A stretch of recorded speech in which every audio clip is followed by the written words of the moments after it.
Space Quest 5, The Next Mutation, PC 1993. Space Quest 4 was 1991. So we have another 2-year gap between these. Still an adventure game.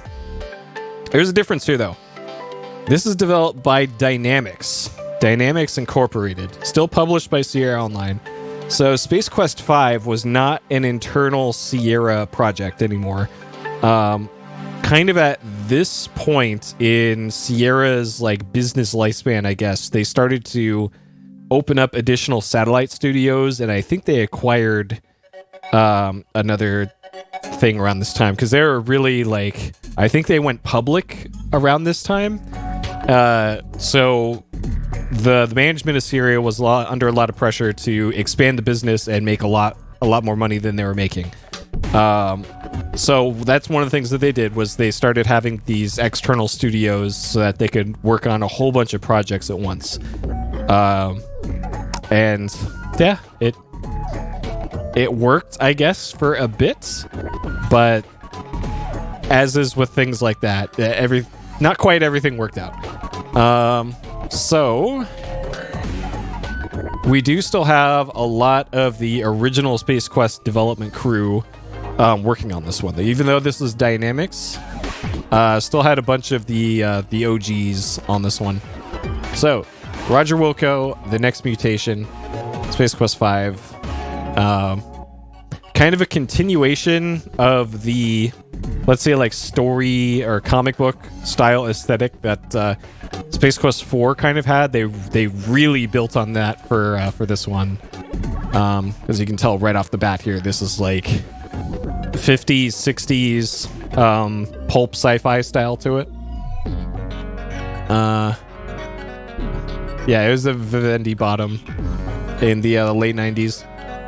Anyone with a yen for irreverent off-the-wall mayhem won't be disappointed with Captain Wilco's latest exploits, says Game Players.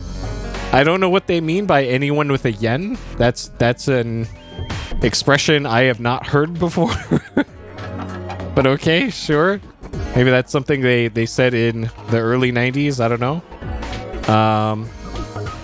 So MS-DOS, 3.5-inch hard drive, VGA, and EGA. Hey, GGO.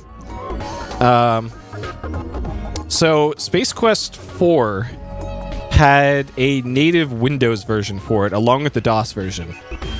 I don't think Space Quest 5 had a Windows version. I'm actually gonna check that right now, because there are some notable differences here between Space Quest 4 and 5. You'll probably be able to tell immediately once. Okay, never mind. This can take like an hour to look up because I downclocked the CPU on my computer already. So not gonna do that.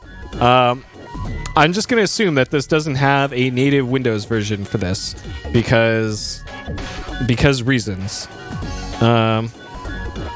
Strong desire, urge you yearn. Huh. All right. Yeah, I've never heard that expression before. That's interesting. All right.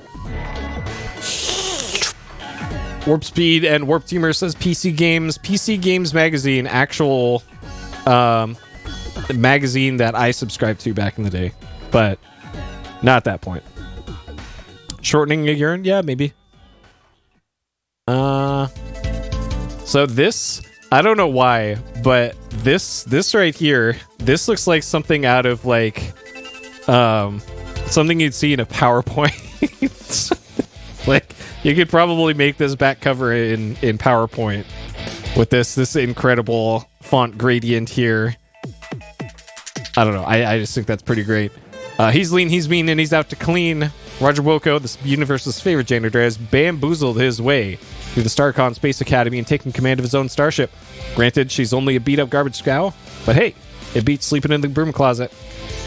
As he stumbles his way through space, Roger must deal with such minor inconveniences as a stone-cold killer and Android S out for blood, an acid-piddling baby face hugger, and a horde of mutants rampaging through the galaxy in a stolen spaceship. And then there's primordial soup, a concoction heinous enough to make George Bush hurl in his sushi. That is quite the reference there. God, when was that? That was like 1991, I think. where then President George Bush was at like a diplomatic thing with the PM of Japan, and then like passed out while eating sushi or something. So that is a very early 90s reference there. And if that's not enough to clod your air hose, Raj finally meets a woman from the hollow disk in Space Quest 4.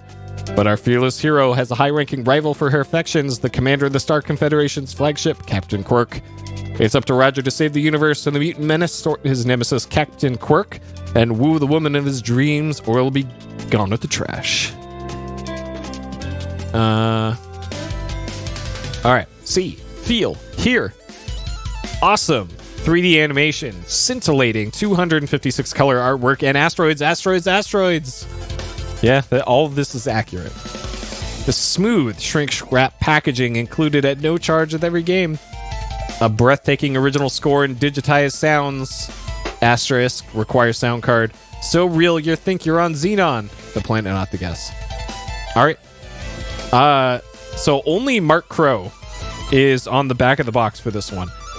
There were two guys from Andromeda, the two Space Quest guys. Mark Crow and Scott Murphy were the two guys from Andromeda. Scott Murphy didn't work on this one, apparently? All right, sure. That might be because of the dynamics thing? Or maybe Murphy left the company at that point? I don't know. All I know is they're back together again and they're doing stuff lately. So I'm not sure what the story is on that. All right. Captain Roger Wilco sets off into the uncharted wastebins of the universe. Danger and knee-slapping jokes can be found in every corner of the galaxy. You'll laugh out loud at Roger's bumbling crew of strange aliens. Well, it's mostly just Roger. Watch out for gigantic robot creatures, gross pucoids, and nasty phlegm throwers. So when we get to this point, this screen specifically, this actually will be dangerous. But I'll explain when we get to that. Okay. So that's that. And here we go. Distributed on floppy disk, Space Quest 5, Disc 1. This probably would have been maybe 3 floppies for this one, if I had to guess. Probably 3 for this. Okay, so hold on to your butts for this.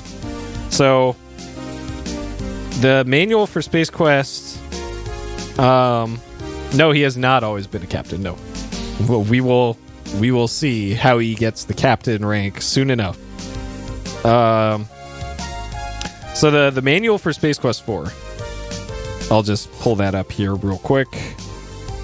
Manual for Space Quest 4 was kind of like an advertisement for the Space Piston magazine, and it was like an in-game lore magazine about like, here's Sax Spaceys. This is where we got the drag outfit for Roger.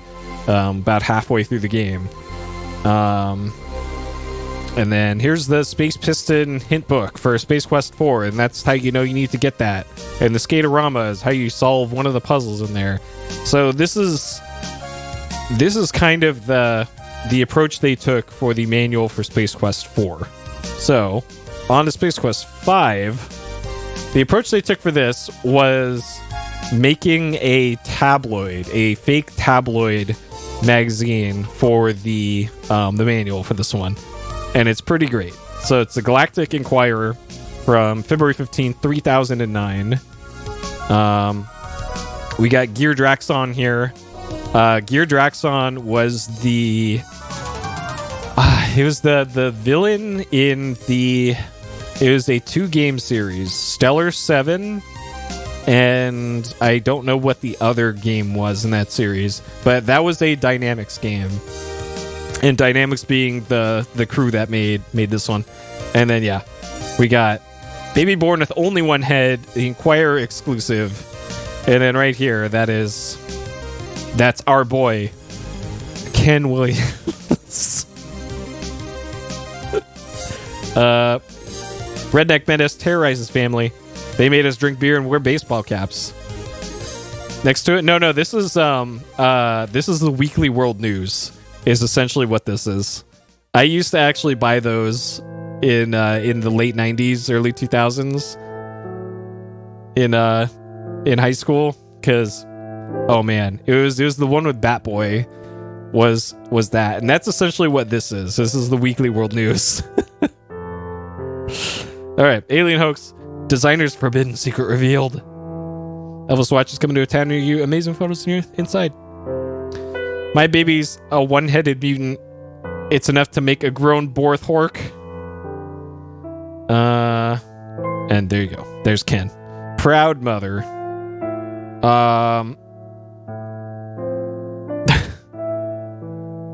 All right, so this is quite the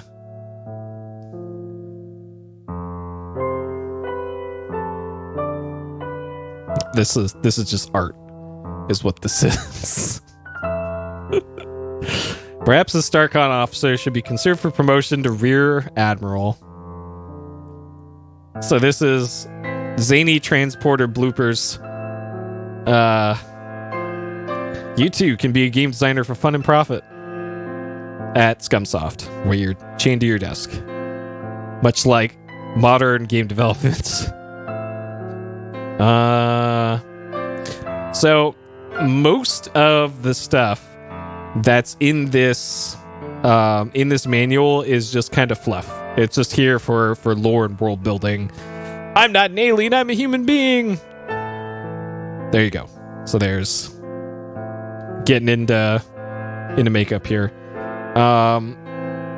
Most of this stuff doesn't really matter, but it's all pretty great.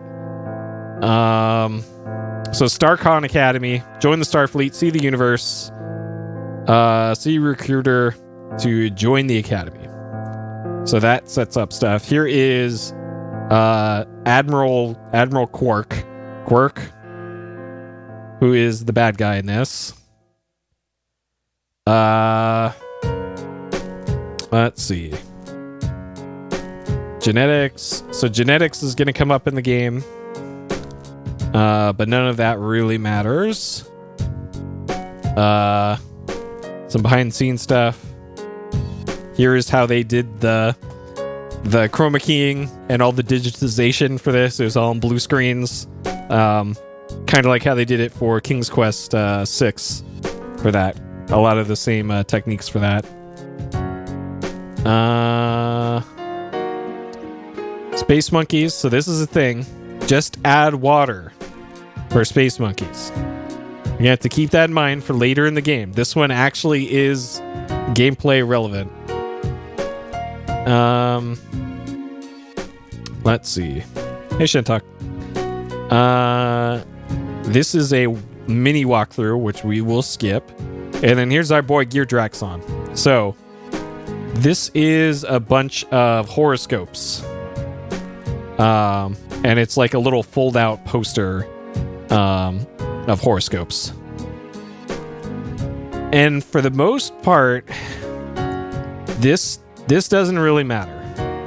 Like Aquarius, Mars influence gives you a leg up on your enemies and all that. There is, however, a part that does matter. And it's stuff like this. Right here. So this is how the copy protection works in this one.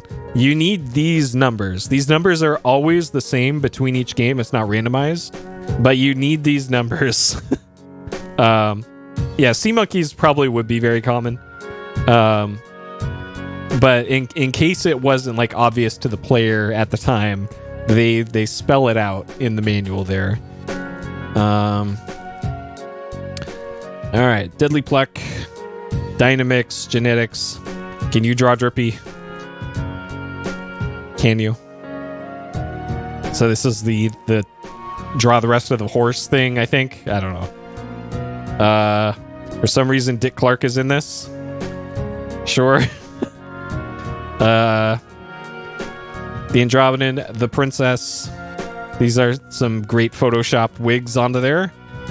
the Aldo, the two guys, the Shatner and the Sprock. Sleep through college. This is pretty much what I did this semester. Since most of the classes were, hey, work on your own, finish your projects. So instead, I just logged off and went to bed. Let's see. Classifieds, wacky pet pics. Here's just some poop. All right. Space Quest 5 hint book. You probably will need this because this game's got some puzzles. And then here's an advertisement for Sierra's metaverse thing, because Sierra made the metaverse already in the early 90s. It's called TSN, where you could be Elvis or you could be Oprah with the actual Facemaker TM characters. I toasted his flabby butt on Red Baron. Apparently there was online multiplayer associated with this too. Sure.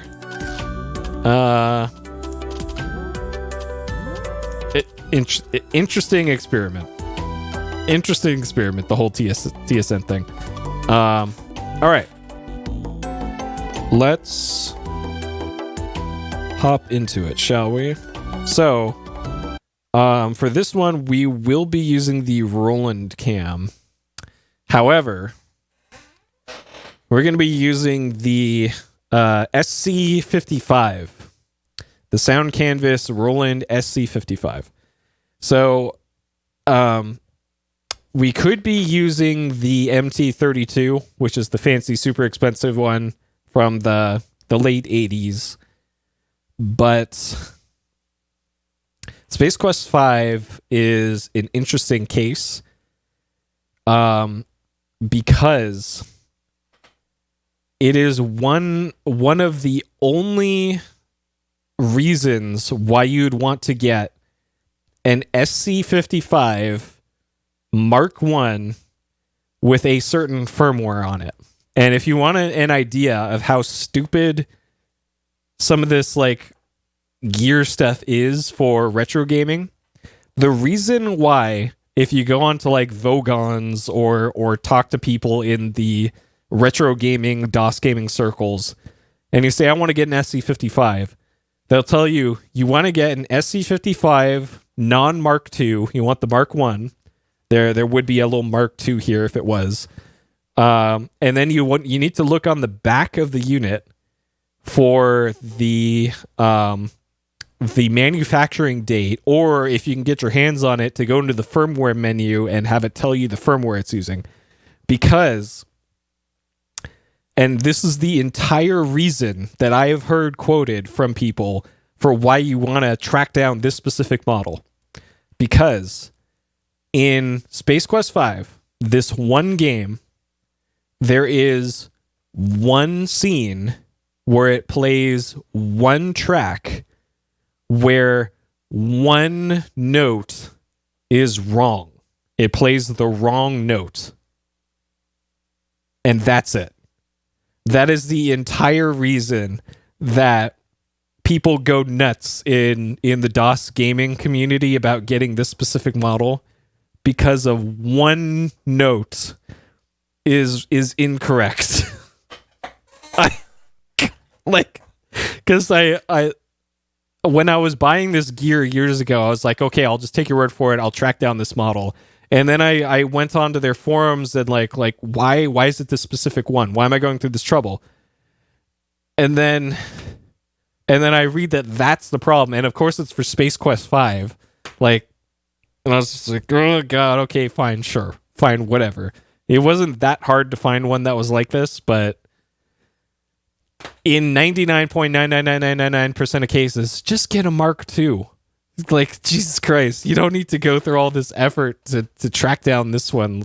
But anyways, that just goes to show you how dumb stuff like this can get.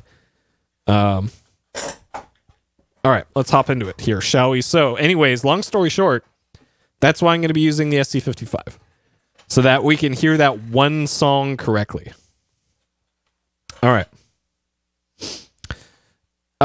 I don't believe there's a way to easily flash the firmware. You might have to like desolder the chip to do that, and I'm not doing that for something like this.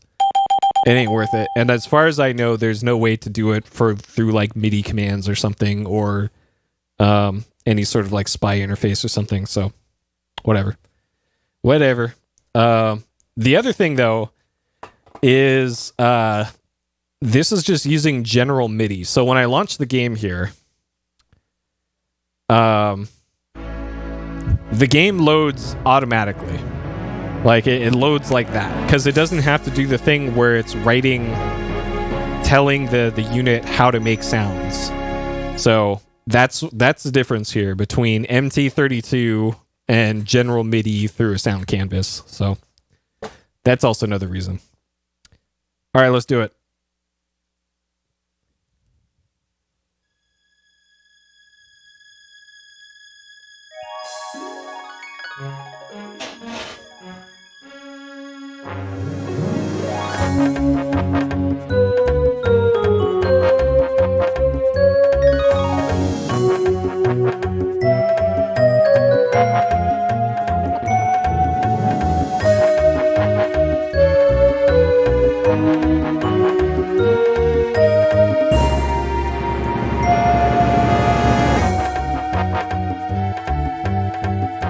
I know, right?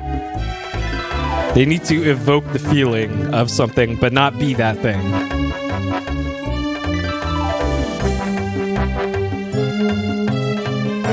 And they're definitely going specific places with the font choices for like the titles here.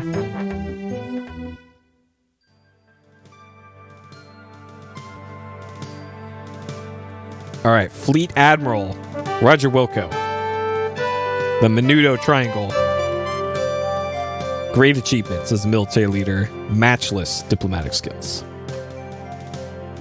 I think this automatically advances and I don't have to click.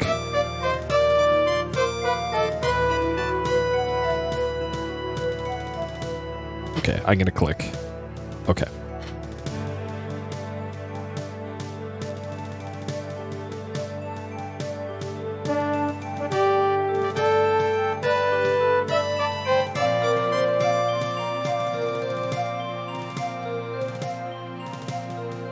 Somewhere.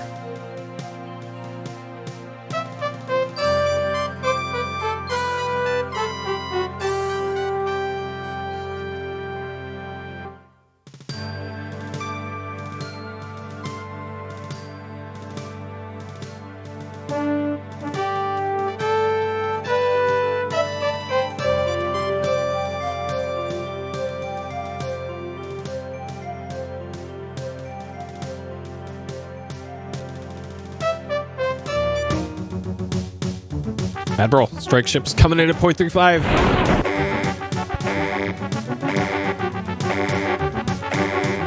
Shields up, battle stations lock weapons. Neutron beams lock, proton torpedoes arms. This art.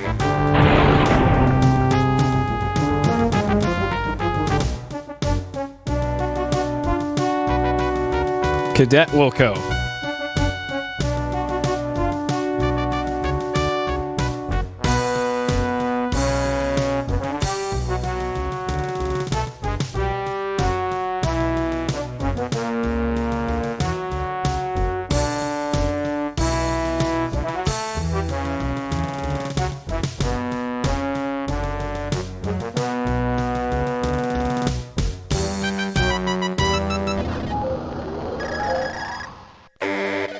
Lawyer's definitely not involved with this one.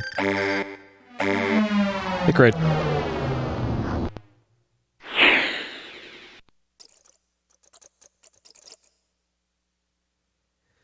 His illusions of spacefaring grandeur cruelly shattered by Captain Quirk, Roger Wilco exits from the bridge simulator in the hallways of the Star Confederacy Space Academy, where he's enrolled himself in an attempt to realize his lifelong dream of becoming a starship captain.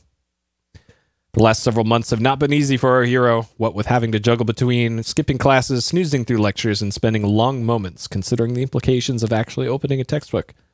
Also me in a lot of college classes. But our fearless former sanitation engineer has stumbled resolutely past these obstacles, pursuing his goal of unwavering determination, blissfully unaware that fate was about to hurl another spitball in his direction.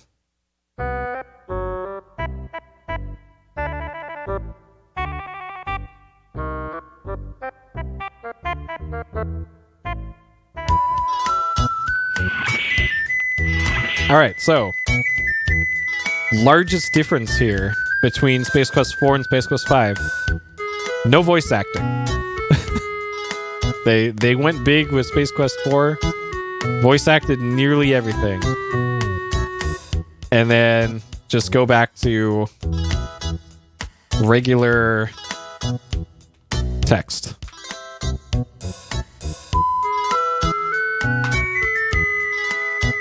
For this one. Alright, so we gotta get to class.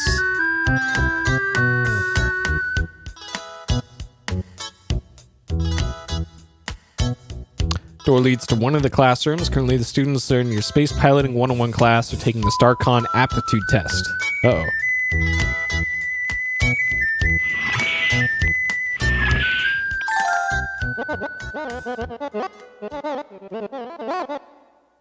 Sorry, I'm late, Professor.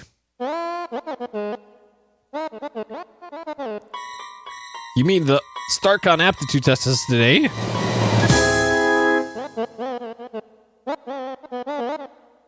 Yes, sir. I'll get started right away.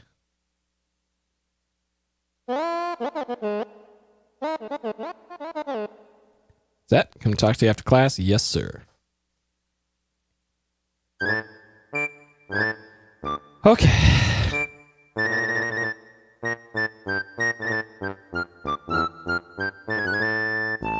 Alright.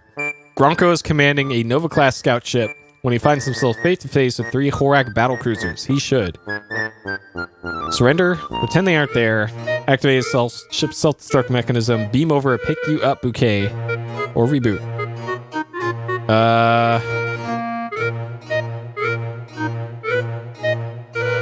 Alright, so if we move the cursor over to the left and the right sides of the screen here, we get this view. The Proctor-Matic 9000 is not scanning me. We're gonna make a move, now's the time. Cadet Schleppo appears to be dull and stodgy, much like yourself. Alright, so this guy's a moron. Guy behind us is Woof, senior class Ambujitsu champion. Cadet Oftboffer, one of the horniest individuals you'll likely meet. Until 6, I think. Cadet Antenna, been the brunt of many jibes concerning her cranial appendages.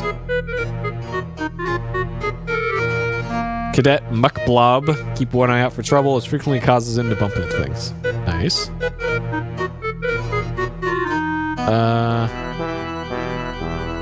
Check out the brain pan, smarter than your whole family. Alright, so this guy right here. Uh-oh. We've been busted.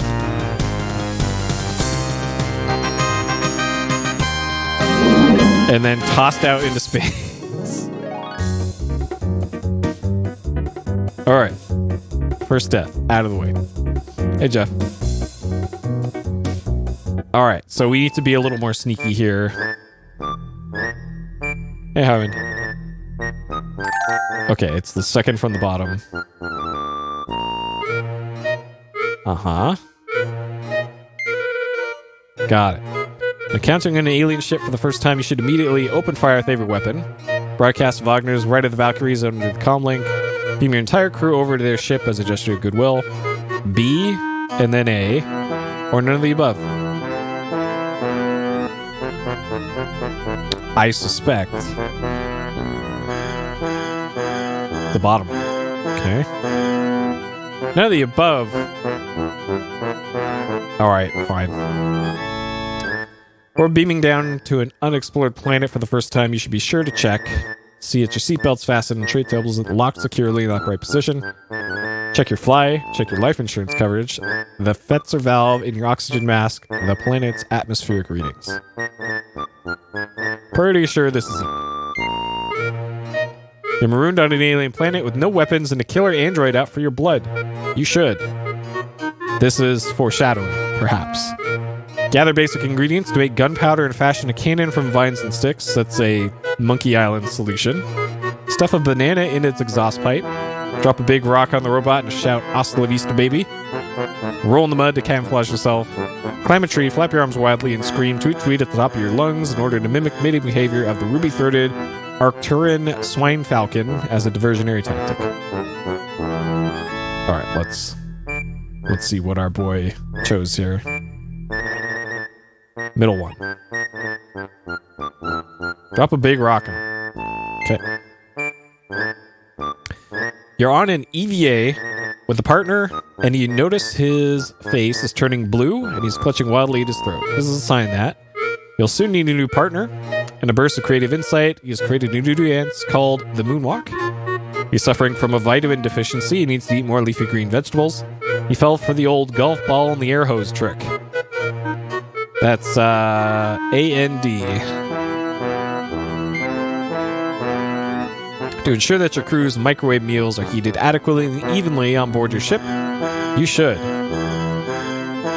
wrap everything in aluminum foil, cook each meal at the maximum power setting for 45 minutes, heat it adequately and evenly. That B sounds correct. Put a live space varmint in with each meal so that you can more easily determine when it's done. Huck the thing and settle for roasting wieners on the maneuvering jets. Or inject a radioactive plutonium isotope in each piece of food. When it glows, it's ready. Well, I don't know. Middle. Okay. Live space varmint. Sure.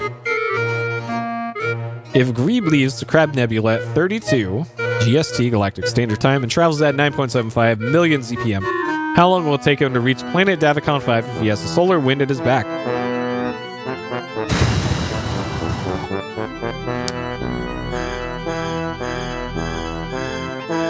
Bottom one. Trick question. Never. The neutron star at the center of the Crab Nebula is so massive that Grebe's ship will never reach escape velocity. Sure. How fast does light travel through a vacuum? Very, very, very, very fast. 69,000 mile per hour. Depends whether it's an upright or canister vacuum.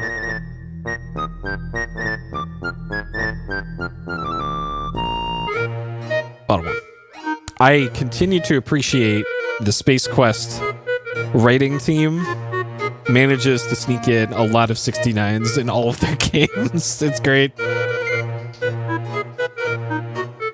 What is an example of a fuzzy boundary area in space between two planetary bodies? A smaller third object is not clearly under the gravitational influence of either. The event horizon of a supermassive black hole, the place where a receding hairline gives way to bare scalp. The place at which the marginal utility of trying to squeeze the last bit of toothpaste in the tube offset by the opportunity cost of going to the store for a new one. But I know that struggle. I am at that point right now. I considered getting toothpaste when I went to the store today, but I did not. Successfully accomplished demanding molecular reintegration bypass on a standard transporter unit. You should reverse phase polarity of the interface grid, jiggle a handle, pray fervently to whatever deity you happen to believe in, C then B, switch to US Sprint. So, there are multiple mentions of Sprint in this game. And at that time, Sprint was a long-distance phone carrier in the US and maybe elsewhere, but in the US, as far as I know.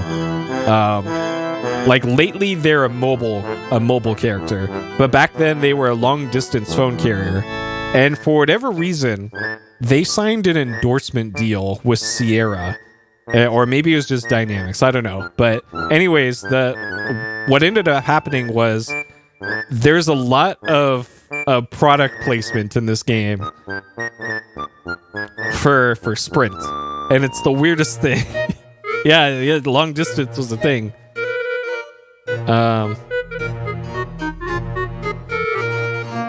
So like before the Mountain Dew and Doritos got into video gamings, it was stuff like this of Sprint. Alright, so reversing the phase polarity, which is actually going to be a thing that comes up later. Test over already.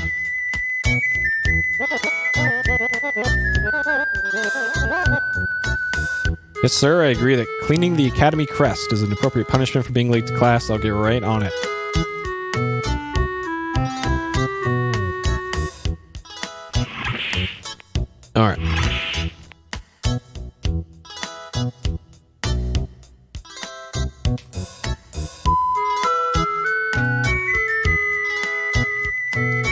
Okay. Cleaning the crest, huh?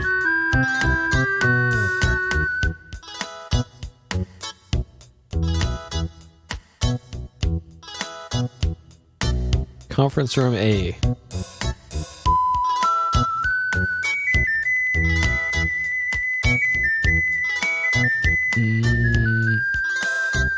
Hey, Mapbox.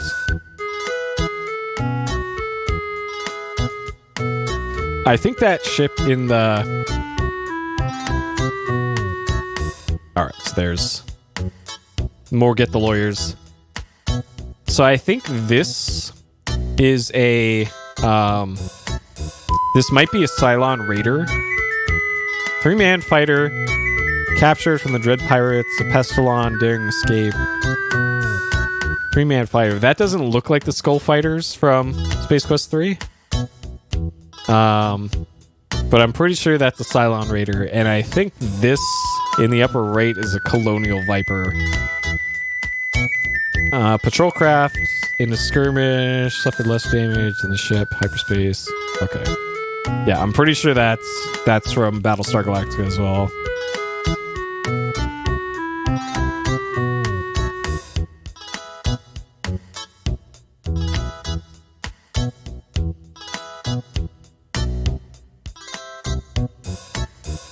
Alright, there's our boy. Mud whatever. No, this is a Viper. That's a Viper. Alright, we found the Battlestar reference. An Alpha-class strike fighter from the Colony world. This baby has it all. Speed, maneuverability, enough firepower to blast apart a comet. Too bad you'll probably never even get within shouting distance of one in your natural lifetime. Yeah, good old Suizo.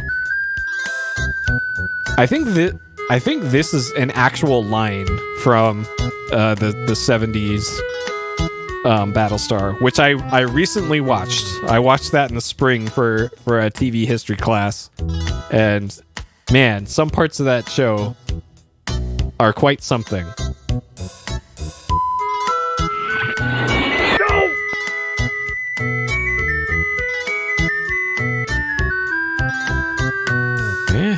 What we got here? What you done? Call janitor. Scrub-O-Matic. Patented sit and spin. Cram the Scrub-O-Matic into your seemingly bottomless pocket. Bright orange safety cones discourage foot traffic while cleaning spaces. Want those two. Cram the safety cones into your pocket.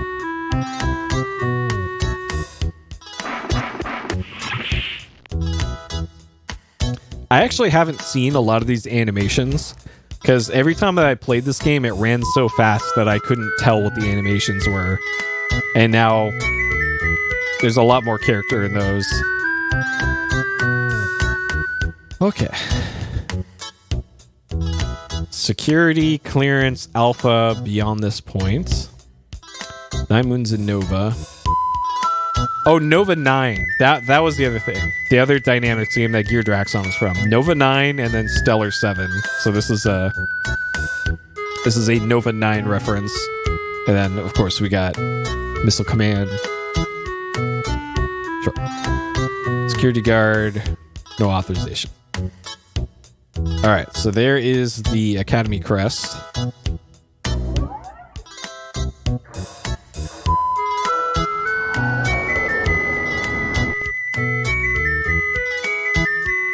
And it's filthy.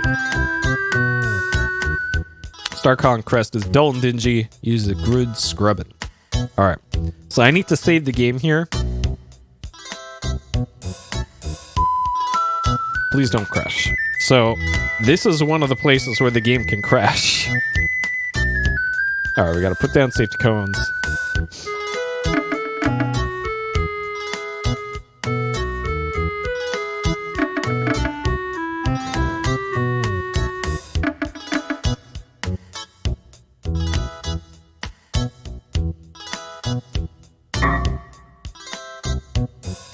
Scrub-O-Matic, currently folded for easy transport.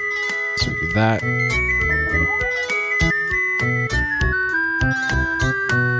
Does this thing work? Yow.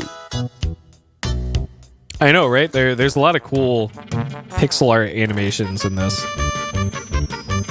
All right, time for arcade action.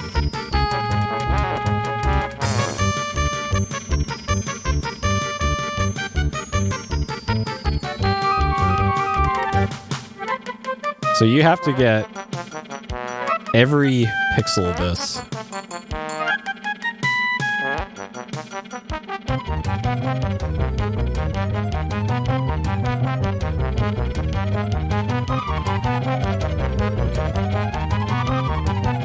It's a lot easier to see the pixels that you missed on a modern display. A lot harder to see on a CRT. There we go.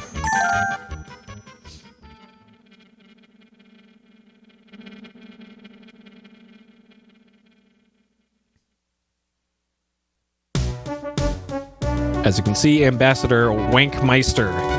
We run a very tight ship here at the Academy. This institution is a pride of the Star Confederation and one of the best of its kind in the known universe. Nice to see our tax buckazoids aren't going completely to waste. Captain Quirk. Here we are, Ms. Wankmeister. It's the main rotunda. It was dedicated on star date 09-2097.27. Master. Excuse me, aren't you Roger Wilco, the man who foiled the Sarians some years back? Why, yes. It me.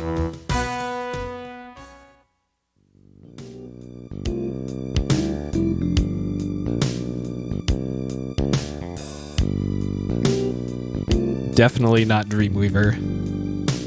Suddenly it all comes rushing back. It's her! The woman from the holodisc in SQ4. Now's your big chance, Roger. Say something clever and romantic. I mean, yeah. Way to sweep her back onto her feet, Raj. Nice to see you haven't lost your golden touch with women.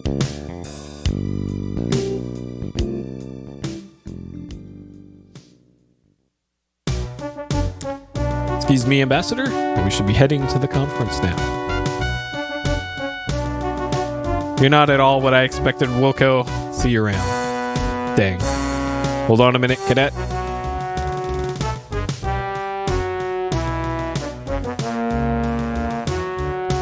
Looks like you missed a spot.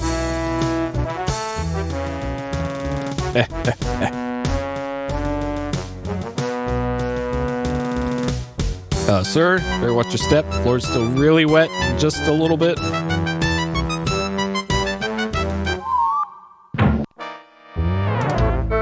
Slippery.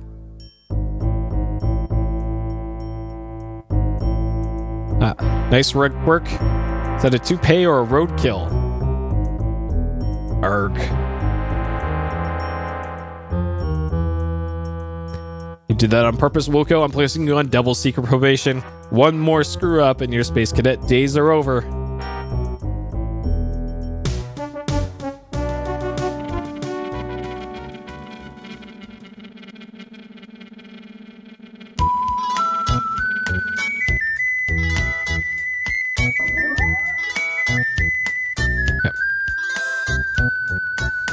All right, the game did not crash. We good.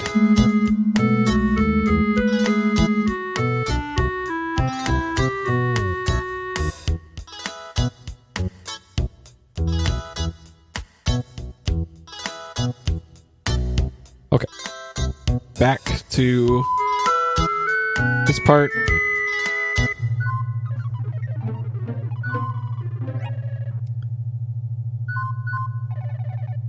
Grademaster 2000, Flash Gordon, fail. A. Einstein, fail. R. Wilco.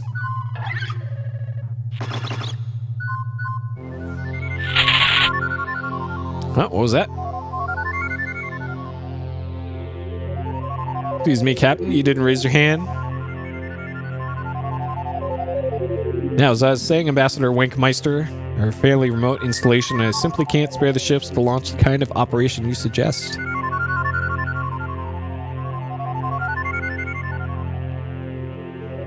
I'm afraid you don't understand the potential ramifications of this problem, Admiral. If the sludge bandits continue to illegally dump toxic waste whenever and wherever they choose, the environmental consequences could be staggering. Entire planets could be devastated. I think you overstate the issue, Ambassador. Even so, we have more than enough ships on patrol to put a stop to these sludge bandits, as you call them.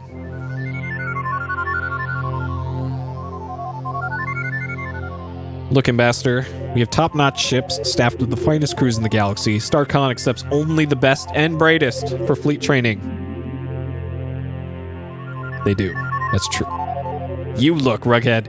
Illegal dumping is going on in this sector right under your polyweave. Our patrols have located dumping sites on 4 planets in the G6 quadrant alone. That's our quadrant, G6. Hey, this is made from real hair. In any case, I'd like to hear more about these alleged dumping sites, perhaps over dinner this evening. I've already transmitted the coordinates to StarCon Central Command, along with a list of suspected sites that we haven't been able to check out yet.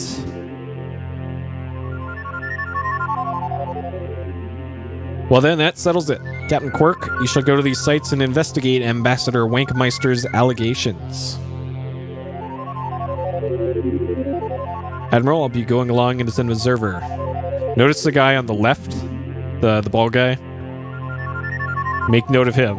Afraid that's impossible. Regulation strictly forbids civilian participation in military operations. Admiral, I think having the ambassador along would be a good idea. I'm sure the two of us could develop a productive working relationship.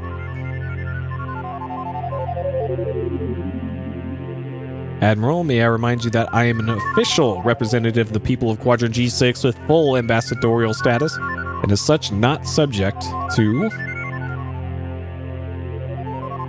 Now, Ambassador, I'm sure Captain Quirk will do everything necessary to resolve the situation. There's no need for you to hinder him on this mission.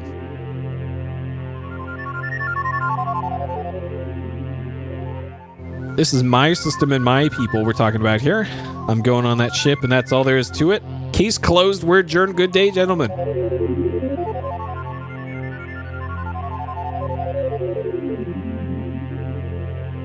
No! Oh, great. Savor the universe in all its glory. Isn't there a mop somewhere with your name on it? All right, look at the guy on the left. Nice. Way to go, Raj. Another sterling performance. Yeah, got the jerk trying to sneak some answers off my test. Shh, here it comes.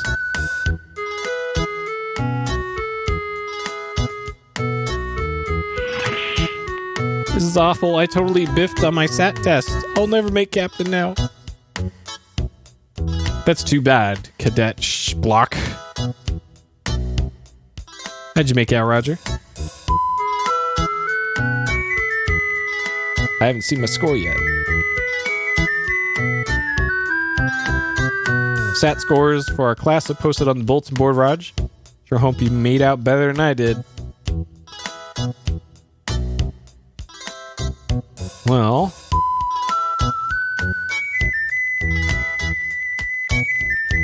how did we do? Let's go see. Let's strut on over there.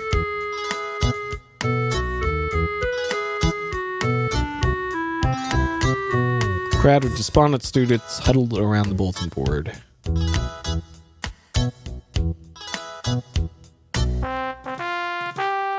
More good faces. Cadet Wilco, on behalf of the administration, I'd like to congratulate you on receiving a perfect score. Not in the entire history of StarCon Academy has a cadet achieved such high marks. You should be proud. On the recommendation of our test analysis computer system, you're to begin training for captaincy aboard one of our fine star cruisers. Captain Quirk will post your assignment. You've done the Academy proud. Sincerely, Current Chief Commanding Officer's name here. All right, we did it.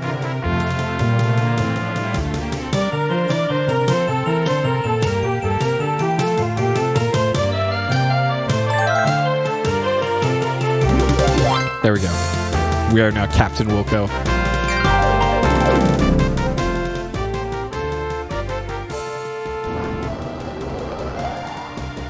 And so, having undergone an intensive weekend captain's training seminar on the planet Oakhurst, Rogers settled into his new command, the SCS Eureka.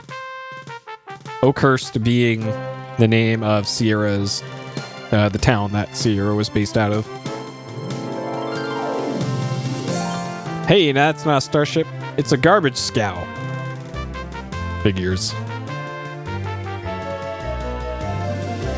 Well, a ship's a ship.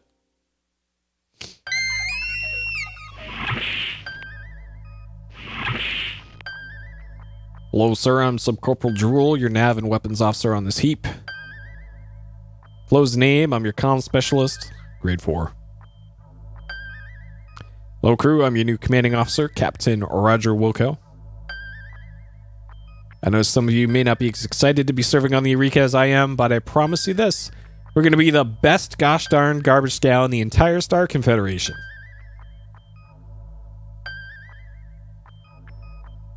We have nothing to fear but fear itself, so hold your heads high, men. We shall overcome. All we are is dust in the wind, born free, running wild with liberty and justice for all. So let's be all we can be. Remember, it's not just a job, it's an adventure. Don't!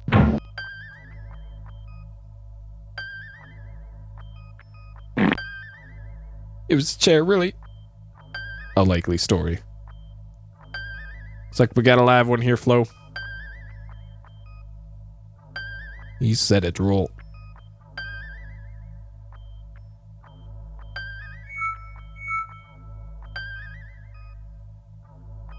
All right.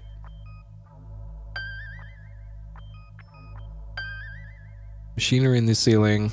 Got our sweet chair. Simply as the chair, commanding a starship. Drool has nav and weapons. Flo has comms.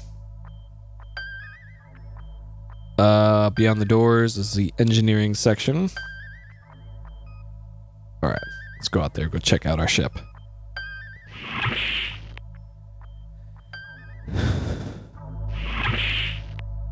Well, well, looky here, our brand spanking new, squeaky clean, neatly pressed captain has arrived.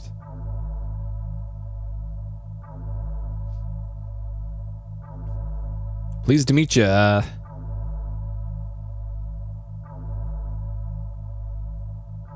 Please, my friends call me Cliffy, but you can call me Clifford. I'm chief engineer for the Eureka. What the?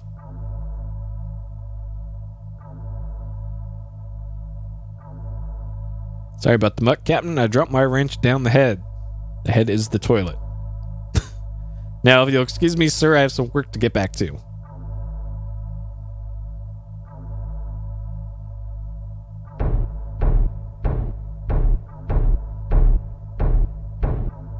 He's just...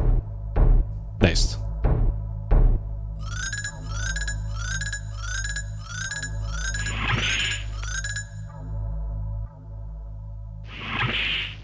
Okay.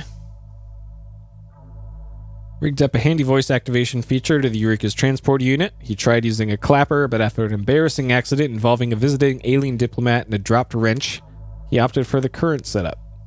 Nice. Room serves as both the transporter room and science lab. Needless to say, an interesting experiment by rambunctious crew members on past voyages. Chamber houses the cryogenic cooler.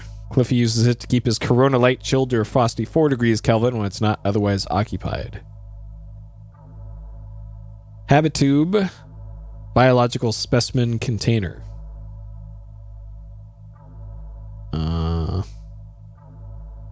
Okay, that's pretty much all that's here. Alright, so we got a toolbox here.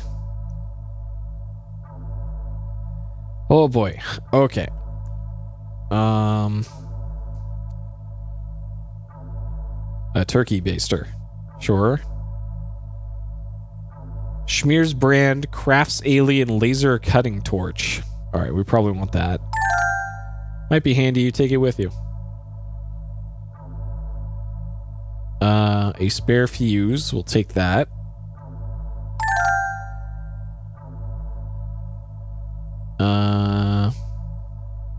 Hot glue gun. Great for laugh on unsuspecting party guests. Sure. You don't need this. Alright, fine. Nifty portable handheld vacuums. You know, the kind that can't even pick up breadcrumbs. That is actually true for early 90s hand vacuums. Those things are worthless. Let's take it. Nope, don't need it. Cliffy's toolbox filled with miscellaneous bits of junk and tools of every size, shape, and description. Touch my tools and die. Well. Specially designed cut through the shrink wrap on software packages. Nice. They're still worthless. Oh, man. I was actually thinking of buying one because I hate setting up the wand attachment on my my big vacuum cleaner. What is this? Hole punch. Don't know what you use it for. We'll take it. It's handy. Wrench that tool away. A pizza wheel to cut your pizza pie. We definitely need that. We don't need... Okay. No pizza in this game, apparently. A spark plug. We don't need a spark plug. Small drill that looks more like an impact wrench. But alright, sure. A large drill. We'll take it. No.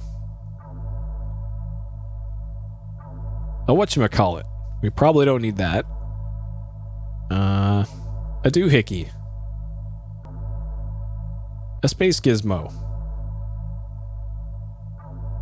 A high-tech thingamabob.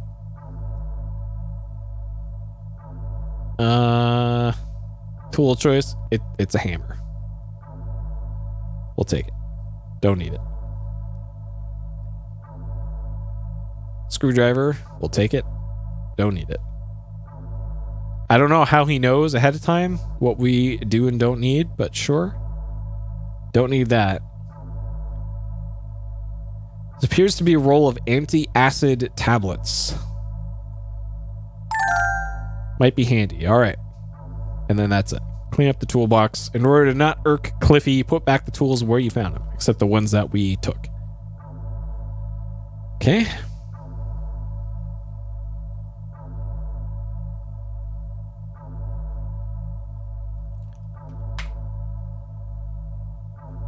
All right.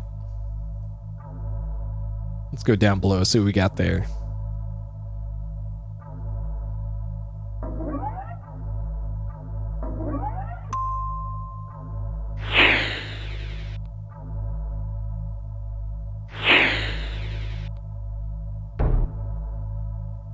Eureka's pod bay, probably one of the least used areas of the ship. None of the crew like to come here because this is where the previous captain had his accident.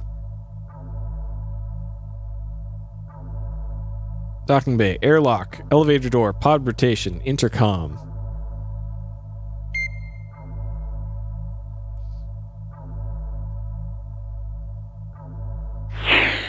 No!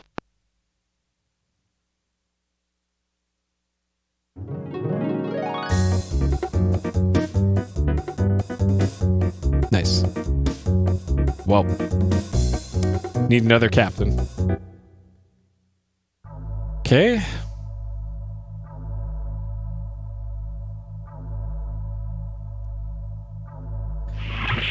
All right, let's do captain things.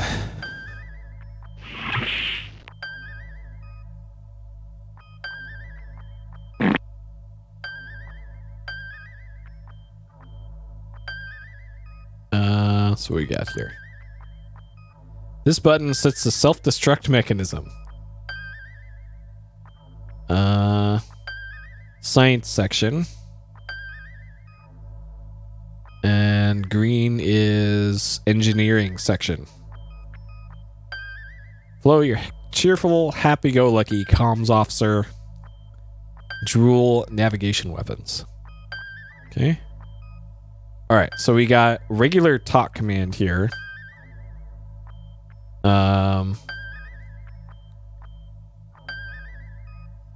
And in this game, they kind of transition the dialogue in this game towards more of a Quest for Glory style, and I guess maybe LucasArts style dialogue tree, rather than in most other Quest games up until this point.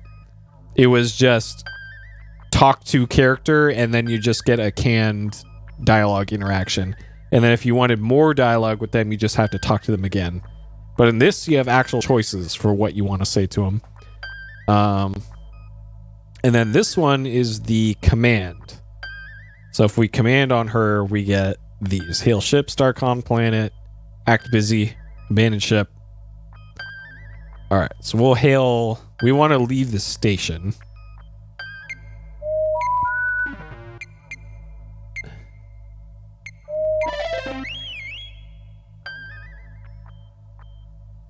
SCS Goliath is using this frequency. You might have known it's you, Wilco. On the name of the 7th star cluster you think you're doing? Uh-oh. Just testing out the comm circuits. Sure. You Pinhead, this is a priority frequency. Yeah, is it? Alright. Yep, the frequency staff, Ambassador Wankmeister, and I have an important mission ahead of us. We don't need to be disturbed by idle prattle on the comm link. Goliath out. Sprint. There's more sprint. Sprint count 2. Okay, so hail Starcon, I guess.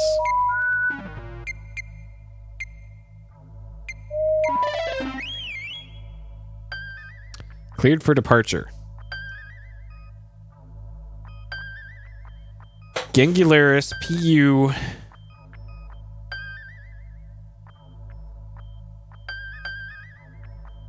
And Kiz as Gooby. All right. So we'll have Drool.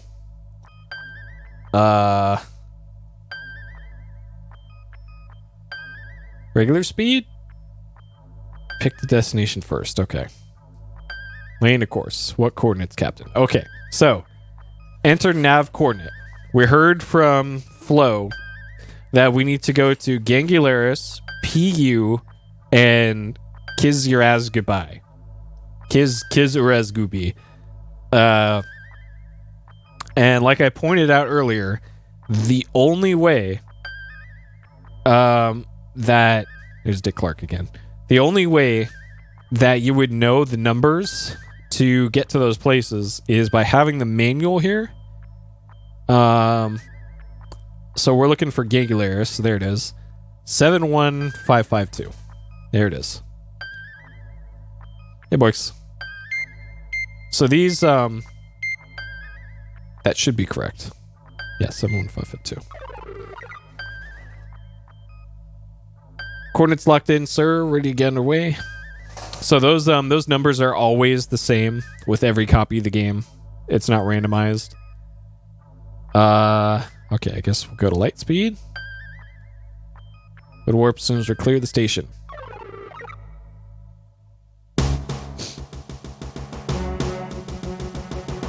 Look at that 3D.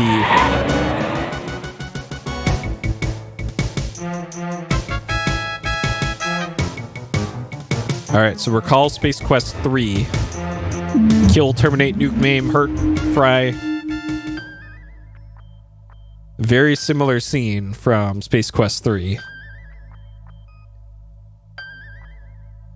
Yep, it's some pretty good 3D too for when this game came out, for 1991, I think.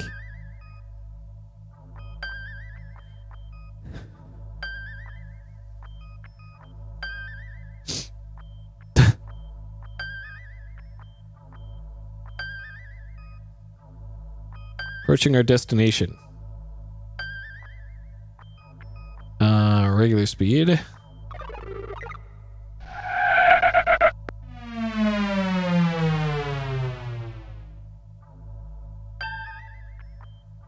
Tracking a waste beacon. Okay. So we want orbit Not part of our mission profile. Okay. RRS. Which I think is refuse recovery system, I think.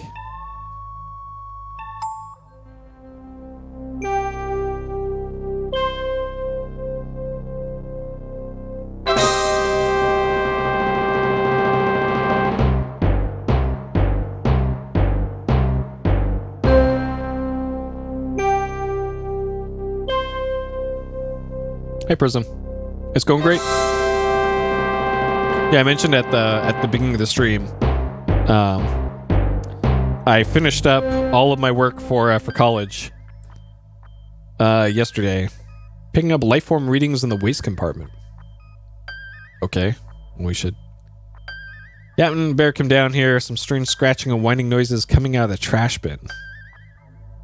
Okay, we should look at that. So yeah, as of yesterday, I'm done with college now. After starting it in 2003, been a while. Doing it off and on since then. Definitely something in there, Captain. Can be dangerous. You go first. Oh, great.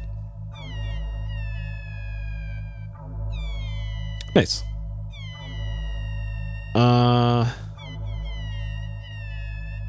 Okay. So it sounds like we got a cat. There's definitely a cat in there. Behind this door is a refuse containment compartment. Controls open to the door to the trash compartment.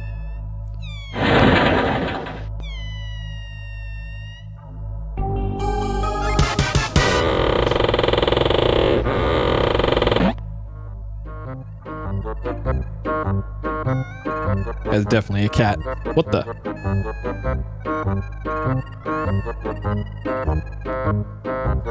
Hey, he's a cute little bugger. I think I'll keep him.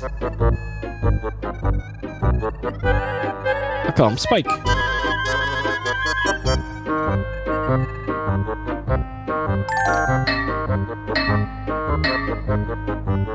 Where you going, little fella?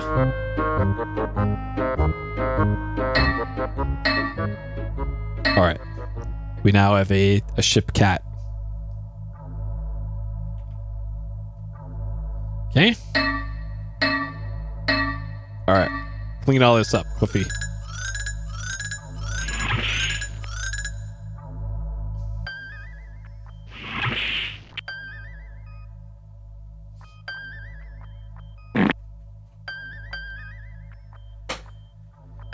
Thanks for leaving this mess back here for me to clean up. Real Captain, yeah.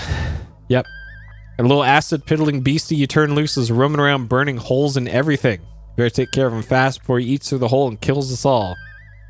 It'll be fine. He's overreacting. Alright. So our second place we gotta go to is PU, which according to the manual is 92767.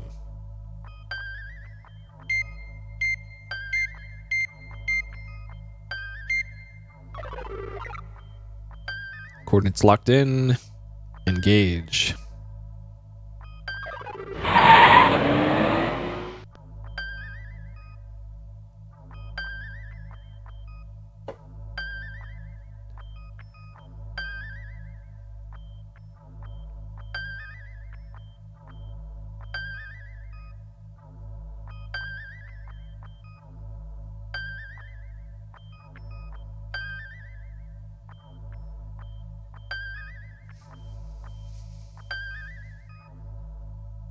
Approaching our destination. Regular speed.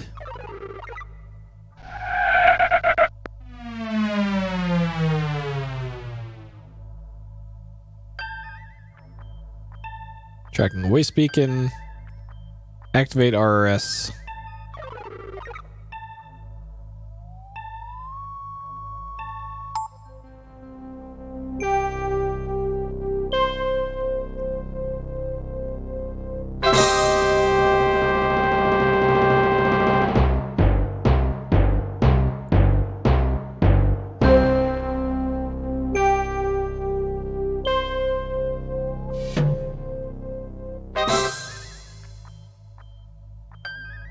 Intercepting a rather unusual message on Starcom priority frequency 2, putting it on screen.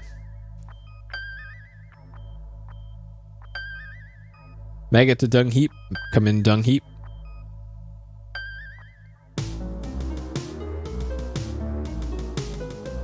Maggot to dung heap. Come in, dung heap. This is dung heap. What in the Pleiades are you doing on this frequency? We have a really hot load of goods that needs to be disposed of right away. Never thought I told you to call you here. Meet me at the usual place and we'll discuss it. Dung heap out.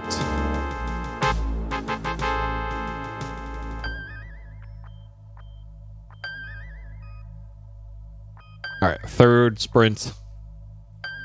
Product placement. Wasn't able to pin down the source of the transmission. Okay. Alright, so we got second trash. Okay. Alright, and then the third place that we're supposed to go to is called Kiss Your Ass Goodbye. Kiss Your Ass Gooby, which is 20011.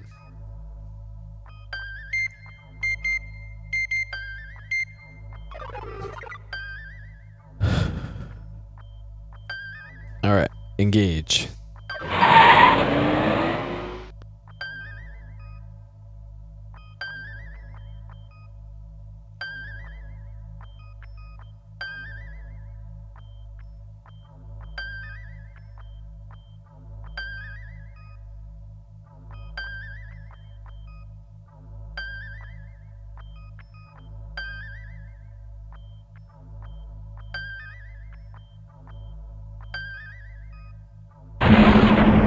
What was that? Been hit by a proton torpedo. Tractor beam is locked onto us, Captain. We're being pulled in. But by whom? Get us out of here, Drool. Helm not responding, sir. Weapon systems inoperative.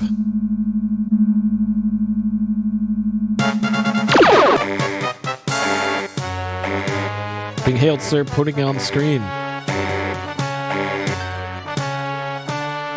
Roger Wilco, under the authority of ERGS, extensively revised Galactic Statute 2564.45, Chapter 4123, subparagraph 23, I hereby command you to beam down and surrender your person for arrest.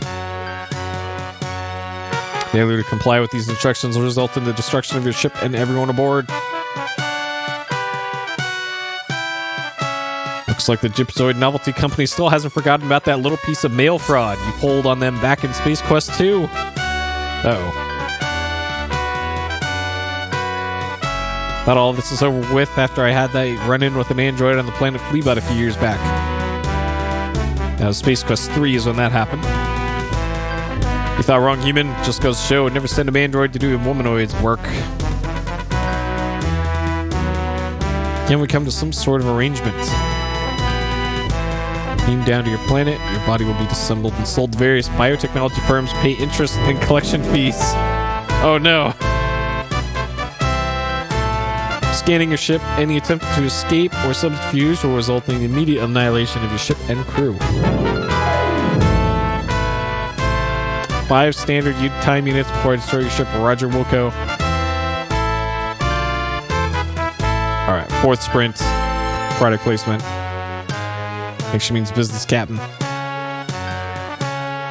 I agree. Because you hurry up and beam down, sir, before she gets impatient and blows this all up.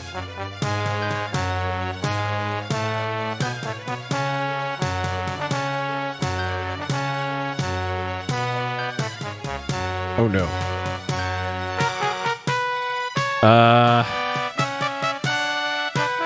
Alright, it's fine. Regular speed. Yo, kiss up. The ship is already a regular speed. What? No, we're orbiting. Fire. Non-operational. Ray shields. We've been knocked out. Oh, shit. Evasive action. They're like trying to bite an air biscuit, sir. Sure. Lower shields. Well, just like Captain, the shields are down. Uh-oh. All right. Abandoned ship. Are you kidding now? One please for because we're blowing up the ship. Oh God.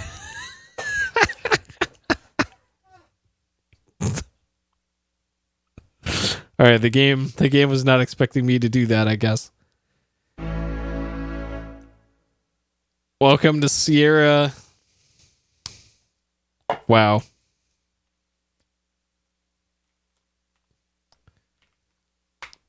Yep, blowing up the whole game. Took the game with it. All right.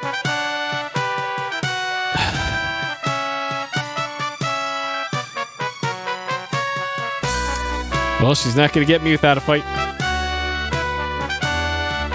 Maybe you say, sir, but nice knowing ya.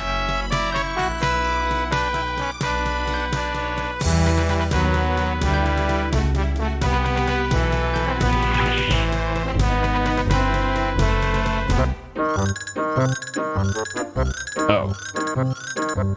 Spike, heal boy, heal. Captain, do something about that critter. He's piddling great holes in my deck. Okay, we need to do something about Spike before we leave the ship.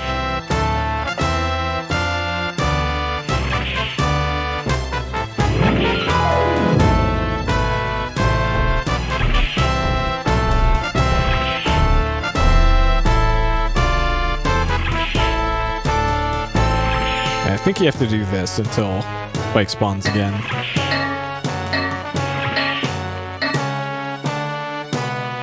Either that or you can't do it until after this part. Okay. Can't do it until after this part. Alright, so this is a voice-activated teleporter. Energize.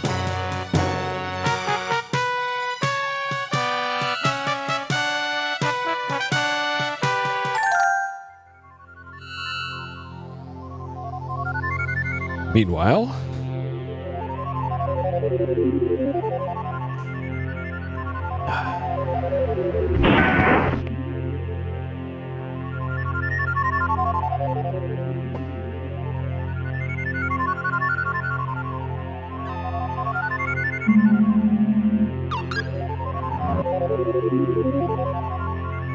Alright, so we got a flying invisible robot to deal with here. Kind of like Space Quest 3. Alright. Every other shelter clearing with 3 caves, a waterfall, and a pond you've seen. Lovely pond formed by waterfall. Idyllic if you weren't being hunted by a killer android. Heavenly waterfall splashes noisily at the pool. Okay. Well, let's go look around.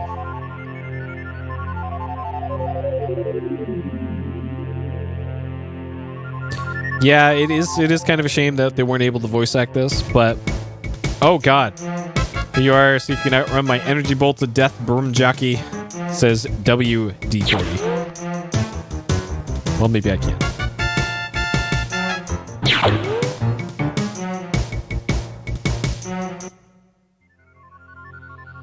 Okay, we can slowly walk off screen.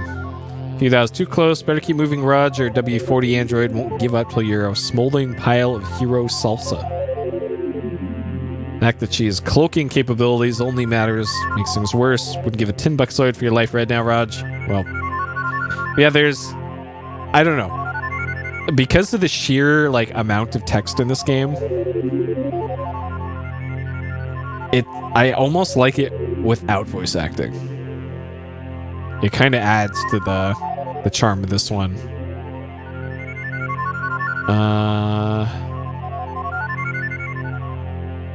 So we got a big, large boulder balanced precariously on top of this cliff. So this big old boulder up here looks like part of the background, which it technically is. But this big boulder here is very important to this screen. Yeah, it was amazing in 4. I agree. But I almost don't really miss it in this one. Okay, so we got a big log here. See, kind of the problem that I have with Space Quest 5 is that they made the backgrounds and like important items in this blend together way too well. Because this is some fruit here that's just out of reach, which blends in perfectly with the background. And then this dead branch, also something that you really need, but completely blends in with everything else. No!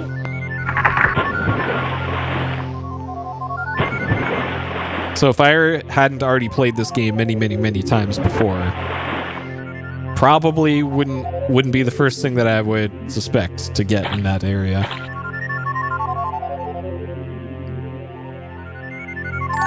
Alright, we got ourselves a stick. Get off the screen.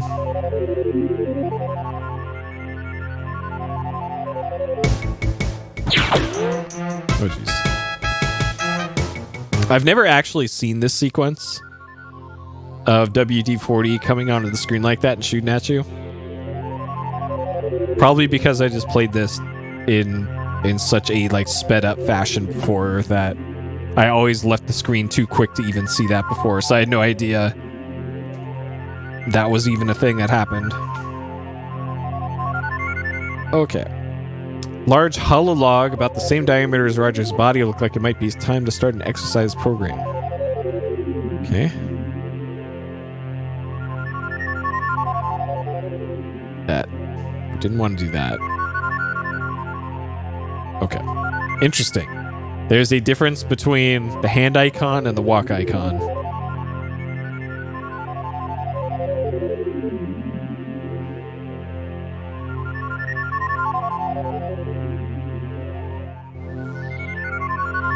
And then there is a reason why I'm hanging out here and not moving.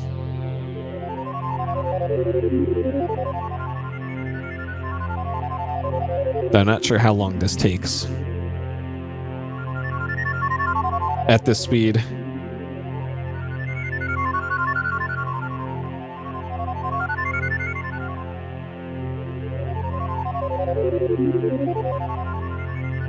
Okay, I'll save here and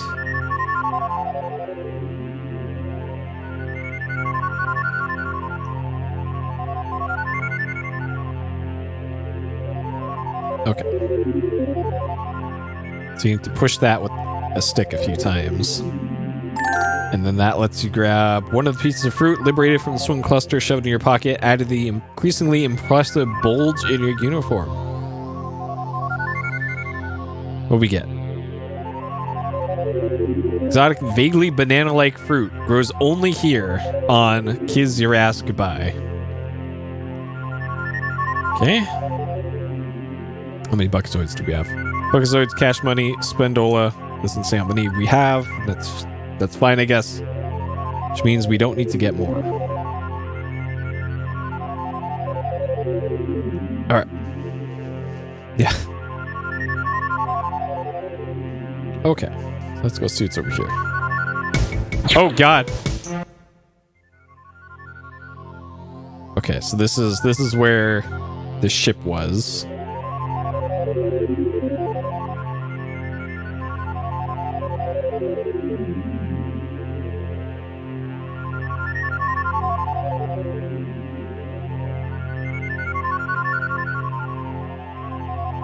Okay, I think we're still fine. I could have sworn you got points for hiding in there.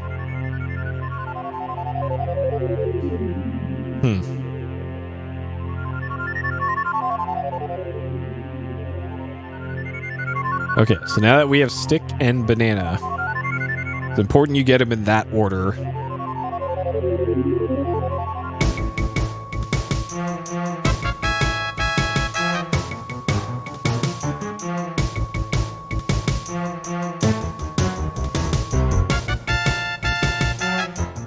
So passing through water makes the cloak go away.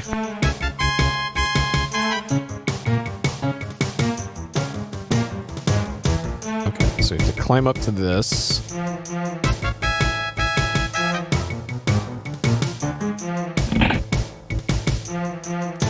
Use the stick on that. Which of course breaks the stick, which means you can't get the banana if you do that. Looks like you bowled her over with your ingenuity, Raj. She's cooling her jets at the bottom of that pool below. Nice work. Okay.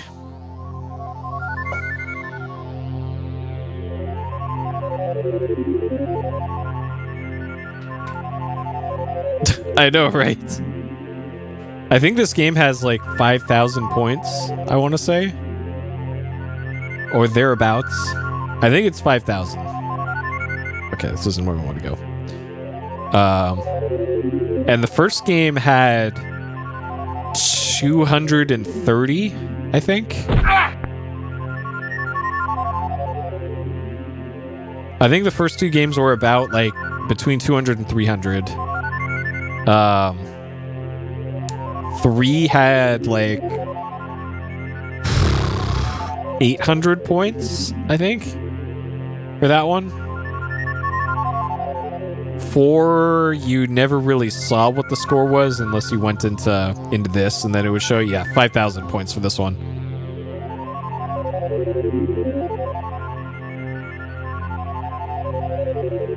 So yeah, I don't know why they did that.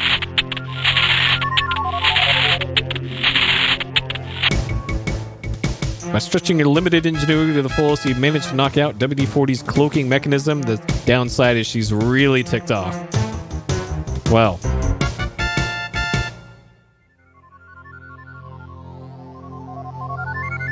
Alright, so recall from the aptitude test that we took earlier in the game. There is a question about a killer android coming after you. Are you here somewhere, Wilco?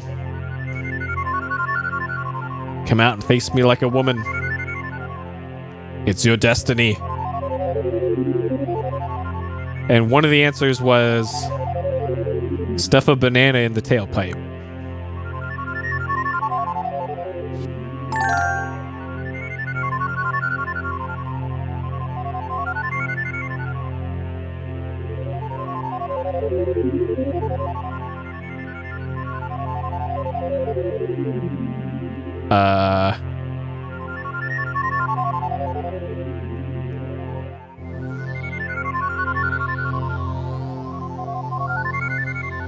I'm not sure if the game crashed or not.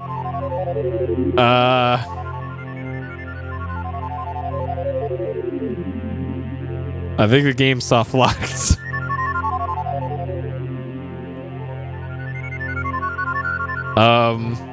That did not work as expected. Great. Okay, great, cool. I think that's soft locked there, so we'll try that again.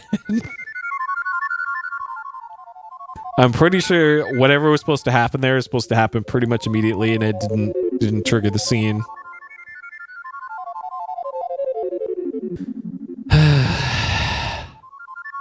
Which already kind of scaring me a little bit, because one of the places where the game could hard crash continuously is right after this part. Like, they had to put out a bunch of patches for it.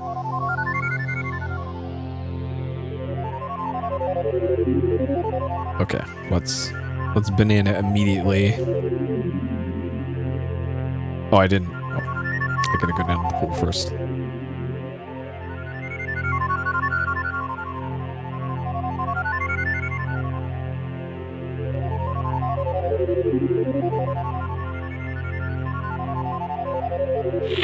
Alright, knocked out the cloak.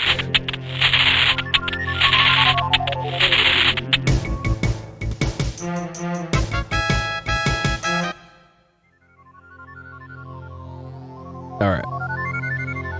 Please don't soft lock this time.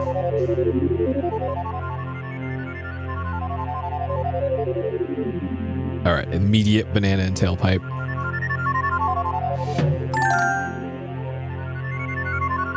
See, that's what's supposed to happen.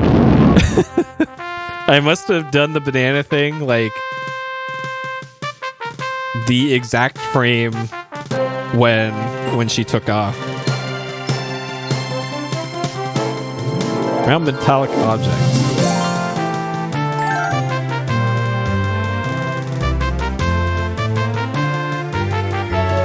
Metalhead from the Annihilator Android WD-40. Okay.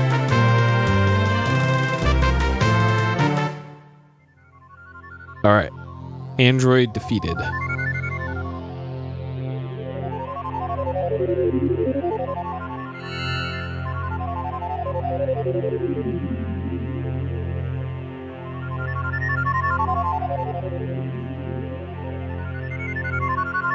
Hey, Captain Wallby, you're still in one piece. The ship's scanners picked up a large explosion and we drew lots to see who got to come down and collect your remains.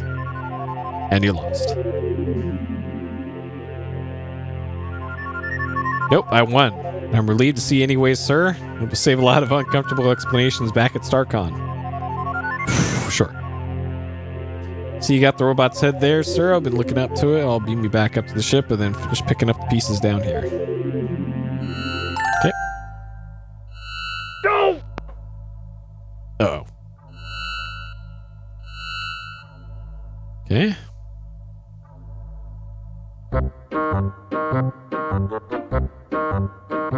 Yeah, we got a bunch of points now.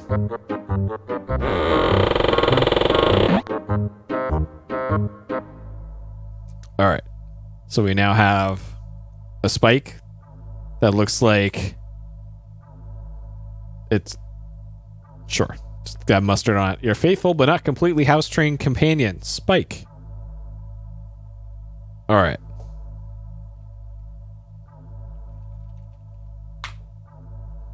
Okay. Now what?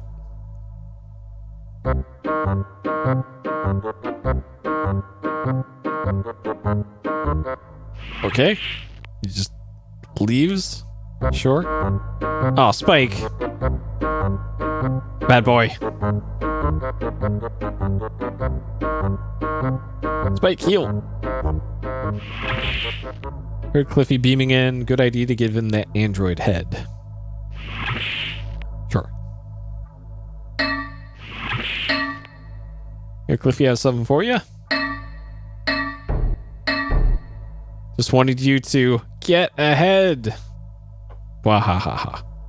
Sense of humor is passed only by your captain and skill, sir. Here has something you might be interested in. I was putting this WD-40 unit back together. A couple pieces left over. I thought you might like a souvenir. Here you go. Thanks, I guess. Hey, Charchi. Alright, what do you give us? Leftover part from Cliffy's overhaul of WD-40 Annihilator Android. Sure.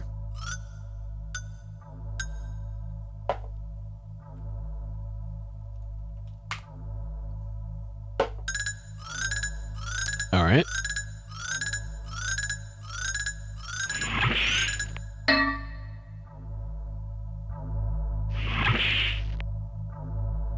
I'm curious. If I go back to the bridge now.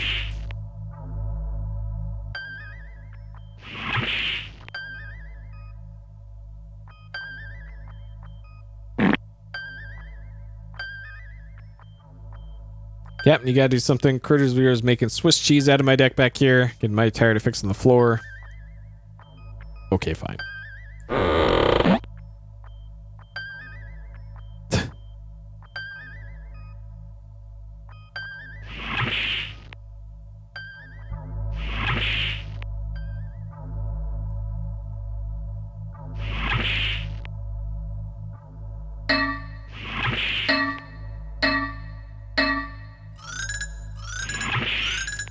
Not sure Spike spawns if he's in there.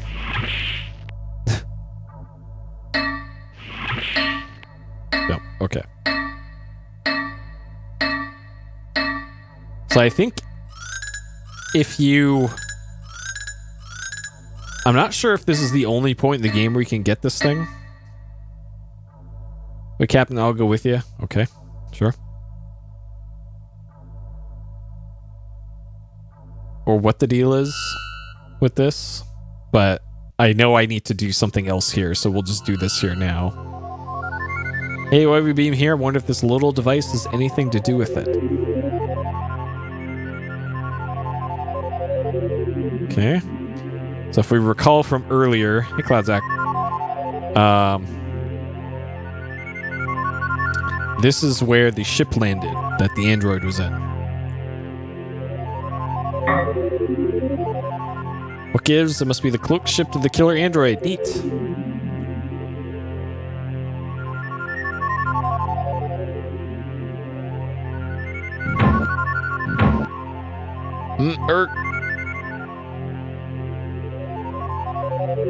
Going without me, Captain. I'm not gonna make it. Alright, so got this thing, leftover part from the android. Interesting idea.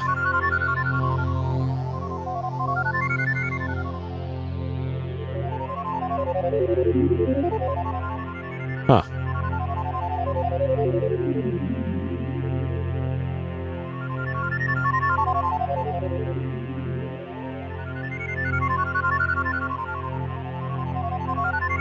Here's your ship. Had to figure out a way to get inside the thing.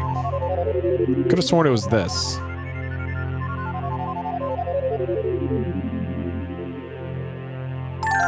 Oh, I clicked it in the wrong spot before. Sure.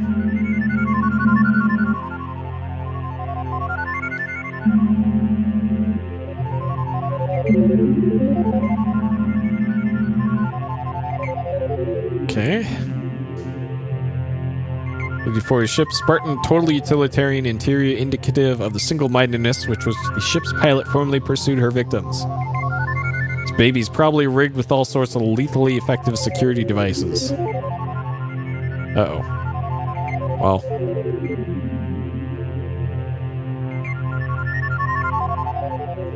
Very nondescript nature of this panel, which doesn't set it apart from anything else in the ship, piques your interest. What else we got here?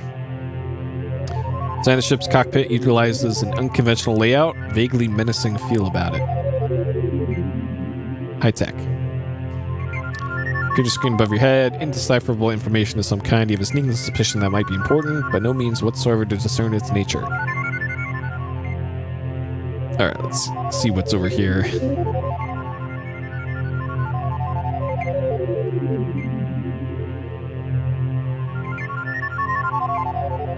Roger, where are you going? Oh. Are you sure you want to do that? Am I? Oh, God. Zowie, the electromagnetic security system has reduced you to a stick of hero jerky. Alright. I've never actually seen that death before. That's a new one. Okay, so we can't do anything with the cockpit, it looks like. So we have this panel here. Aha! This must be where the cloaking device is housed. Some sort of locking mechanism. This should be easy to crack open. Alright, this will definitely be easy to crack open. You've triggered some sort of alarm. Better get this thing, get out of here fast. Oh god. Alright.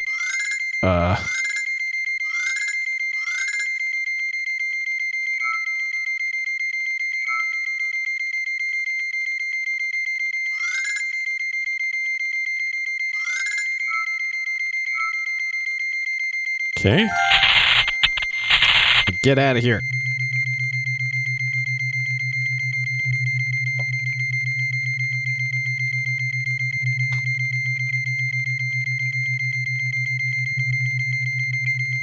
Alright.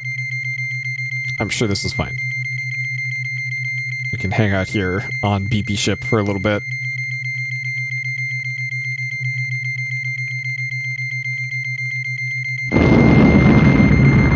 Just our boots remain.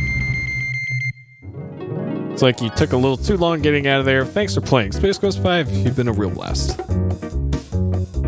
Okay. Almost deleted that save. Rip.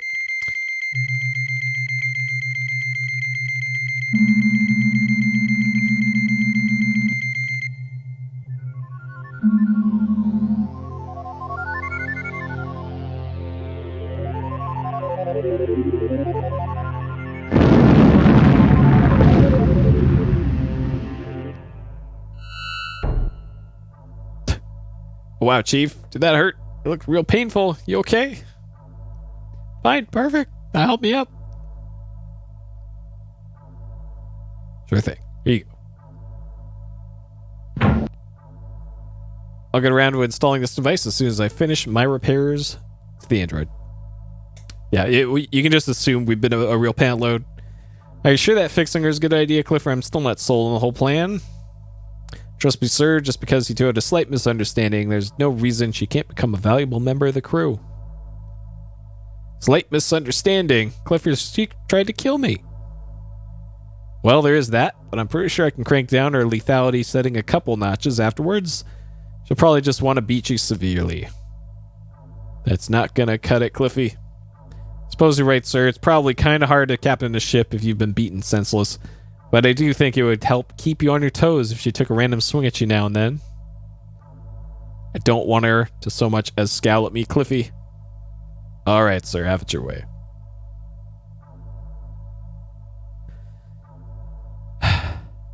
All right. There's our boy Spike.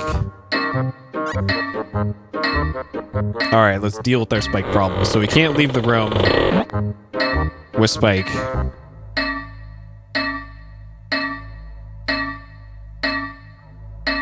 So we have the specimen container over here.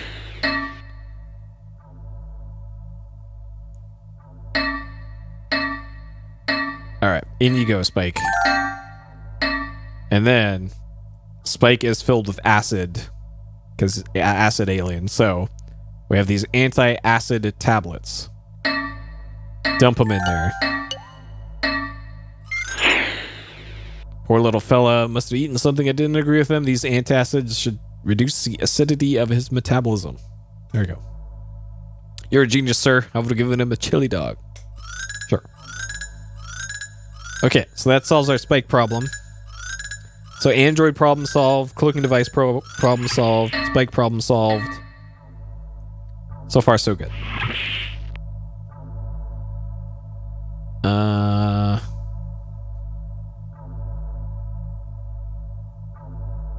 All right, back to the bridge.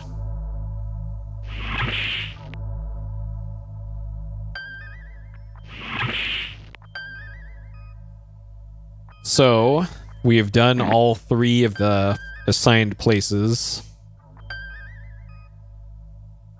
for our mission. So if we leave orbit, can't leave orbit right now. Okay, lane of course. Captain, we've been on duty for quite a while now, sir, and I think we should stand some R&R.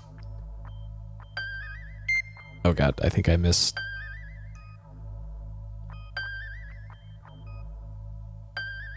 Don't take a break soon, no telling what I might do.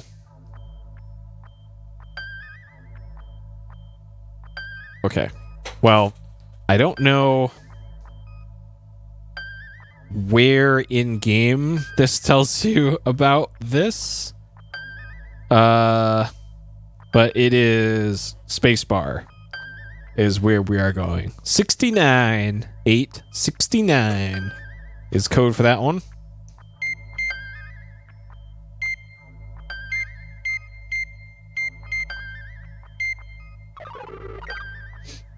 Okay.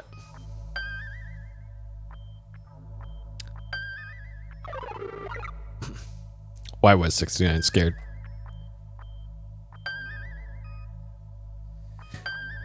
Alright. Off to the spacebar. You're playing FF14 like hell? Think you need help? A lot of people have been doing that lately.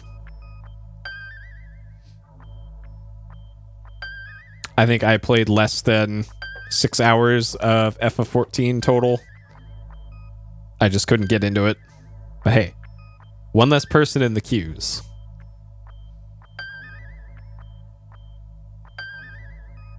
So my Archer Cat Girl on whatever server I made Archer Cat Girl on will just sit there and rot. Regular speed.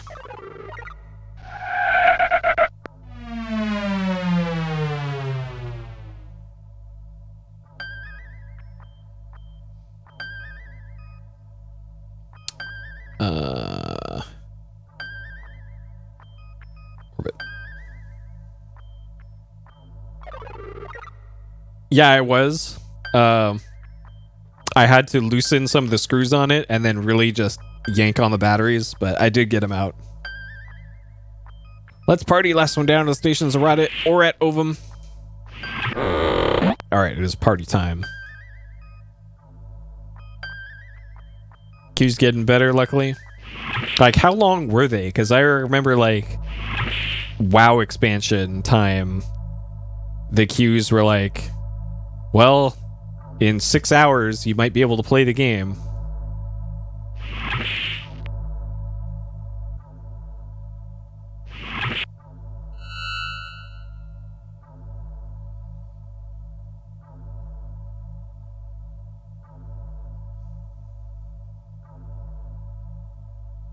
Energize.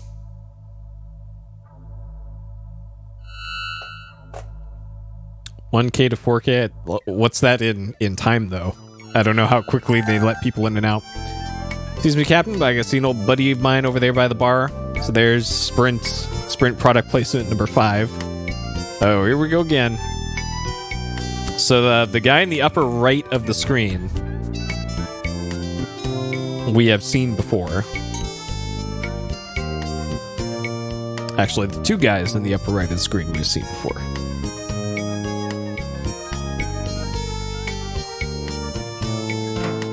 Alien looks vaguely familiar. 1.5 to 2 hours? Yeah, well, that's not that bad, all things considered. Chief engineer having a drink with a member of the Goliath's crew.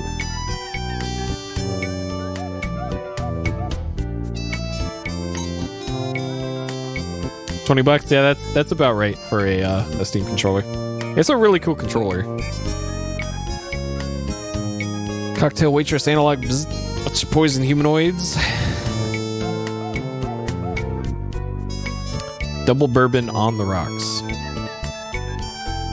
Fuzzy nostril. Green goblin.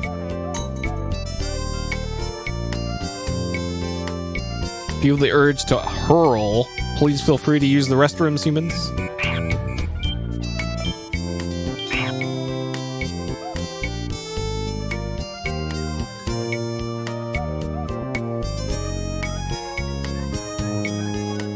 Yep, good old Sprint.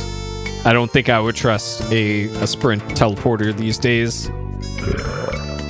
Hello there, sucker. I mean, partner. You have a moment? This guy gonna talk to us about NFTs. Well, actually, I'm kinda... Let me introduce myself. My name's Nella Jones, Merchant of Venus. Dealer in fine collectibles, trafficker in rare artifacts. What's your moniker, son? I'm a Roger Wilco. Well, Wilco, this is your lucky day. I can tell you the first minute I set eyes on you that you're a discerning individual with an IQ significantly higher than the chair you're sitting in. A man who knows the value of fine merchandise when he sees it. Well, never fear, Wilco. Nello can fix you right up. Need some Antarian Firewater, a few gray market copies of the latest Things Quest game, or a lucky Tribble's Foot? How about some Chernobyl cufflinks? They're a collector's item, you know, guaranteed to give you that warm glow like only hard radiation can. I don't think... I can see you're looking for something special, Roger. Can I call you Roger? Well, I got just the thing. Dehydrated space monkeys. They're all the rage in the colony worlds. You don't have to feed them and there's no mess. For you, 15 buckazoids. I'm not sure. You drive a hard bargain, Raj? Tell you what, take a free sample of space monkeys and my business card with my compliments. Let me buy something for your lady friend the next time you pass through here. Thanks. Realizing he's not going to make a big score here, the sales beast moves off to find another victim. Love the sound effects on this one.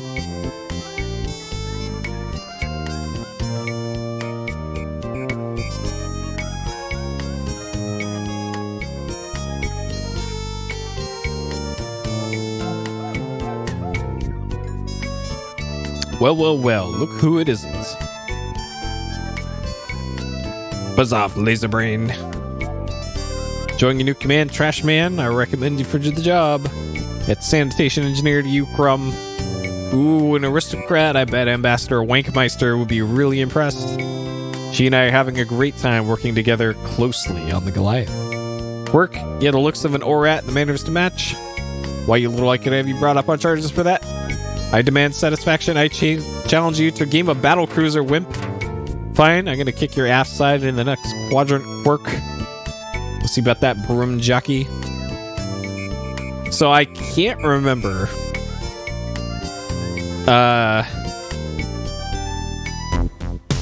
If you're required to win this or not to beat the game. I think you do have to win. And it's the worst thing.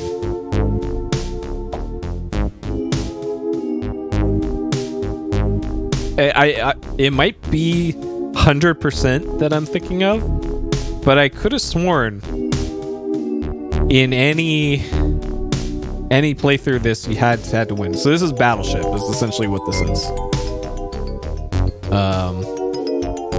So we place that there. We'll put this here. Yep. Help me out here, believers. There's my battleship. Okay. Done placing them. All right. So we have 2 probes. And I think the probes reveal a 3x3 area. So we'll put it right here. Ooh. Got him. Okay. And I don't think you can save scum this.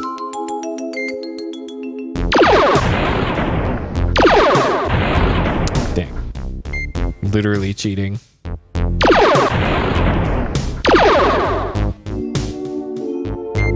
Okay. So we scanned here and that caught that. So okay. That one's probably going to be the hardest one to find. So that's good that we got that early. My scout ship! Okay.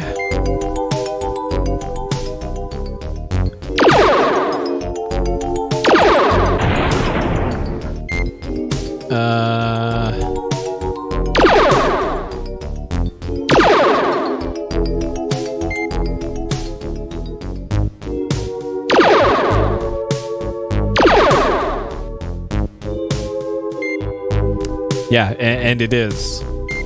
But you do get more probes the farther in you get. So we'll scan here.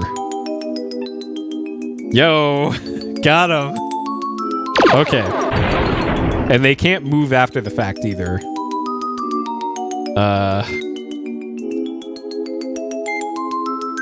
Okay, let's see if there's another one over here. Yo, found 2 of them. All right. Yeah, exactly. It's Shenbu all over again. I'm just so good at finding sailors. Okay. So we can take out 2 of those, and that should give us an extra probe.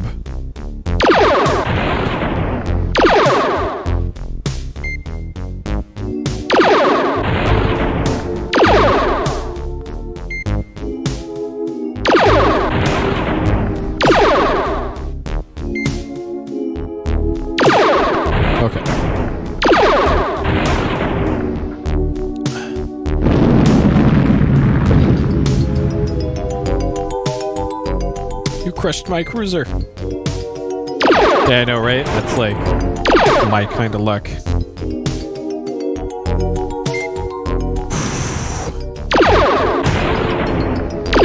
Yeah, it's like the ships always have this very specific shape, so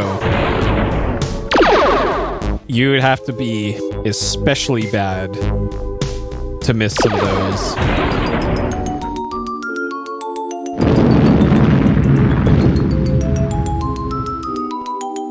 Blaster, you nailed my large battlecruiser, you weed. Alright, so that gave us a probe. So, let me take out this other ship.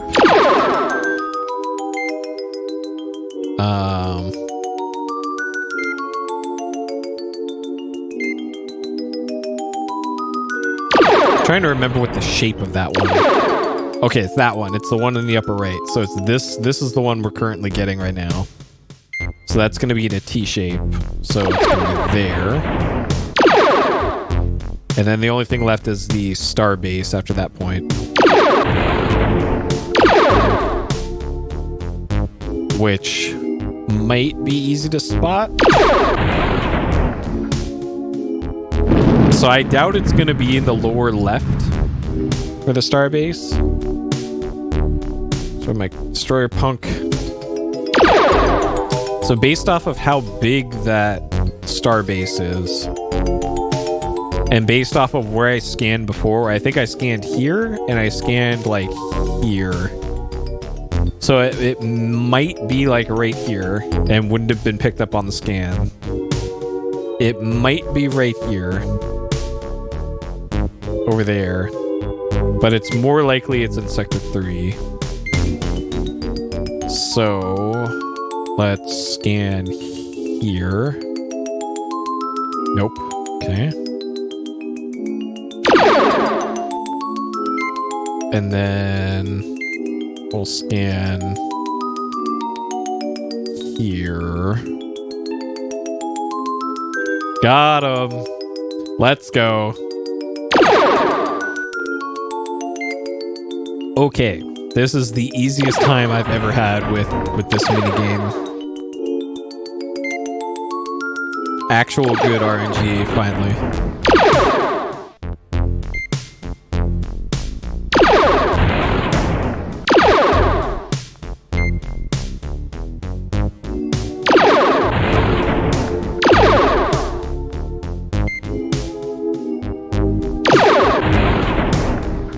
Got him.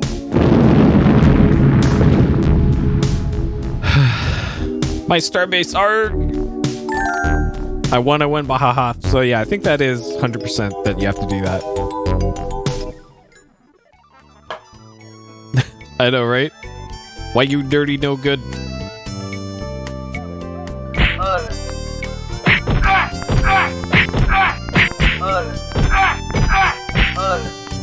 What's going on here, Cliffy? Captain, this slug bait crewman from the Goliath called our ship the Garbage Scow.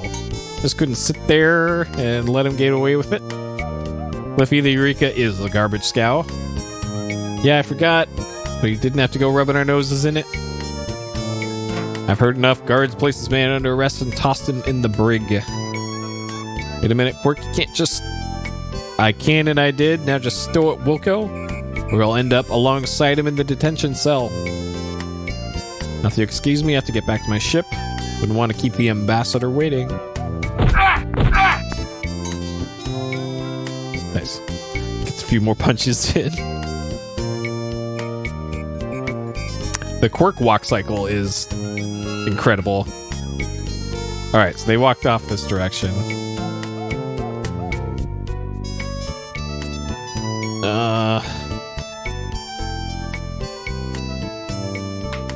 So Cliffy's in jail.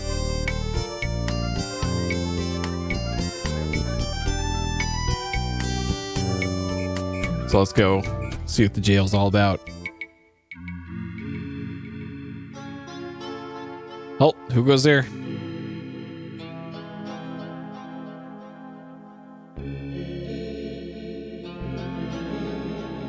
Scram, Pee-wee. We command him. Your attempts to take command of the situation are not met with success. Can we just go over there? No! Haha. With the jolt, just now turn the force field off, go on in. No! What a dweeb. I believe he fell for the old shut off the power trick. No! Okay.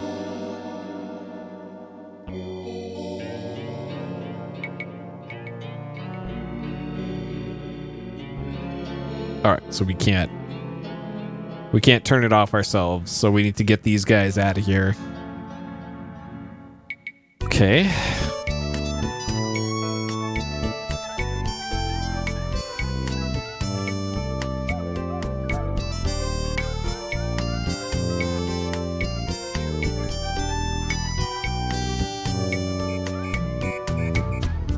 Uh-oh, here we go again. We came in the bar. Cliffy had a slight misunderstanding with the crew member from the Intrepid the last time he came in here. What do you mean by slight misunderstanding? Apparently, Cliffy made some colorful speculations about the crew member's parentage. He proceeded to make some unflattering anatomical references. Get the idea. Males can't live with them, sometimes can't even house train them. It reminds me of my 14th husband, Vlad. He was always brawling. Gavin doesn't have time to listen to one of your fascinating personal narratives right now, Flo. To figure out how to get Cliffy out of the slammer. Yeah. Told you the captain wasn't a complete closet case, Flo. I'm with you, sir. Let's go blast him out. That'd be a fine idea. Drop too much attention. There's got to be a better way. Alright, so this is one of those occasions where the manual gives you the idea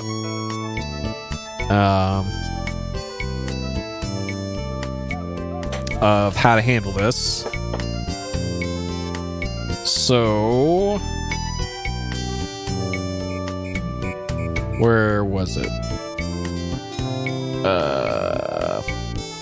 First on your planet with space monkeys. Just add water. That's all it takes. So the sales guy who came around before gave us this package of dehydrated space monkeys given to you by the sales beast of the space bar. A small label at the bottom reads, "Warning, do not allow contents of package to mix with alcohol." Well, drink doesn't look very appealing. Maybe you should have opted for Corona Light. We have another use for that alcoholic drink.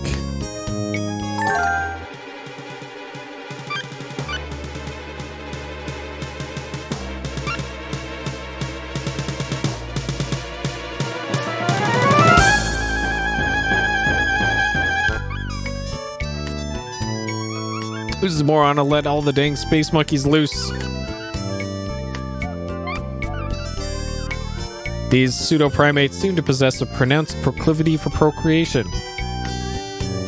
So that's what happens if you mix those with alcohol. That happens. Alright, so now we have suddenly space monkeys. So now let's see what's going on here.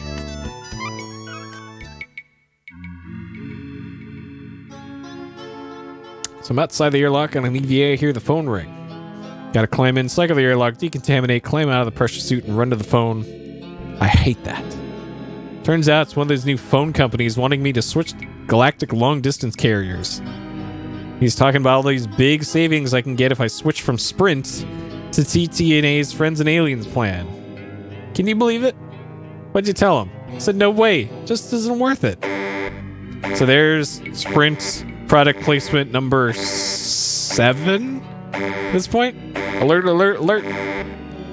Let's see what it is. Maybe we get to beat somebody up. Alright. So now we can go turn off this.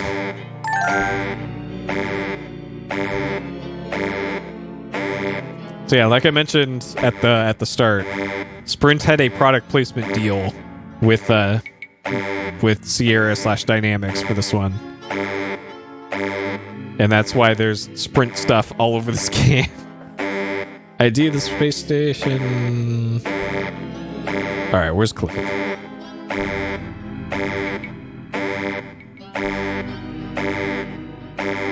Boy, am I glad to see ya. Got yourself in a fine predicament this time. Sorry, Captain, it wasn't my fault. I know, Cliffy. You're not gonna just leave me here to rot in this tiny cell for the rest of my life, aren't you? Of course not. Eureka isn't gonna be without her chief engineer. Heck, nobody else can even figure out half the jury-rig contraptions you've installed. It's nice to feel needed, sir. Any idea to get you out of here? Not one. You can find something that'll get through these bars. Be careful. Mighty cramped quarters in here. I like to make it out in one piece. So this is a laser cutting torch. Handy if you lock the keys in the car again. Alright. break you out, Cliffy. It's okay. We got this laser cutting torch. We'll fry your chief engineer. Okay. So laser cutting torch. We couldn't just pass it to him through the bars and have him shoot his way out and we step away. Here. Have this stick. Okay. Stick won't work. Business card, hole punch. Communicator. Can we warp him out of there? No. Can't teleport out. Okay. We'll be back, Cliffy.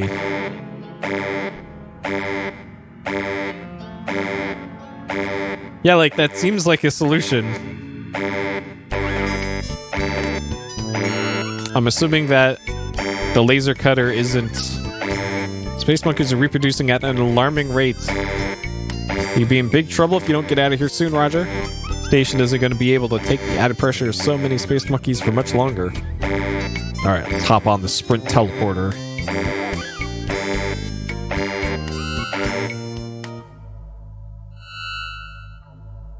Alright. Let's get our good boy here. Who's a good boy?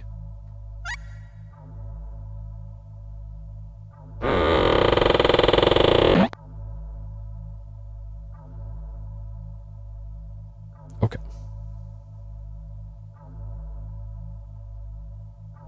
Energize.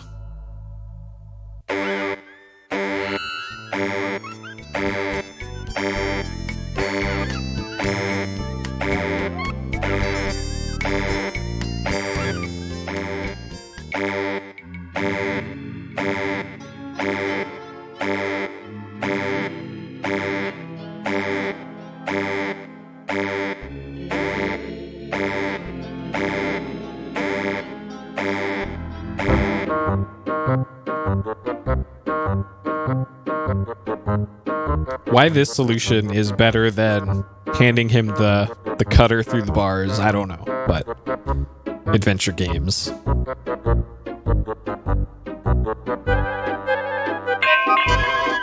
The little beastie's good for something after all. Oh, now he runs. Except Cliffy not in a hurry.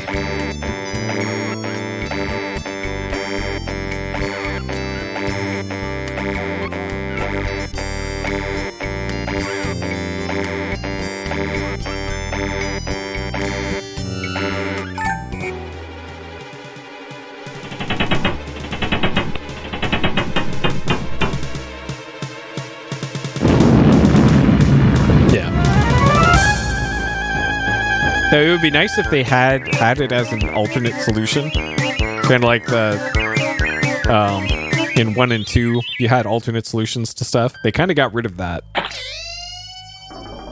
And 3, I guess, also had the different ways to deal with the android. But don't really have that in this one. Receiving a coded transmission from Starcon. Ordered to proceed to Clorox 2 for an auxiliary garbage retrieval mission. Okay. Clorox 2.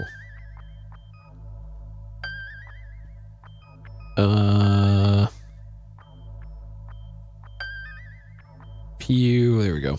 Clorox 2. 90210. Of course.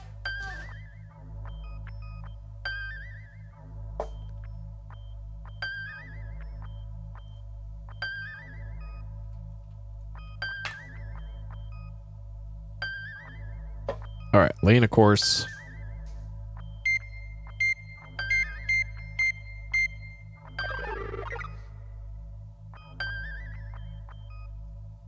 Engage. Okay.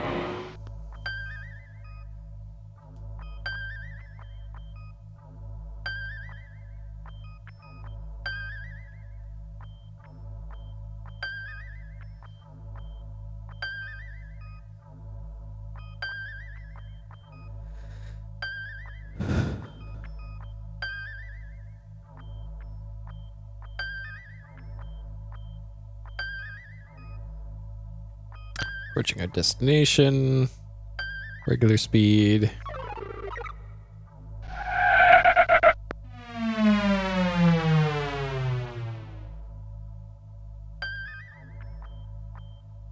Strange, not tracking a waste beacon. Maybe we should investigate. Can put us into orbit to take a closer look. Let's do it. Okay. Alright. Hail planet.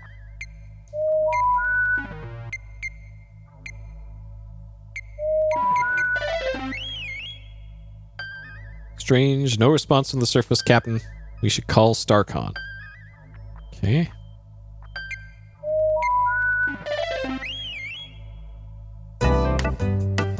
You've reached Starcon Central Command. All our wavelengths are busy now, but if you stay on this frequency, an operator will answer your call, and the number was received. Currently, we are number 2,856,875,333. Okay, well that's not useful to us. Status report. Ready to rock. Okay. What can Cliffy tell us? You rang. Give me more power. Can't take much more of this, Captain. What was I say that? Status report. Finish putting WD-40 back together for our science officer. You can reach her through the science station on the comm panel. Cool. Arrow on the phone at the bank. Oh man, that's kind of one of the nice things about smartphones now, is that you can have the AI in your phone sit on hold for you and notify you when it's ready for you to do phone things. What function may I assist you with? Recommendation. Recommend we send down an away team to investigate the fate of the colonists. Require any further? Scan the planet. Nitrogen, oxygen, carbon dioxide, gravity normal, temperature 27 Celsius. Sure. Indeterminate life forms can support oxygen breathing life forms. Scan for ships. No ships in range. That's all. Okay. All right. Away team, huh? Let's go, Drool. Looks a little suspicious. Go down with you. Meet me in the transporter room.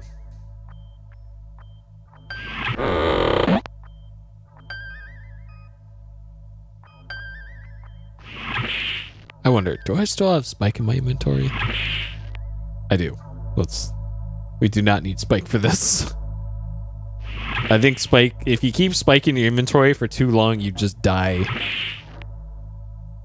So we'll put our good boy away. Because in the description for Spike, Spike is not house trained properly. So Spike will have an accident while in your inventory, and it will eat acid through your chest.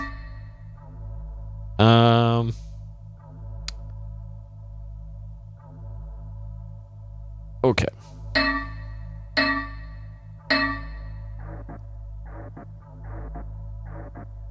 Energize.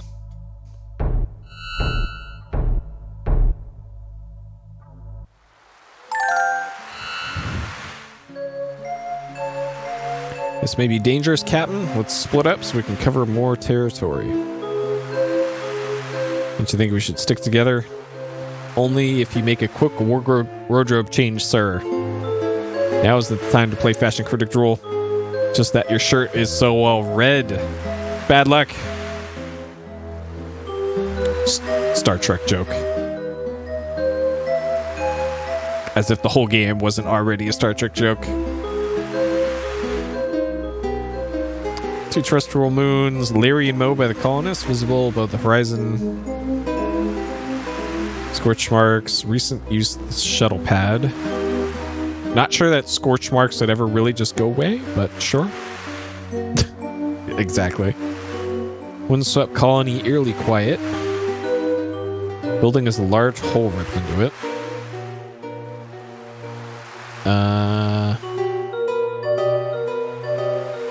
Tumbling tumbleweeds. All right, what we got over here?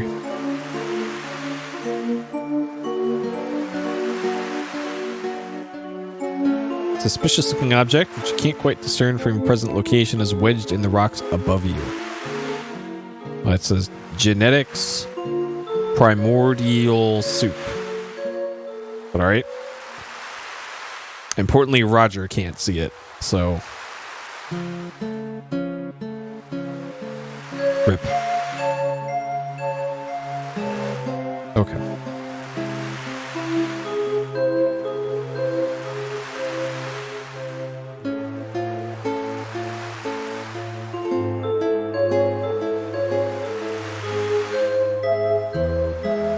Man, the walk cycles in this game are just so good. Okay, so that just brings us behind the rocks.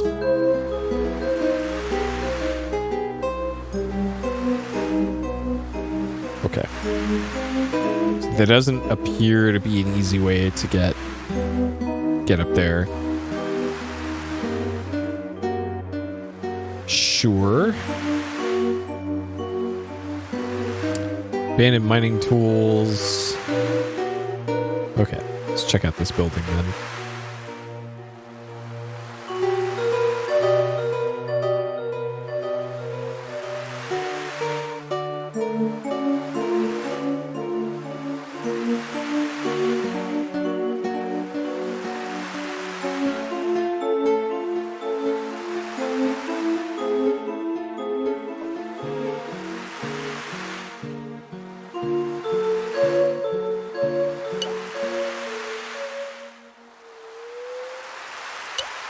I have the feeling we're being watched. Greenhouse in shambles, broken computers strewn about everywhere. Small computer console appears to be the only piece of machinery in working order. Okay.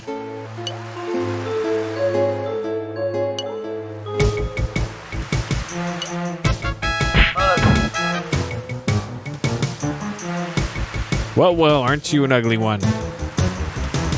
I was once ugly like you, but look at me now. Perhaps I can make you pretty like me, hmm? Try and dodge my death, loogies, monkey boy. A little hemorrhoidal ointment will clear that rash on your face right up. Now get off me.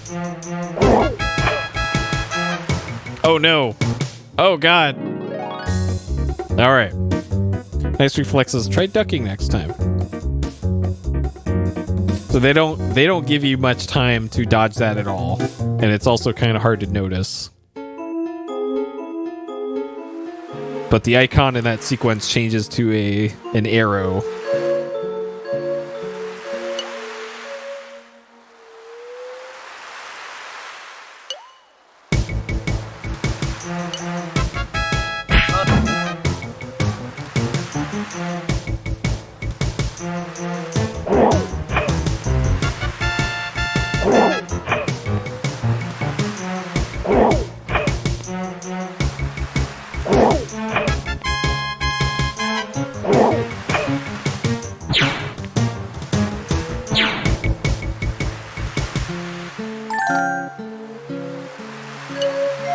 Nice shooting text.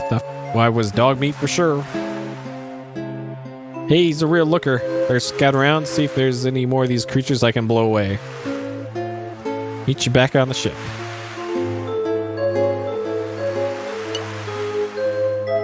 Undergoing some kind of metamorphosis.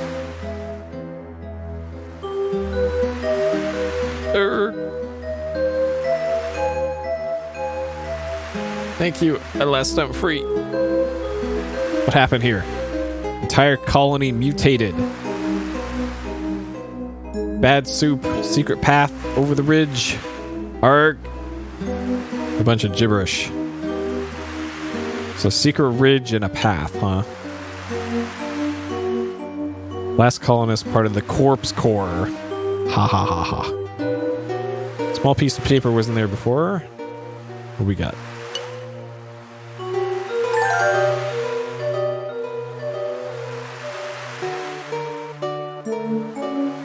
Battered scrap of appears... Okay, this is missing. Battered scrap of paper, I guess. Appears to have some writing on it. 80869. Nice. I told you. They put 69 everywhere in this game, and it's great. Love it. Okay, use this. Enter access code. Maybe this is 80869. Yep, okay. Personal log, Clorix 2, Colony Administrator, Harry Carey. Very strange happenings since the Goliath's last visit. Small survey team, week overdue. Reports of strange creatures roaming the Badlands. Just a bit of cabin fever. Worried about the disappearance of the survey team. Becoming more and more alarmed, search party dispatched to learn the fate of the survey team hasn't reported back. Fears spurred by wild rumors about the creatures. Colony emerged panic. God help us, a band of hideous mutant creatures attacked the colony last night. Very few of us escaped. I've been wounded slightly. No doubt that these creatures are intelligent, even appear to have rudimentary understanding of technology. Captured the settle pad, cutting off our only means of escape, using personal passcodes, sealed the colony. Creatures will no longer be able to get into the undamaged structures. I'm in agony. Wound I received burns like fire. Hour ago, mutants blasted off the colony shuttle. As they climbed the boarding ramp, got my first good look at the creature in the daylight. It was hideous. Tattered rags he wore were the remnants of a survey team survival suit. I have a terrible suspicion about the fate of the colonists. I'm now utterly alone on the planet, dying. End. So a bunch of mutants stole the shuttle that was on the colony and left the planet. And this guy was the only one left in the settlement. And all of this happened after Captain Quirk's, or Admiral Quirk's, ship visited the area. Alright. And then he told us about a secret ridge, a path to the secret ridge.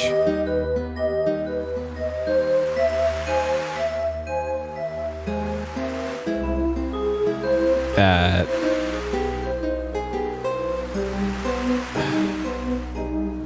I forget how you get up to it. I think it's like here.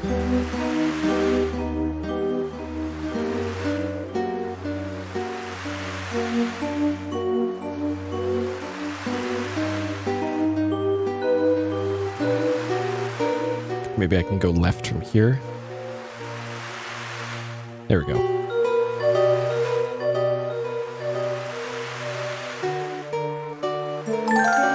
Canister bears the phrase primordial soup and the logo of the Genetics Research Corporation. So, mutant colonist guy, small label, bears, biohazard. Do not expose direct sunlight, air, water, do not ingest, inhale, or have contact with exposed skin. So the mutant guy said bad soup. Fine product from Genetic Research Core 41666, sector whatever. So 41666 is genetics. And I don't believe you can go to genetics until you actually look at that.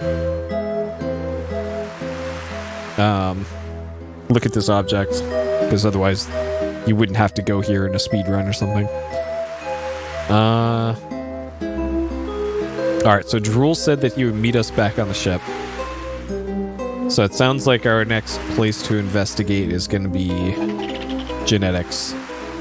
Rika, go ahead, Captain Wilco. One to beam up. Oh great, I was finally starting to unwind up here.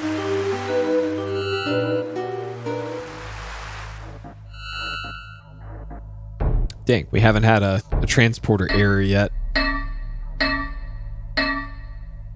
Usually you have a few by now.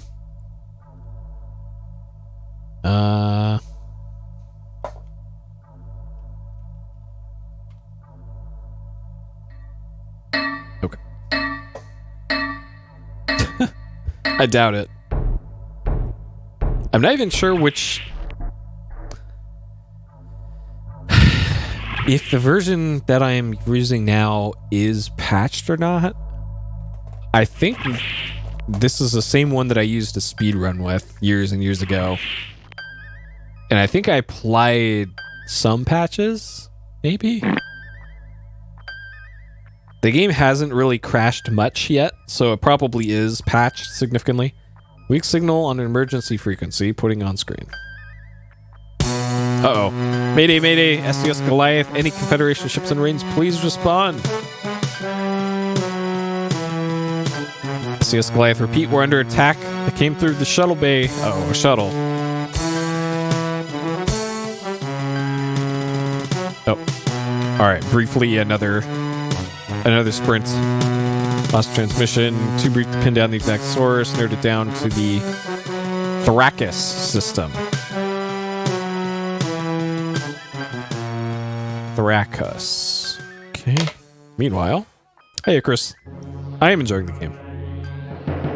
This is actually my first proper. Oh God. My first proper casual playthrough of this. I've never really done like a blind casual play of this. Only been walkthrough assisted and speedruns of this before. Okay. All right, hold on. So we have the coordinates for genetics, which is 41666. What about Thrakus? I'm assuming going to Thrakus is gonna be a bad time. There it is. 53284. So we'll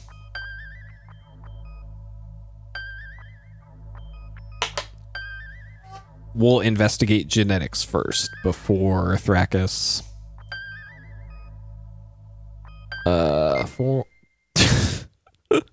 Hey, remember when I said, hey, this game hasn't crashed much? That's an interesting place to crash too. Yep. Running out of handles.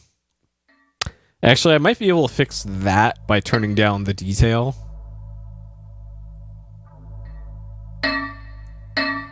I'm not even sure what the detail slider even does, because it doesn't appear to like drop frames for any animations, and it doesn't change resolution or anything.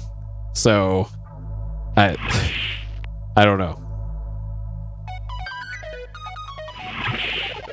because these animations still seem like they're as fast as they always were.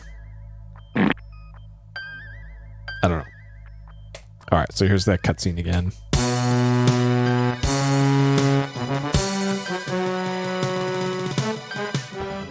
Okay, so we're up to eight sprint product placements.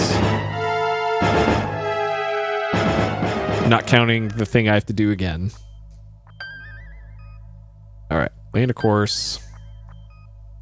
41666. Enter. Okay, did not crash this time. Light speed.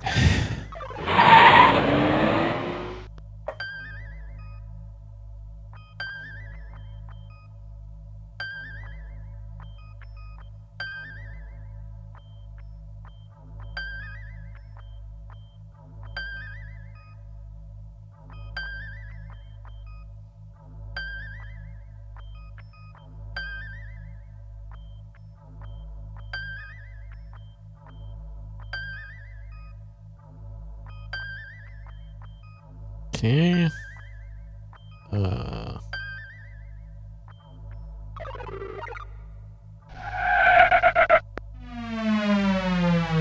So I believe the specific area that I was talking about with the literally one song that you want an SC-55 Mark IV now, I think it's in this area. Unauthorized ship trespassing in an Alpha 1 security zone. Emergency has been recorded, forwarded to the proper authorities. Depart immediately, station out. Alright, there's sprint number 9.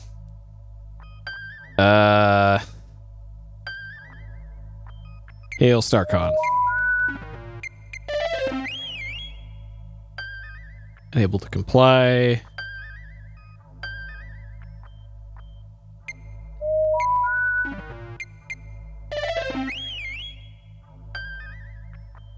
Can't reach anyone.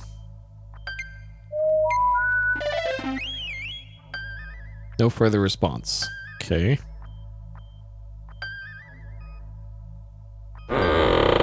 Maybe I was supposed to go to Thrakis. Huh. I don't remember having that cutscene before. I guess we'll find out shortly. If I have to load my save and go to Thrakis.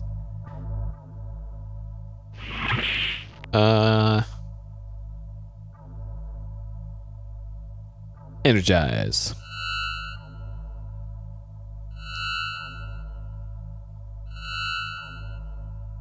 Oops. Plum forgot. Can't beam over while their shields are up. Interesting. Okay, so their shields are up. So you can't go there.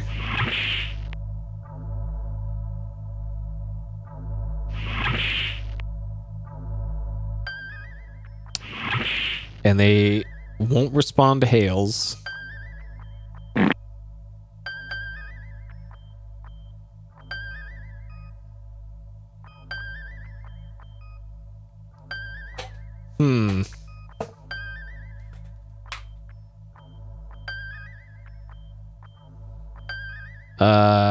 Fire.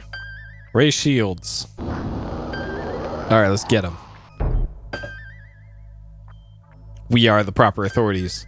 Fire. Nothing to shoot at. There's... Okay. Alright, I guess we're going to Thrakis. 53284.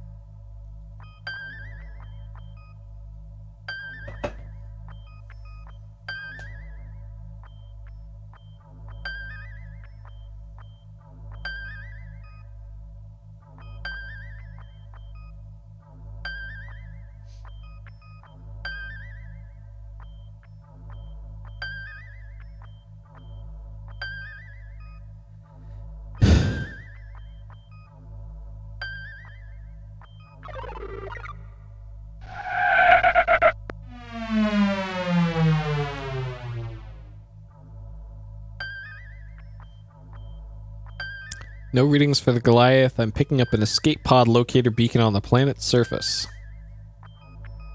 Okay. Standard orbit. Okay. Hail the planet. No response, Captain. Only picking up escape pod homing beacon on the surface. Okay.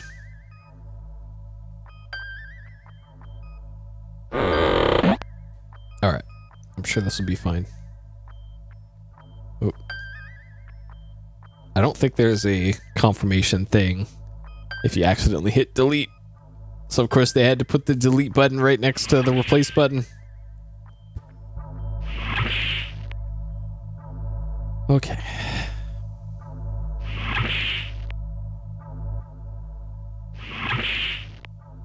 Alright, let's beam on down there. Check out that escape pod. Energize.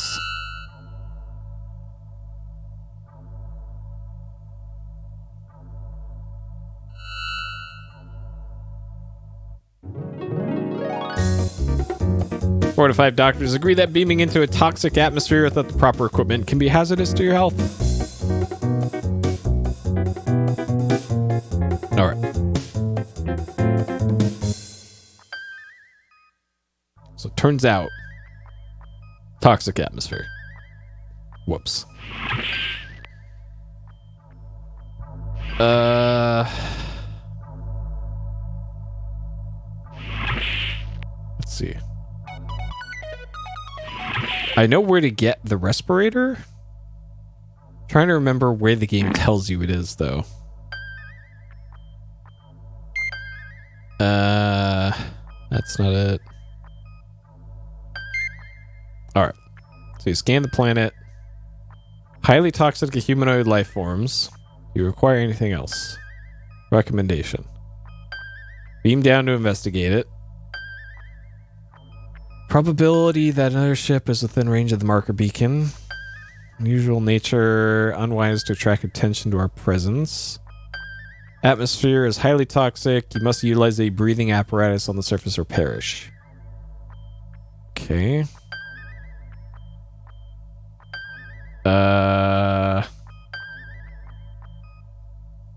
Don't feel like chatting.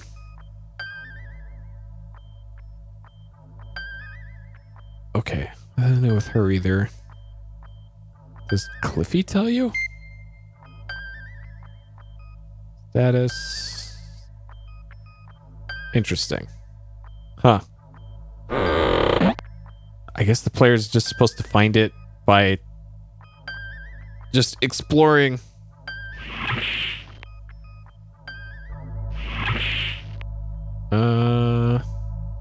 Okay. Anyways, I know where it is. It's down here. So the room where I went out the airlock accidentally earlier in the game.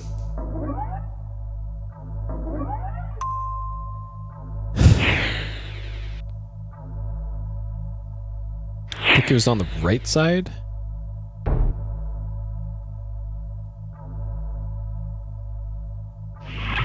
Yes, there it is. Okay.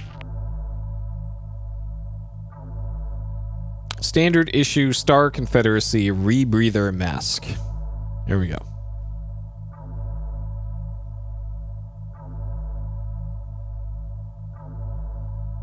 That one.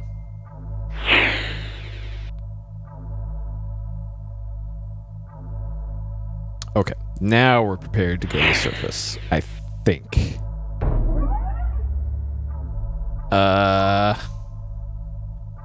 We'll save here, just in case.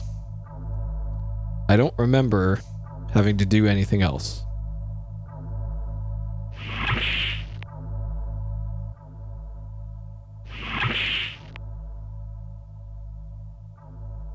Yeah, I think you just need the rebreather.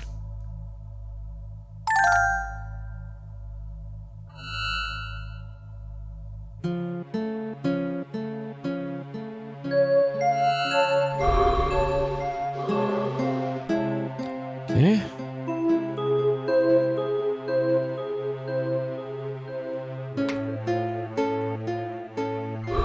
Can't remember if you can fall off this or not. No.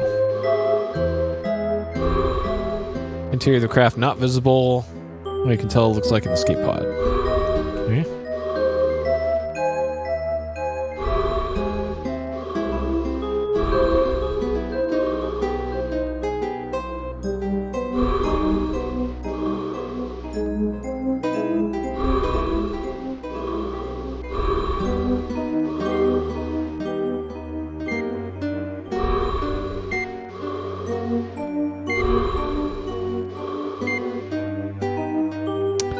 The uses can't be far away. Probably designed to belong to the recent occupant. Okay. This looks familiar. Lovely little frock. Too bad it's not your color. Flashing red button catches your eye. Somehow connected with the homing beacon. Okay. Alright, turn off the homing beacon.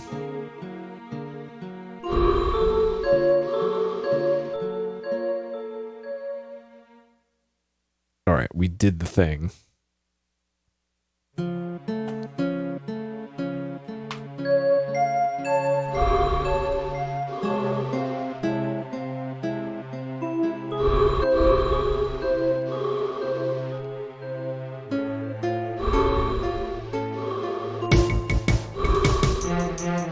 Hiya!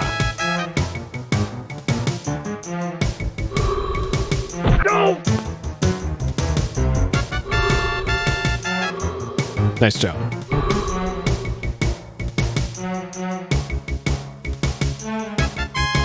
Help me, Wilco. I'm slipping. Only had something for me to grab onto.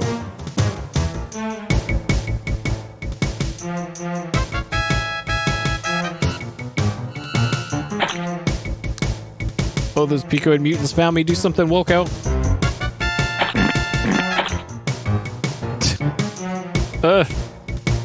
Your hand or something, or I'll climb up and pull you up after me. It's Bia. She beautiful when she's scared spitless. Menacing picoid mutants could easily finish you off quickly if they wanted to, but they're going for bonus points in the pain and suffering category.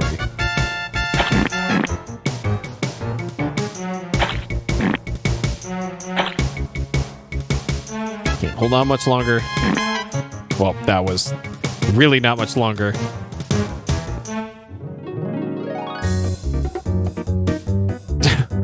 If he is dead in an alternate future, she would have born your son. In the future past, the Space Quest 4, your son would have saved your life, but she didn't, so he couldn't, therefore you aren't. Alright. Sure. Time.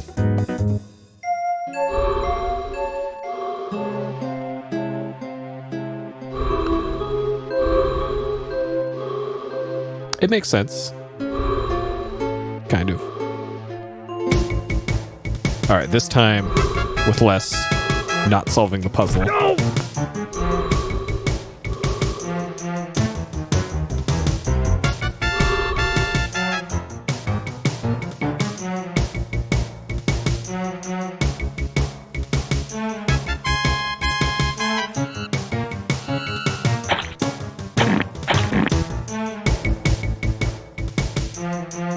Alright. Something for her to hold on to. This pretty much the only thing. Your hand, something, climb up after you.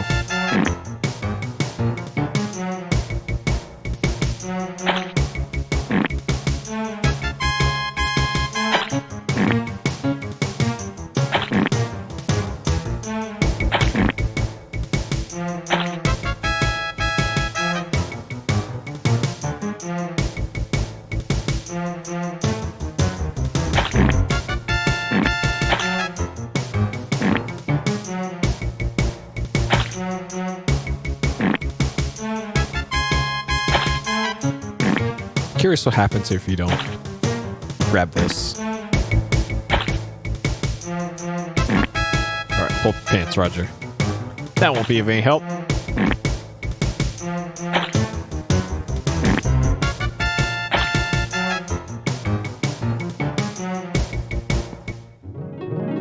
If you hung around too long, don't worry, you make great compost for some baby mushrooms. Alright, that's what happens.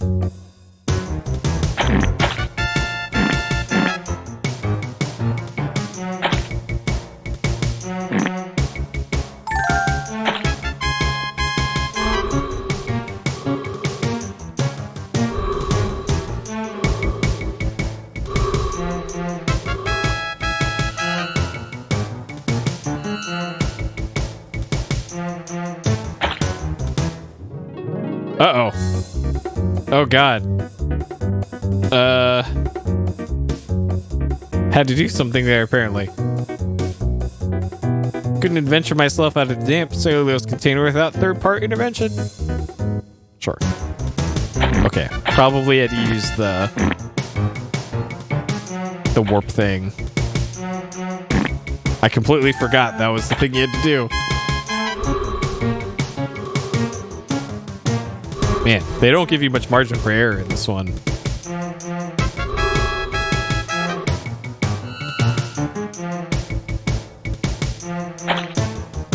Wait, oh, that's right. Okay, now I remember.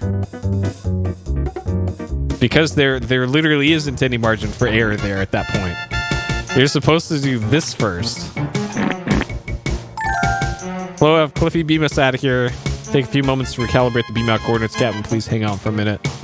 That's what I had in mind. Cliffy says your present orientation wouldn't fit within the containment field of the transporter beam. Clearing a few meters from your position, can you make it there? Do you have any choice? Not really. Eureka out. Okay. That's what you had to do first. I remember now. Okay.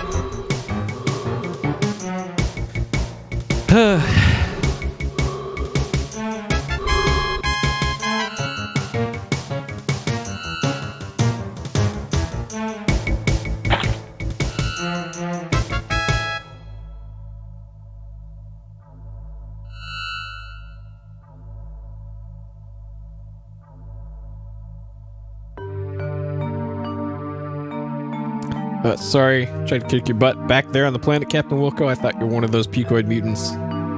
Call me Roger. Don't worry about it. Don't think I'm gonna make it, Roger. One of those bastards nicked me with that awful primordial soup. Don't worry, we'll fix you up. Gotta be a cure. I'm afraid not. The only thing you can do is slow down the mutations by putting me into cryogenic suspension. Beatrice, you're asking me to freeze you? We're getting along so well. I must admit, I thought you were real putz back at the academy, Roger. But you turned out to be an okay guy. Maybe even more than okay. But we don't have any time for that now. I'm probably not going to make it, and the pucoids have to be stopped before they trash the entire Star Confederation. The Goliath could be parsecs away by now. We'll never catch them before they reach StarCon. They aren't going to get far without this. It's the Goliath's warp distributor cap. Oh, okay. Bia, you're a genius. I know. Now put me in the cryo chamber quickly. Okay. Who's that, Captain? Ambassador Wankmeister. Escaped from the Goliath. Their entire crew has been infected by some strange substance and are turning into hideous pucoid mutants. Gotta get her stabilized before she turns into one herself. What should I do? I'm an engineer, not a doctor. You better do something quick, though. She's starting to look a little green around the gills. Alright. So we gotta figure this out quick. I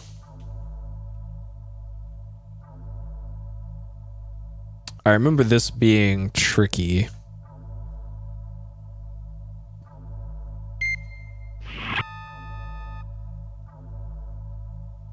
Okay. Open the pod. Grab her. Put her in there.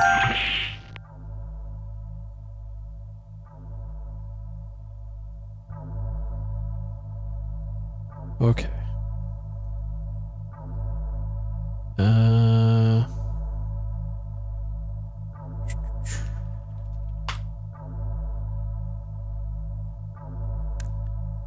Okay. Yeah, character names are quite something. Alright, Cryo Chef, Car Freeze, Cook, Defrost. What we got here? Cryo Chef cooking instructions. Hot dogs, 20-second cook. Coffee, 5 seconds defrost. Freeze Ambassador, 10 seconds freeze. Cheeseburger, 25 seconds cook. Hot chocolate, 5 seconds cook. Hamster, 20 minutes cook. Sure. Orat giblets, 90 minutes cook. Ambassador defrost, 10 seconds defrost. Okay. Sure. Alright. Freeze, 10 seconds, start. Alright. As long as you look at the instructions, it just literally tells you what to do. Successfully placed in hibernation. Mutation process has been slowed, not out of the woods yet.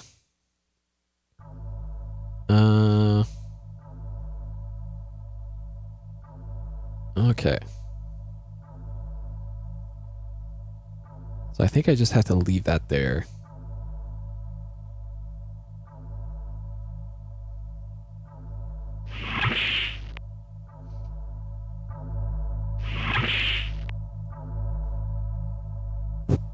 So if she took the warp distributor cap from the Goliath, that means that the Goliath is still around.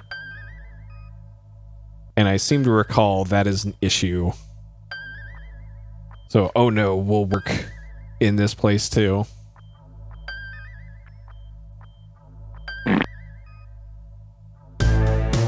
Yep. Found the Goliath, sir, or rather she found us. Goliath's approaching at high speed, arming her torpedoes.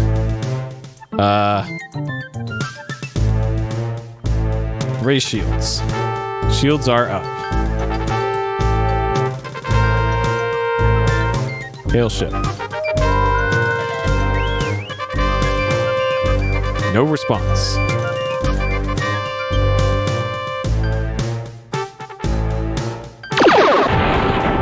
They shot at us.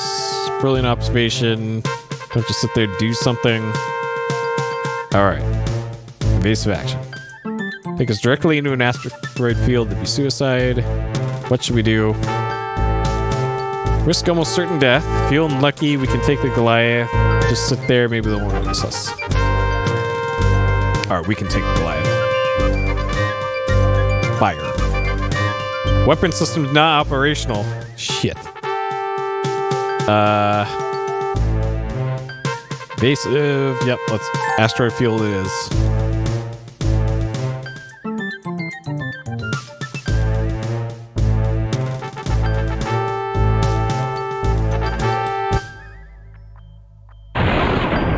Being hailed by the Goliath. Hello again, Wilco. You significant little pimple on the behind of humanity. Speaking of Pustul's quirk, you've never looked better. Pathetic fool, no idea what you're up against. Gonna puke out the entire galaxy, starting with Starcom.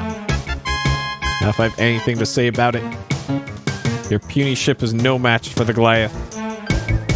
Au revoir, broom jockey. The next time we meet, you won't be so lucky. Alright, there's another sprint. We're up to 10 sprints. Captain, gonna have to make an EVA to repair the damage from the Goliath's attack. You can monitor me on my audio over the comm circuit in my pressure suit. Careful, Cliffy. Yes, sir. Prepping to exit pod in Bay Airlock. Heading towards port stabilizer. Made it. Only take a minute. Need to make a few minor adjustments. Oops. Okay, that's got her. Coming back. Uh-oh.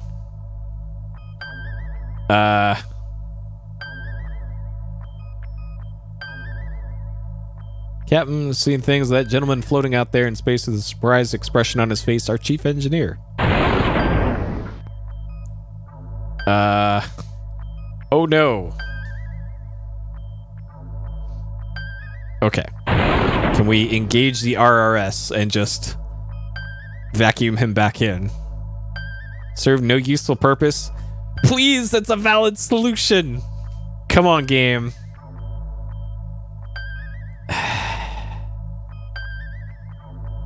Another totally valid solution that the game will just not let me do. Come on. Okay.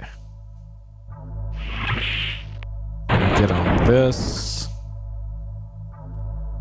Alright, so this part coming up is one of the spots in the game where I just might be stuck. Because the game will not be completable if this doesn't work out. So let's see.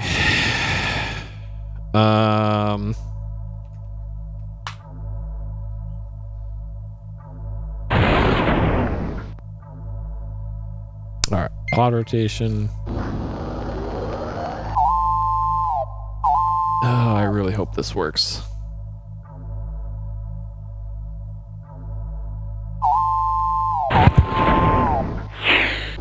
Okay.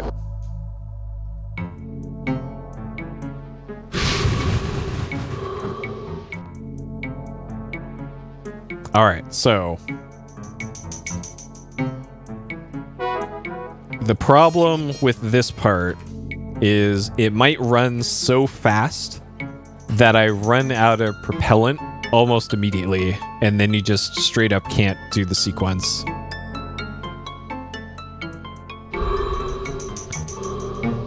Okay, that's our ship. That's our boy Cliffy. Shit.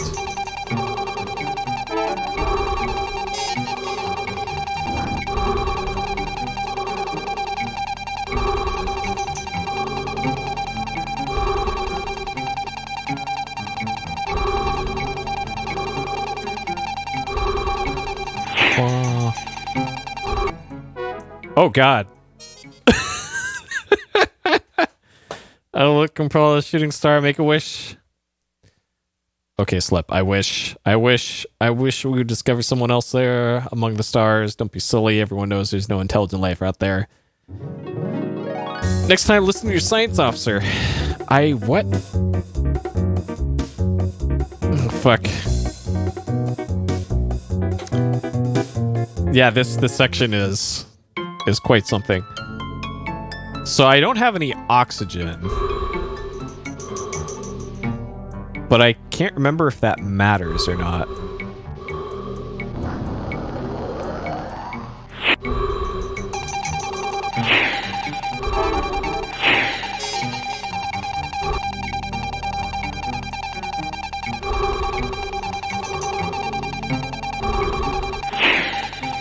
Please. Oh. Okay, I think I goofed again. Alright, that one's a death. So I don't have any oxygen, and I don't remember that being a thing that you had to worry about.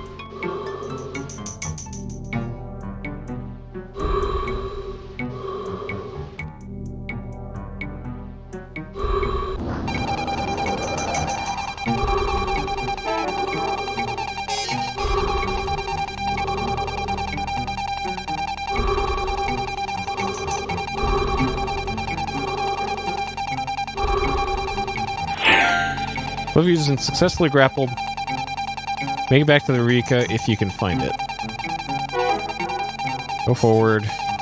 As the last whistle's oxygen filter through the pod's life support system, you yell for help, only sound... Oh, God.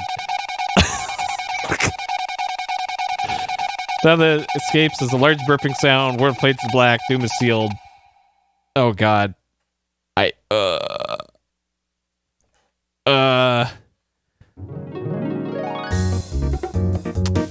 You might be able to make that. Okay, I'm gonna keep trying to see if I can make that.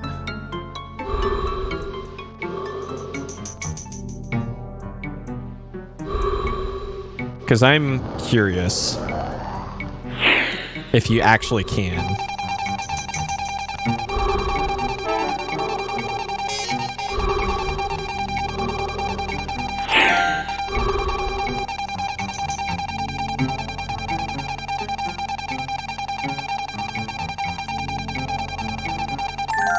Okay, good flying. You return to the safety of Eureka. Okay.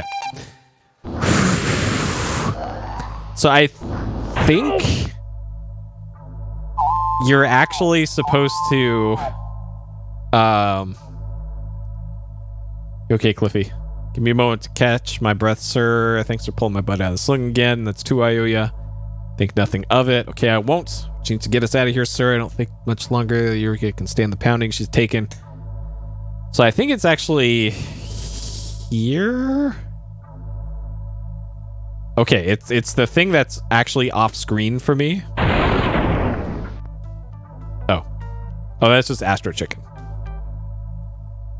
Maybe it's here. Yeah, it's over there. Okay, so there's an oxygen tank. Yeah, that's what. Okay, so there's an oxygen tank that you have to put here or something. Well, it's ours now. But I think you had to fill up the oxygen for it first before you went out. Hopefully this isn't going to be an issue later in the game. Also, I had no idea you could do that whole sequence without oxygen. I don't know if that's intended or not, or if that's going... Because I have to use the pod again later, but not in the same way, so I don't know. It'll probably be okay.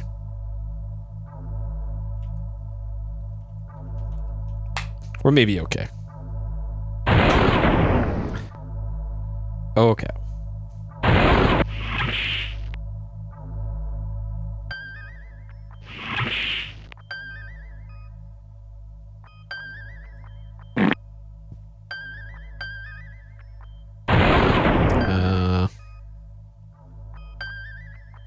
Status report, nav online.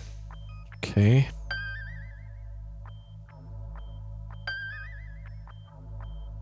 Well, I guess we're going to genetics again. Hopefully it doesn't crash again.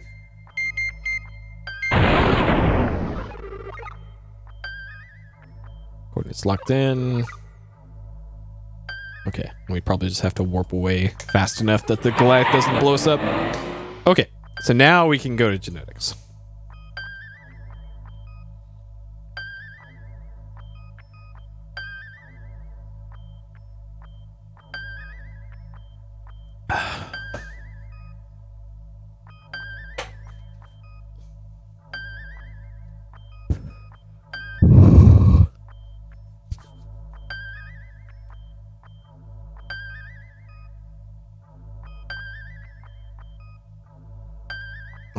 regular speed.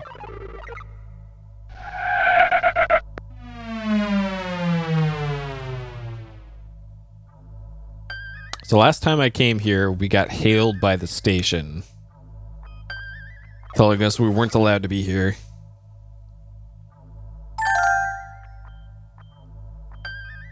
And this sent us to a different spot at the station now.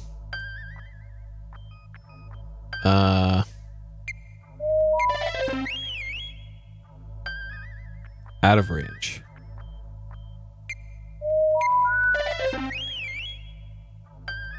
No response. Don't think there's anyone down there. Okay, so they abandoned the station. Interesting. Actually, let's... Should have learned our lesson by now to talk to the science officer first. What function? Scan the planet. Detecting power fluctuations in their sensors registered debris in the area. What do you recommend? Facilities not listed in Starcon Registry or any of the other libraries. Structural analysis indicated 92% probability it's a research facility. Recommend an away team to investigate. Okay.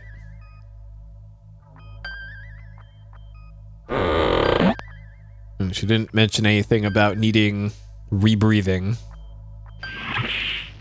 So we should be good.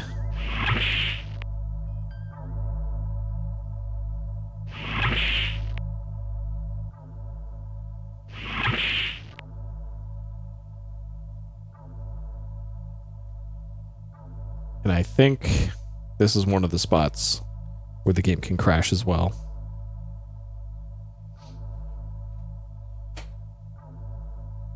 Energize.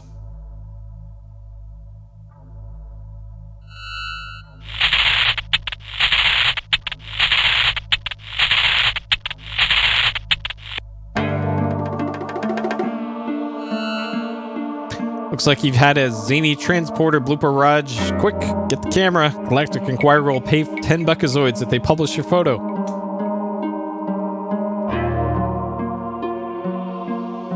Alright, so we are a fly right now. Oh god. We were a fly just now. Maybe. Oh jeez, that's quite the alright. We are 10% Roger, 80% fly, and then 10% butt. Nice. And that was in the manual. So this is the transporter bloopers. So there we go. There's they'll pay you 10 buckazoids for that. You could be a butt. Oh, this game.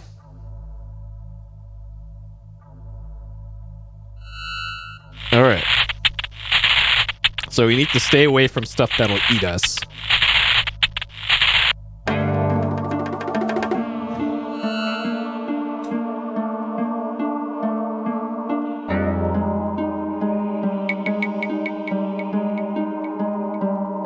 So this appears to be... You better have dropped something. Bears a striking resemblance to your communicator. Okay. Come on. There we go.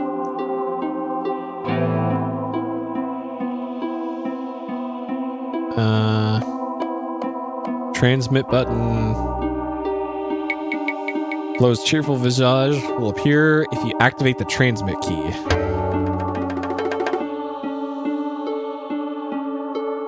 Well, we don't appear to be able to do that. Okay.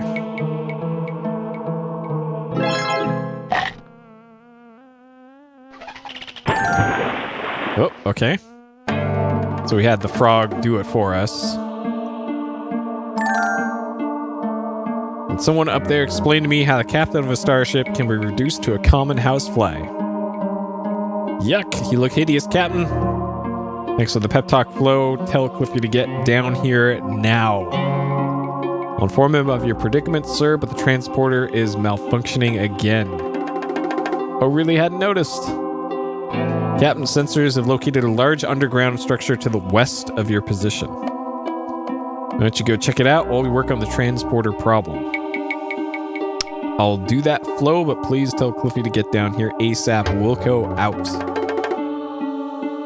Okay, so we have our mission to go check out the thing to the west.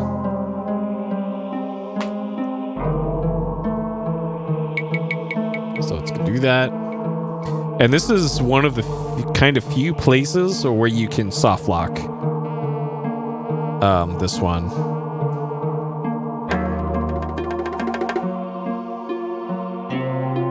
So nothing over there to the left side of the screen. Looks like we got something right here. Every other electronic card key lock you've ever seen. Okay.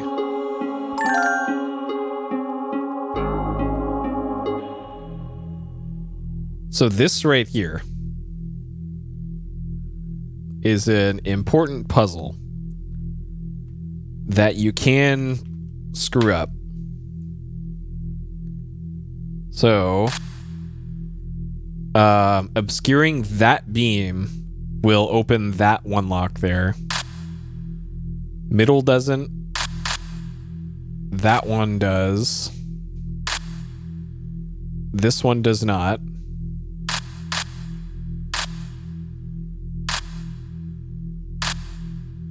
So it's the cardinal directions with an empty spot in the middle. So I'll have to remember that for later, for the design of how that works. So is that one, that one, that one, and that one. Okay, that's essentially the pattern that we want for it. Okay.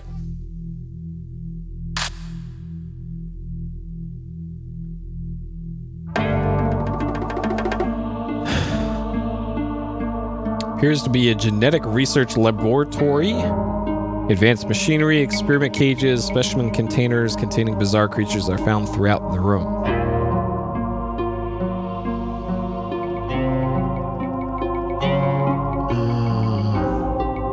Computer workstation.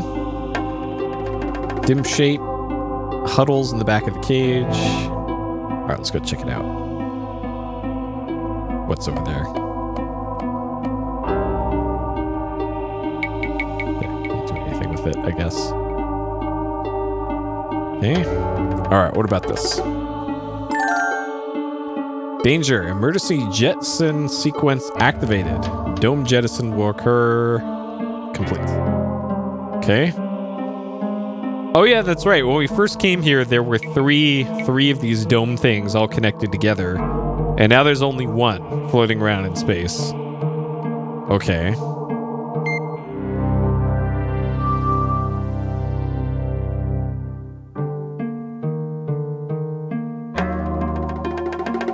Alright. Systems.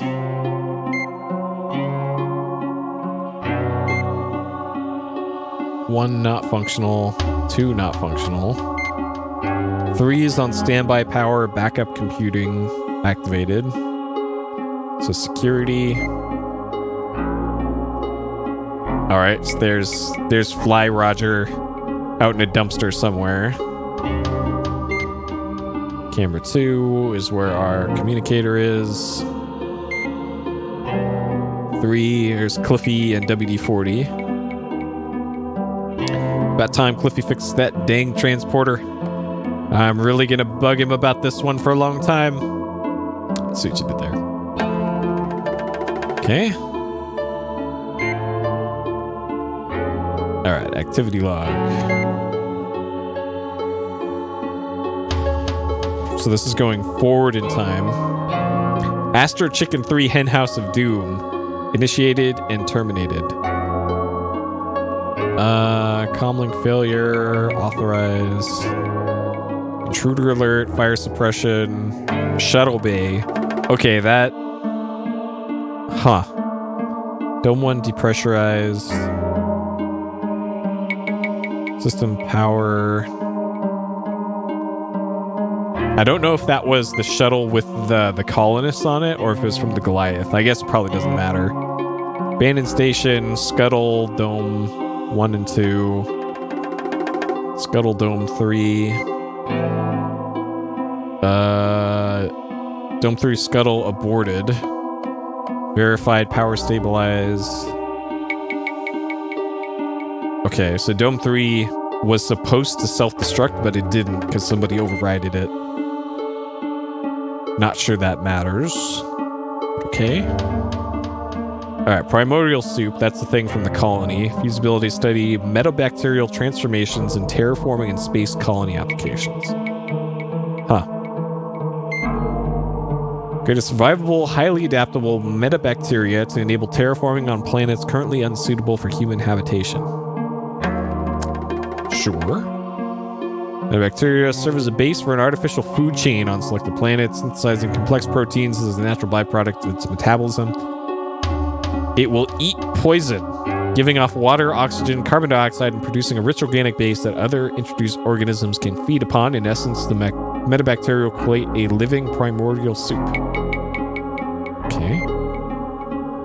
3 months of preliminary trials. Bacterial strain Cassis velox has shown the greatest promise. Vigor of the species is impressive. Astonishing reproductive rate makes it an ideal candidate.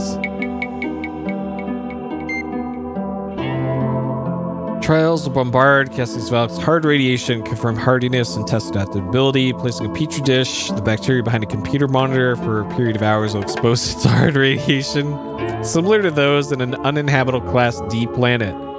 Later, we shall repeat the procedure using a safer type of radiation, such as a gamma ray. Nice.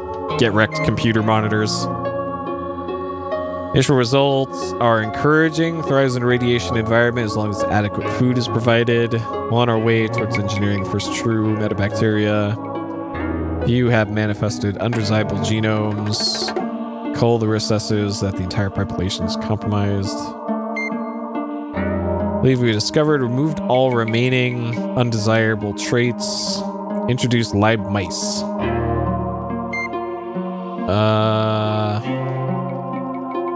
Mice have turned into slimy, foul-smelling, bad-tempered meta-rodents with attitudes. Infected the DNA of the mice much like a virus. Unprecedented event. Experiment not progressing well. Several test subjects begin mutating wildly.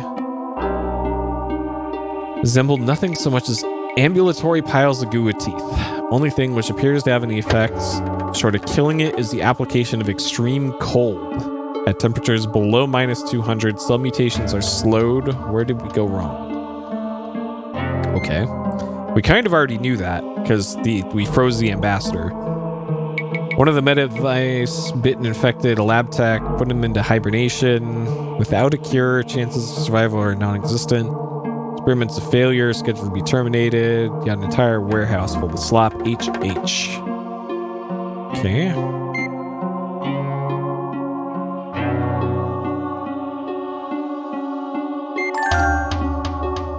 Well, 120 gig SCSI drives.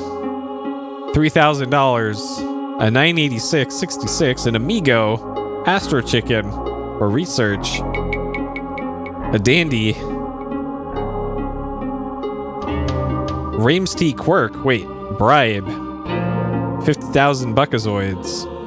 All right, we got evidence Quirk was in on this. Even more bribes for Quirk. Bunch of ale, laser pet, liquid nitrogen. Consulting with Madame Zorba. A ninjutsu 520 gig SCSI. Novelty teeth. Programmer cubes.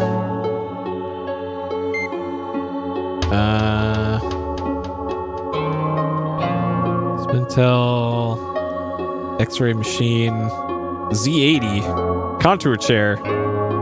Oh, speaking of chairs, I may or may not have placed an order for a gamer chair today. Though it's not like one of the obnoxious gamer chairs. It's one of the secret lab chairs. Because my current chair is just completely falling apart. Okay.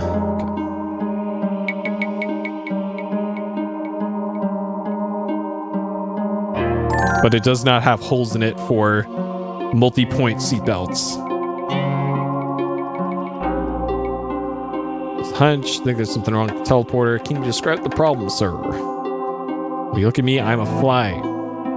Sure are. What happened to the rest of you? I mean, he crawled in the trash bin out back. Yeah, pretty sure I can fix you up. Where's the dumpster? Behind that large rock outcropping. Lead the way. Excuse me, Captain. I'm gonna scan the perimeter.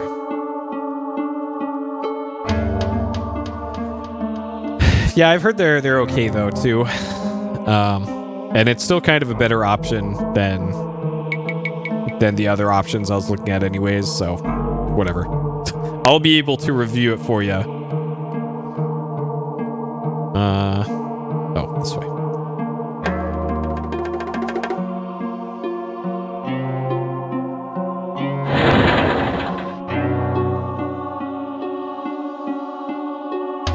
Here's your body, Captain. Some people might say you never looked better. I can fix you up. Have to reverse the phase polarity of the transporter interface grid.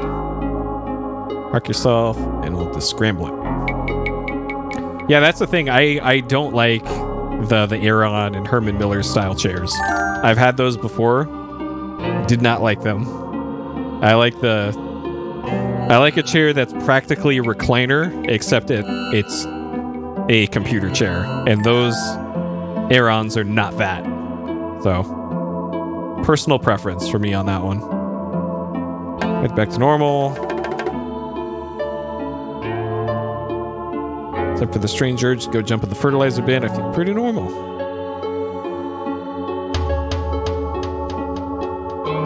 Flew through the locking mechanism, found a big underground lab next door. Only so much I could do there as a fly. A lot of really high-level gizmos, all sorts of tech. Realizing the words of advanced technology to Cliffy is like showing a photograph of helpless women and children to a Doberman pinscher. Hungry gleam comes to the engineer's eye. Let me take a closer look at the lock. You never know if we can open it. Might even find something we could use against the pucoid critters. I'll meet you there.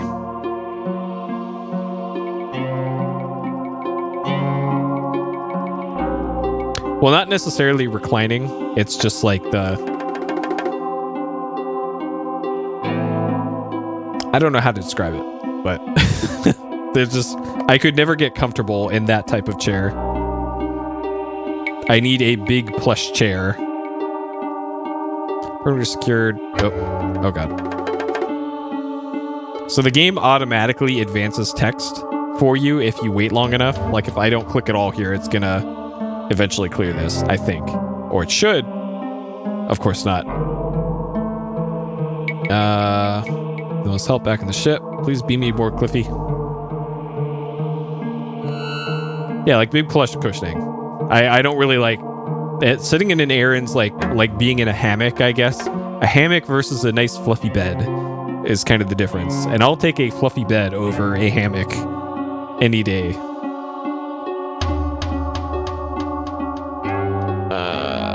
Okay.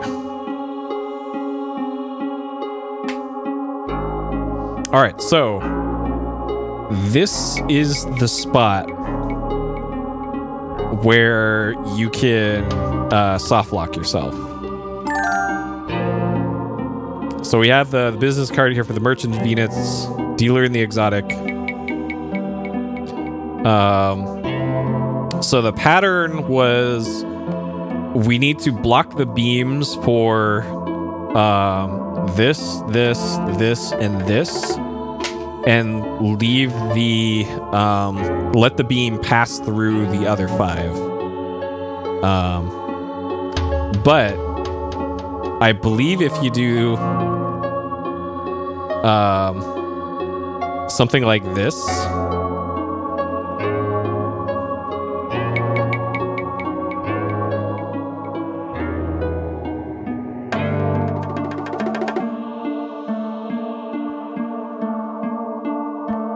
oops, you bungled the puzzle. Maybe you should have paid more attention to your surroundings while you were a fly. We'll reset the puzzle and give you another try.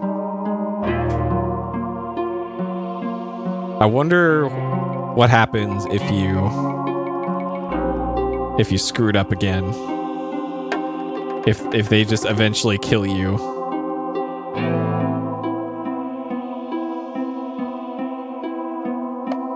Okay, they just let you. Okay, so I guess you can't soft lock this. Maybe that is interesting. Oh shit. Well, I just screwed this up either way. Great, perfect. I know, right? Like, Roberta would never allow this in a King's Quest game. She would let you make these mistakes and then make you... Or they make you do this, and then 4 hours later in the game, you would learn of your failure.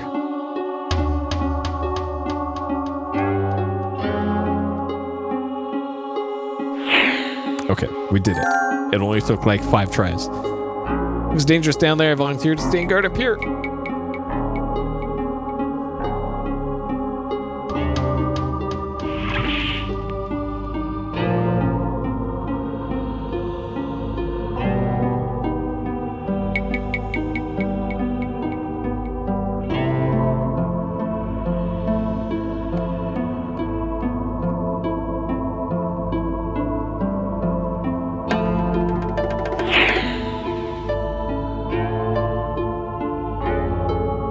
Pair of liquid nitrogen canisters. Perhaps it could be used against picoids.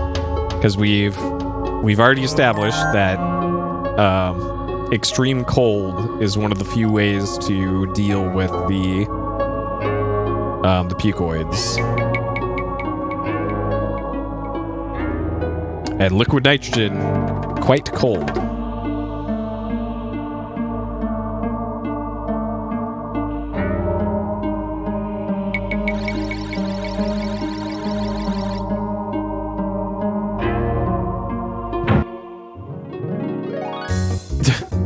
All right, I've never seen that done before.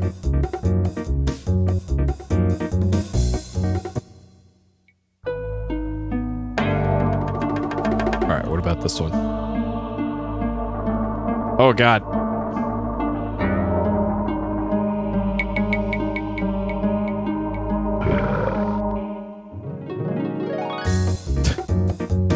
Okay. Presuming the others are like that. Okay, so it's only those two that you can do that. Okay, so I think that's all you can do here.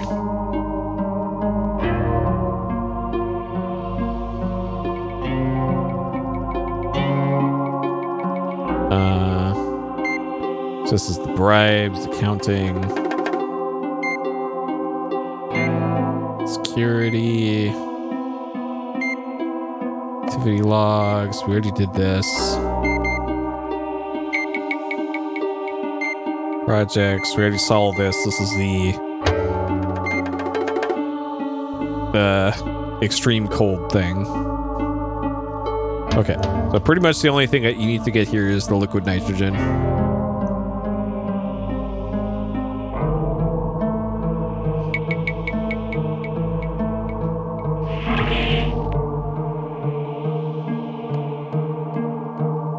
What'd you find, Captain? Ecoids have a critical weakness. They can't stand the cold. Extreme low temperature temporarily halts molecular action of the primordial soup that causes the mutations. Does it reverse the process? Afraid not, but at least it's better than nothing. Find anything else? A couple canisters of liquid nitrogen. Rig up something to use against picoids. Sure hope so. That's all we can do for now. Let's head back to the ship. Let's beam back.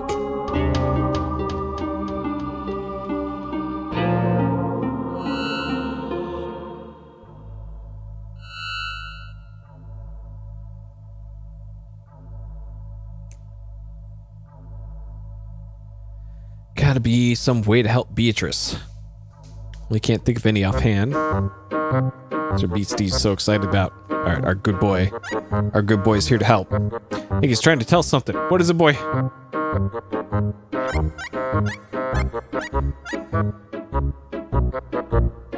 Uh-huh. You want us to jump on the cryo chamber? Let's do it. Don't think so. I was jumping on the transporter.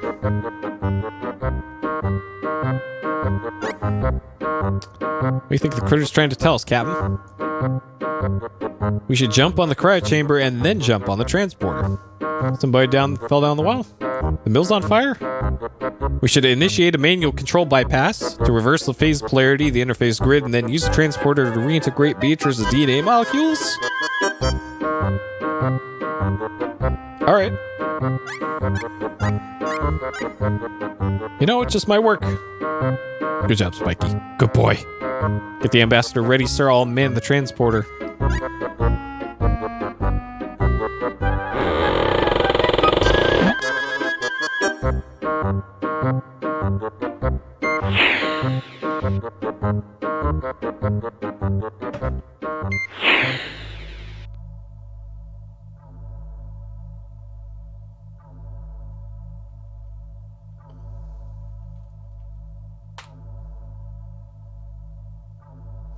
All right, let's save her.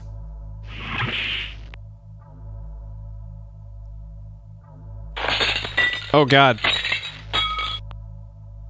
this is really going to pieces for you, Raj.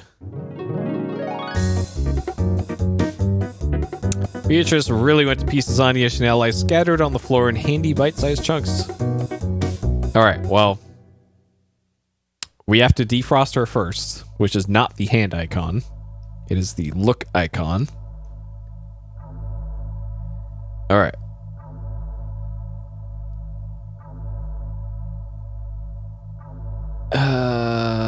Ambassador defrost, 10 seconds defrost. Let's see what happens when we cook for 10 seconds.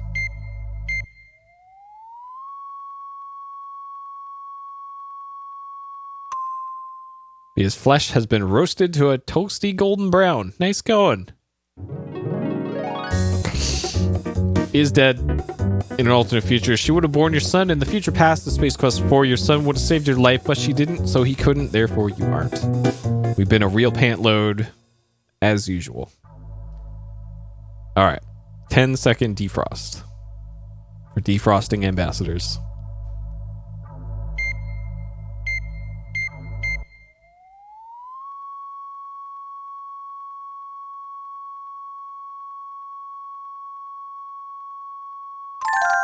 Successfully defrosted Bia. Not much time to save her, so do whatever you're gonna do quick.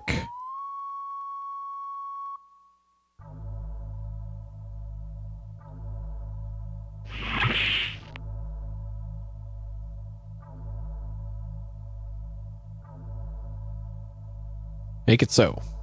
Okay, Captain, just a minute. I got some minor, delicate micro adjustments to the transporter.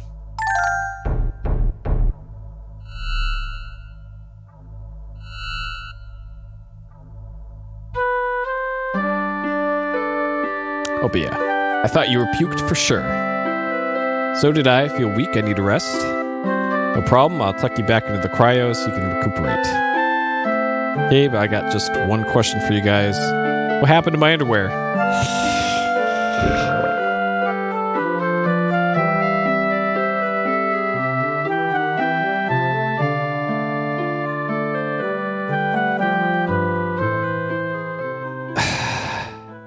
All right. Sure. Space Quest, huh?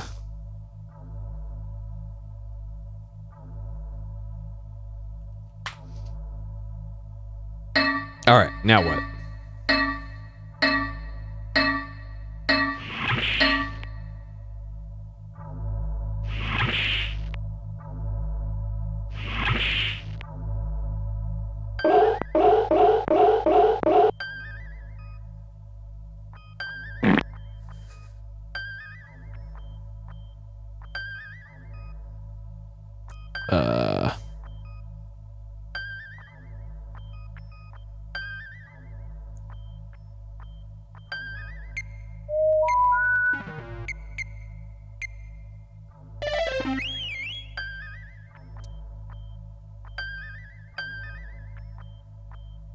So we're jammed right now. Act busy. Right away.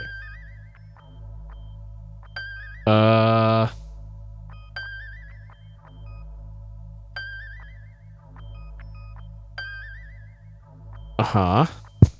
All depending on us. Even dolphins. Let's get out of there and win one for the flipper. Sure. Gotta stop the Goliath. We can't let the Pecoid mutants from Hell slime the Star Confederacy. Any idea how? And thinking about it, the only way we'll succeed is to board and take control of the Goliath ourselves.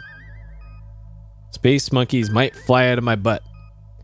Serious, sir, we can't go toe-to-toe with the Goliath, so we're gonna have to find a sneaky way to get him.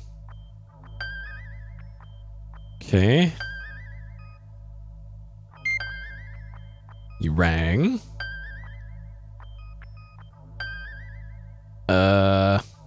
Status report. All systems operational. Cloak ship.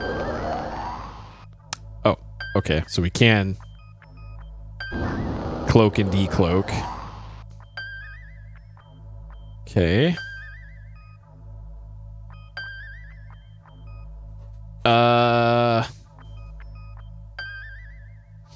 So let's see.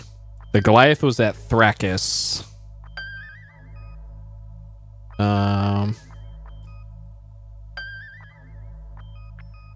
So if we set course for Thrakis, 53284.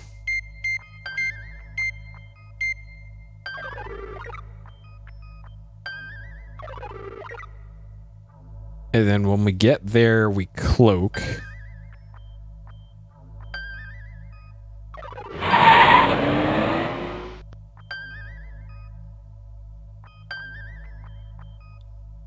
And then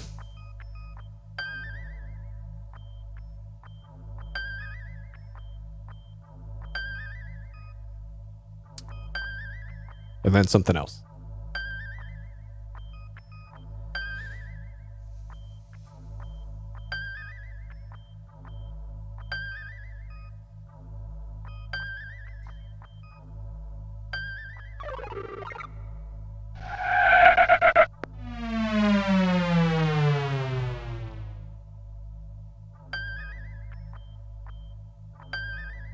All right, standard orbit.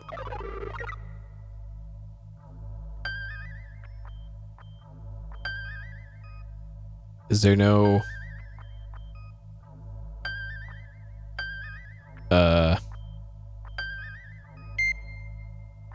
scan for chips? They're jamming us. Recommendation. Not at this time. That's all. Ray shields.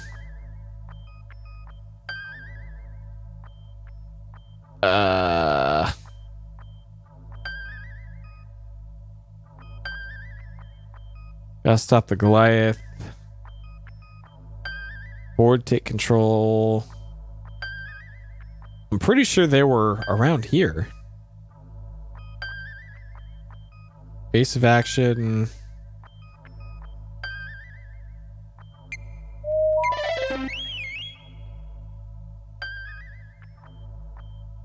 All comms are jammed.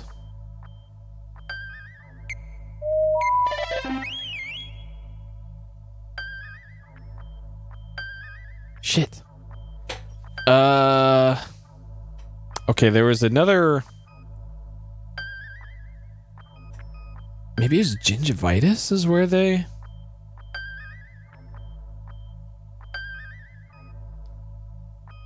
Okay, let's go to gingivitis. Maybe that's where they ended up.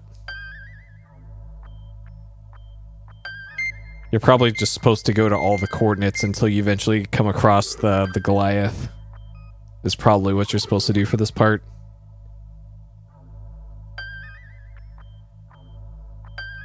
Because I seem to recall from speedrunning this a while ago, it was a G named planet.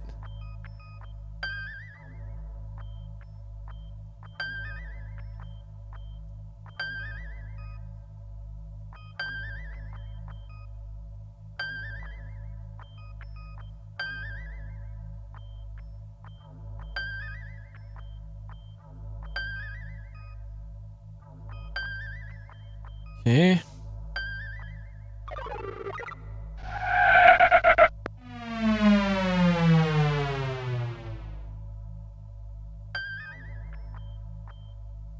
Approaching gingivitis sensor detected the Goliath. Okay, there we go. Visual range in 10 seconds. Okay. So we gotta tell Cliffy to cloak the ship. Okay. Good. Anything else? Nope. Okay. Captain, get your tail down to the lab. Something you want to look at. Okay.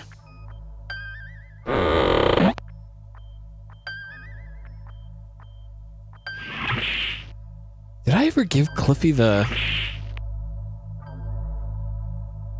I did. Maybe? I did. Okay. I was thinking if I ever gave him the liquid nitrogen things, and I think I did.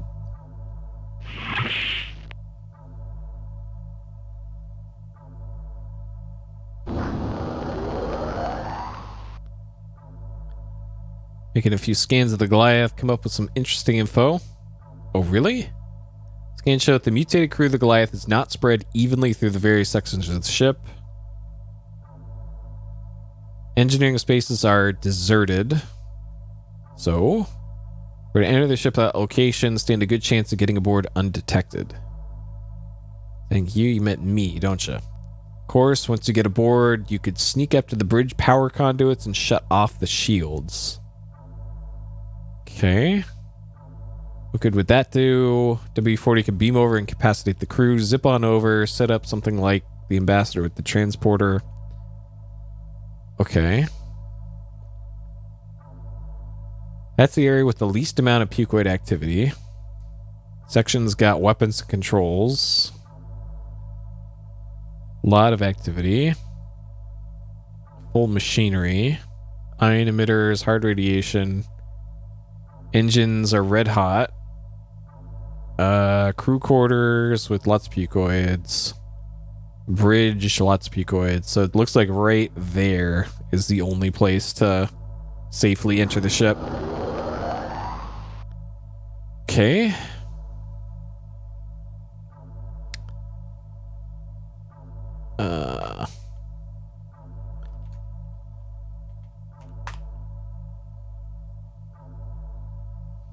Alright, let's check in with WD-40 here. Mean analysis, best course of action. Attempt to board and take the Goliath. Surprise, cure portion of the crew enlists their aid before the rest of the pucoids. Sounds risky. 29% success, 93% chance the Goliath could destroy the Star Confederation if we can't prevent her. Okay. Am I supposed to get over there? Shields will probably block the transporter. Use the EVA pod. Small enough to attract attention. Cut through the Goliath's hull. Sneak up to the bridge. Shut down the shields. Cliffy and I can join. Where should I land the pod? Cliffy will have that information. Okay, we got that from him. Okay. Sounds like we have everything we need to do this. We'll leave our good boy on the ship.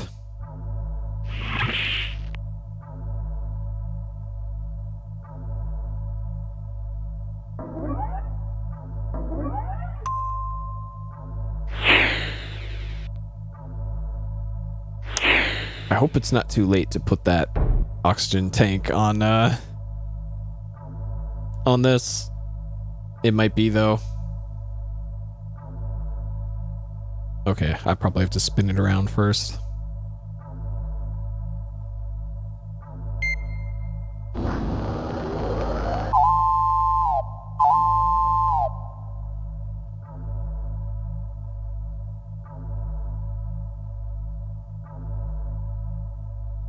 Oh, maybe you just had to have it with you in your inventory before you did the thing. Okay, well, let's check here. So, got the warp distributor tap. We have that. Communicator. We're probably fine. Probably.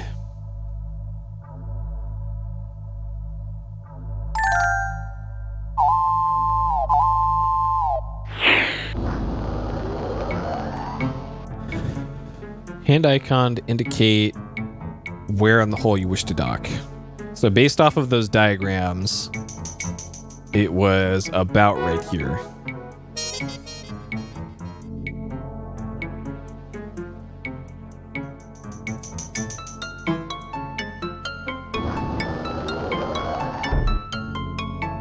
Okay. All right, so there's the hull. We have the laser cutter.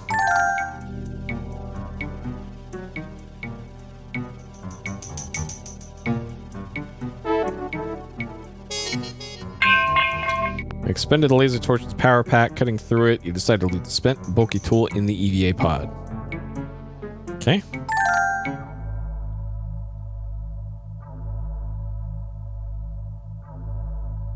All right. So we're in the engine room.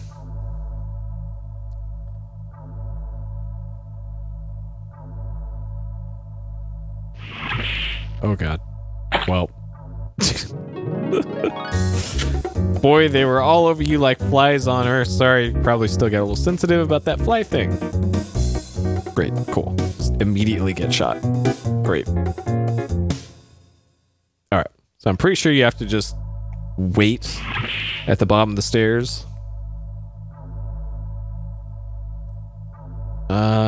Critical drive operations.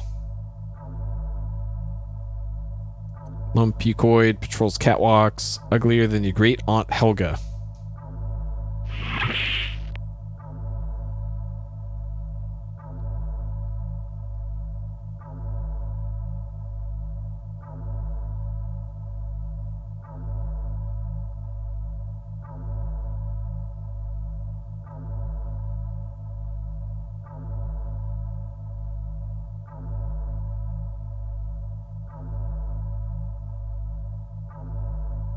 Okay. Placer Beatrice liberated the Goliath's warp distributor cap. Operational readiness of that. Okay, so we need to restore the warp functionality of the ship for some reason. Warp distributor cap snaps into its receptacle. Click. Goliath star drive reawakens from its slumber. Okay.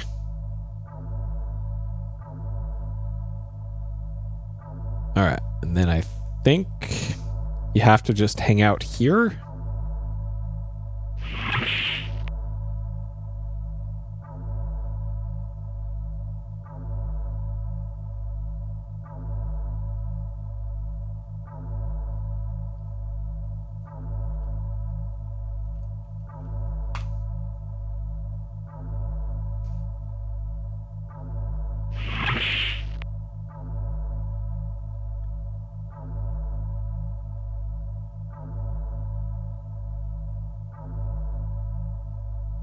Okay.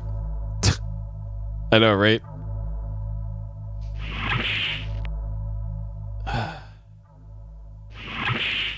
Okay. Now we're in this hallway.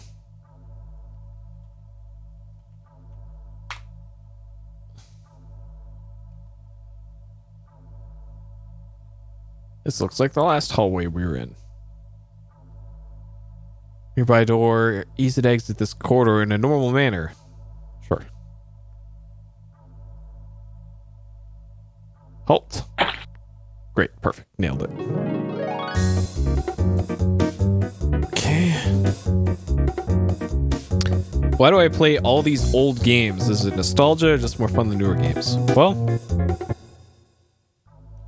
it's not like old games are bad, right? But I normally play a mix of old and new. Okay. So this is how you're supposed to exit this area. Okay, this fucking part. Oh, God. Alright. I was really not looking forward to this part of the game. This is one of the things that I...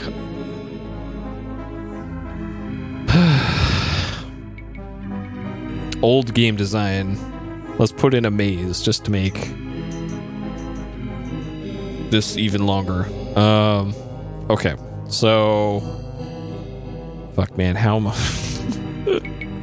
How am I even gonna map this? So the way that movement works in this is we got this. We can move in these 4 cardinal directions here. So I can't move left or right because those are closed off there. If I go this,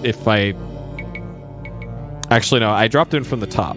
So I could go away from the camera or towards the camera.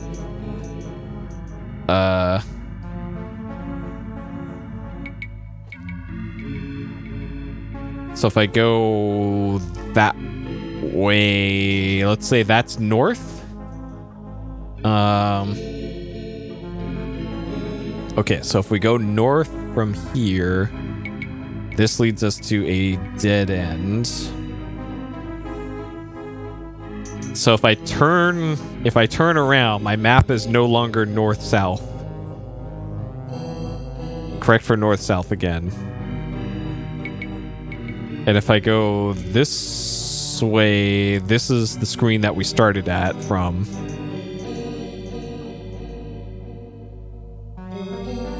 I'm still not sure if my map is correct anymore. But okay, we can't go that way. Okay. All right, so if we go back this way,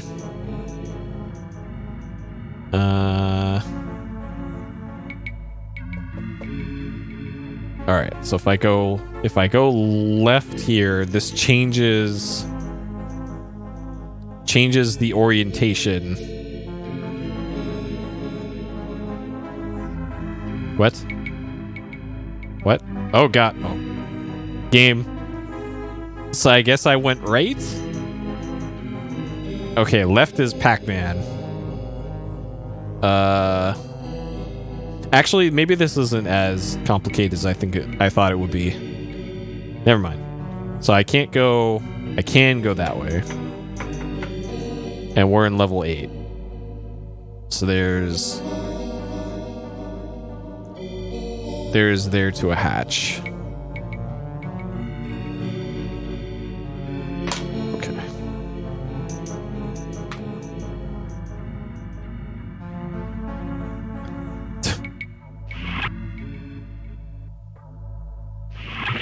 Okay.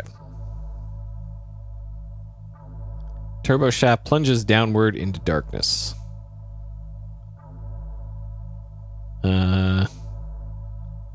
Small vent. Oh god. Well.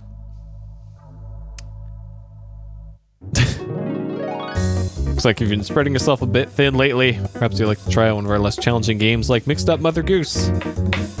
Oh man. Get wrecked, player.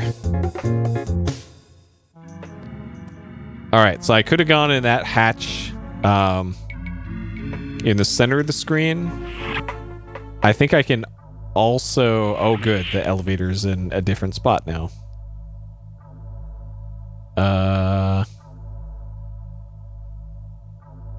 Hopefully I can make it in there. Okay, good. Alright, level 6.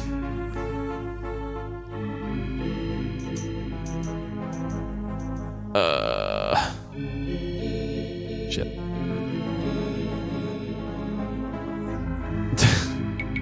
Yep, it wanted to murder you every 5 seconds. Roberta was one to make that happen.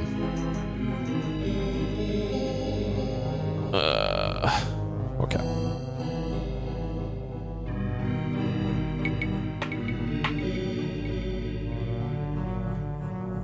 So can I go south? I can.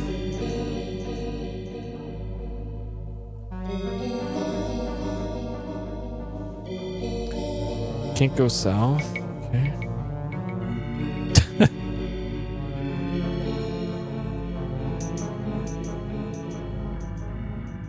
Is this gonna be Pac-Man again? Okay. Alright, can I go south? Yes. So there is something in the maze that you have to find. A plot thing. Okay, this is a dead end. But it's pretty obvious when you stumble across it. You would have to be pretty not paying attention to miss it. But it is potentially missable. Okay, can we Go north, we can. All right, this checks out. Can we go north? Yes. Oh God, you can't. Why can you go right here? What? This doesn't even make sense. Well, oh God, why?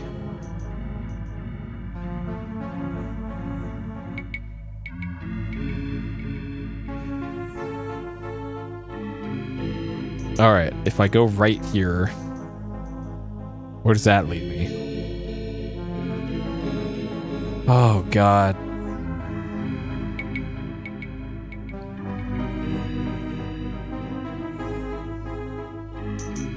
Oh, nice.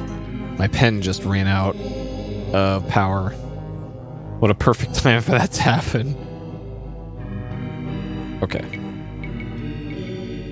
All right, it's came back at the last second. Okay, so we have the different level 6 exit here.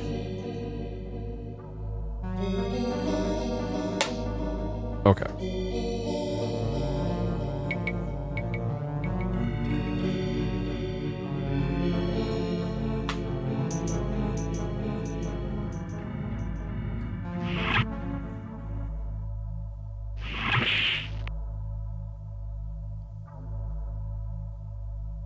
All right, so ideally we go up as high as we can as we're trying to get to the bridge. Level 4.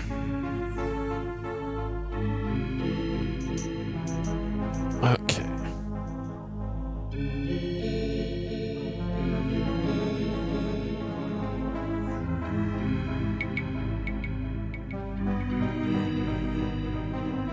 Yeah. All right, can we go south? Yep.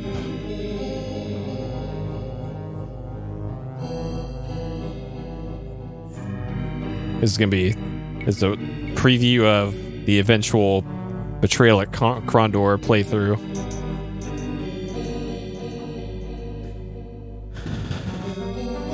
And the Ultima playthroughs when those happen. Can't go that way. Okay.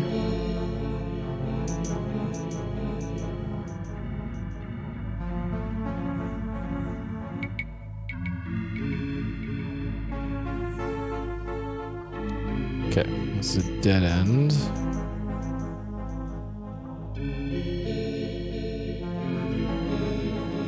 I don't know why I was under the impression that this rotated the player's viewpoint when you did this, because that would make this way harder than necessary. Can't go that way. Okay. So far this is a bunch of dead ends. Maybe there's actually floors that are just nothing but dead ends and you just can't keep going to the highest level.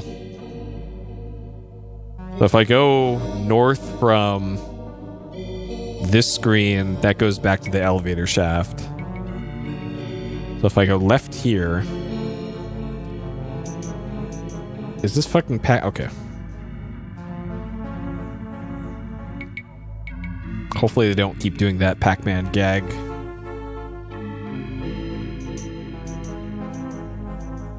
Okay. Okay. Found another dead end.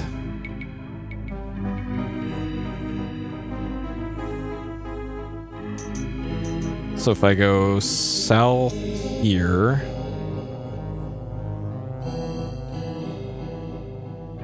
okay. Can't go that way. Another dead end.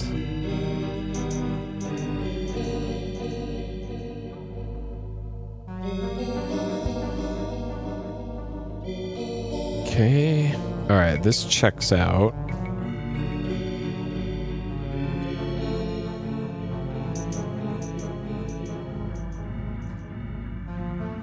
If I go north from here, that's a dead end.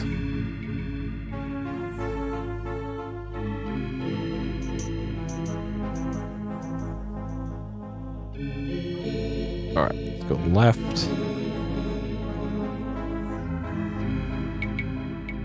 Man, if you're not making a map of this part, then good luck. Good luck.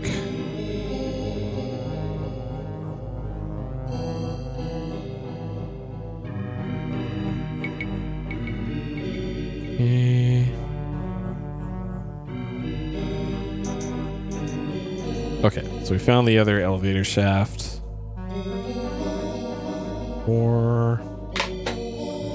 Okay. So this should be the final set of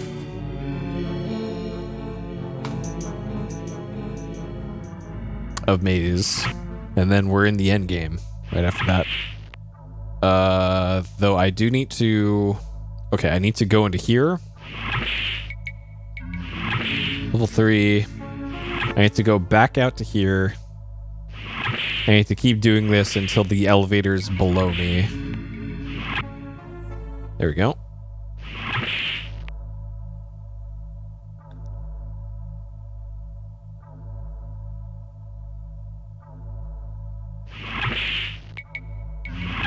Okay, to level 1. Pretty sure this is where I want to be.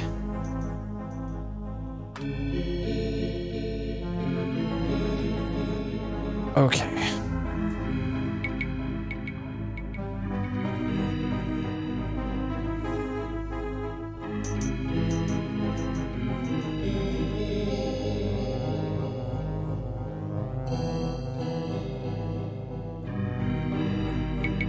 Dead end. We'll go right.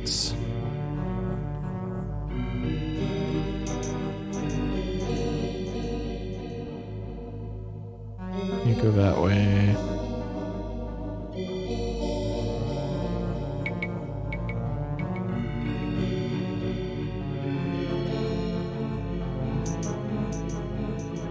Okay. Only go left.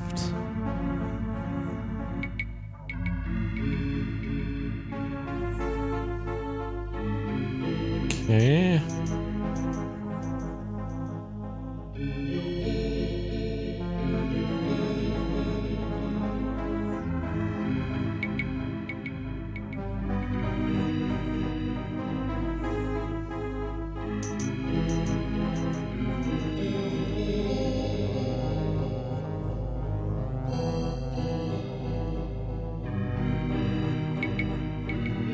Can't go. Oh, shit. Okay, so level 1 is not where you want to go, it turns out. Because I'm pretty sure... Yeah. Unless there's this? No. Okay, so... It must be a level 2 then that has the thing.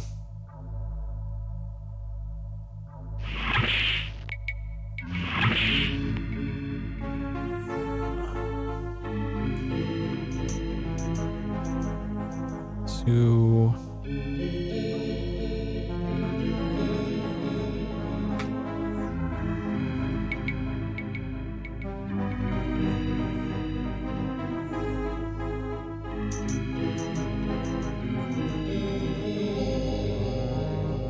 Okay. Alright, we can only go left.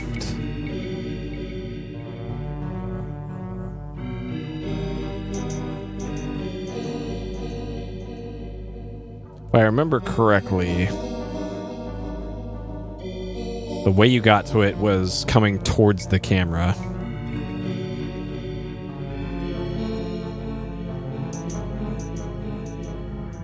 Okay, dead end down.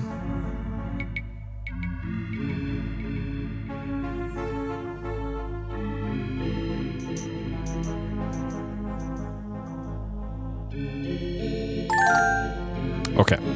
And it even plays the jingle. Okay.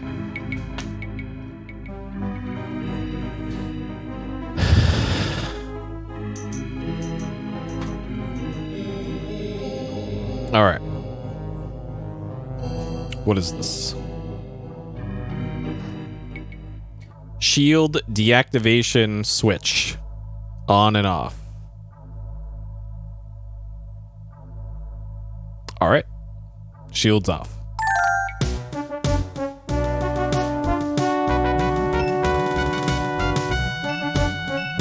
Welcome aboard, Captain Wilco. Pity you can't stay, but I'm afraid you won't be with us much longer.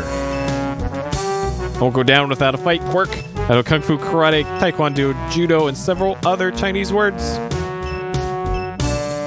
There's no escape for you this time, young broom jockey. Your fate is sealed. Not this time, Quirk.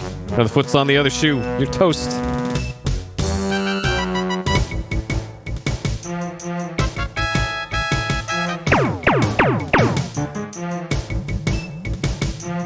Temporarily frozen them with my new liquid nitrogen blasters. We must quickly make our way to the transporter room where Cliffy awaits.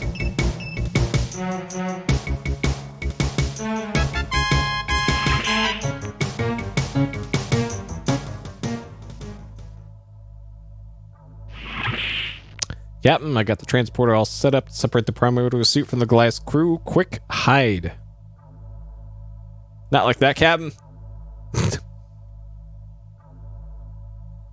Hide over there behind the bulkhead and give me a signal as soon as the pucoids are in position.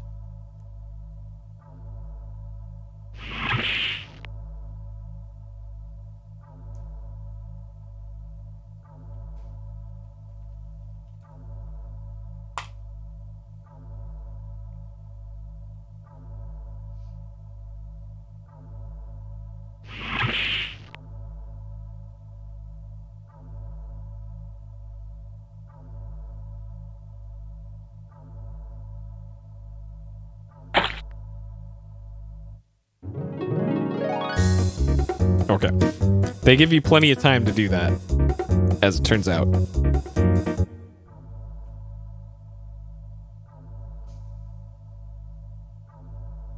So the cue for this is when the doors close. Now, Cliffy.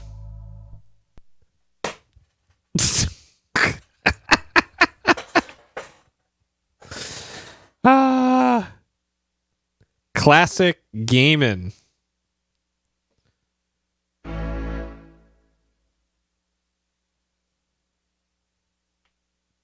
Good Lord. This is crashed way more than all the other ones combined.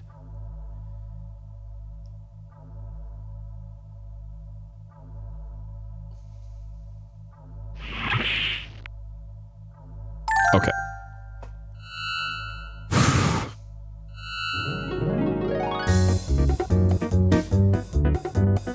That's got our captain. Beamed all the pucoid material from the crew out into space.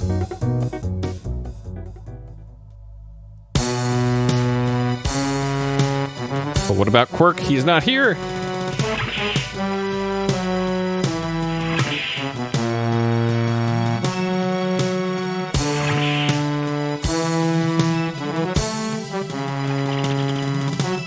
This is Captain Wilco. Go ahead, Eureka. Yep, thank heavens. We're beginning to worry. I'm alright, Flo. We managed to cure what's left of the Goliath crew, but there's no sign of Quirk.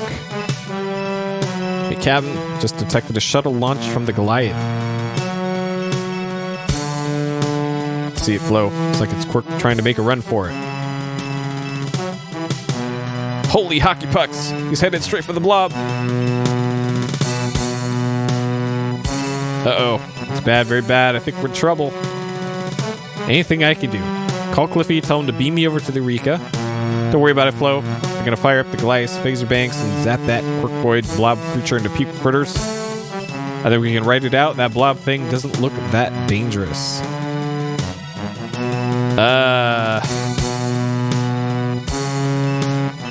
Alright. Beam me over. He says he's locked onto you, standing by.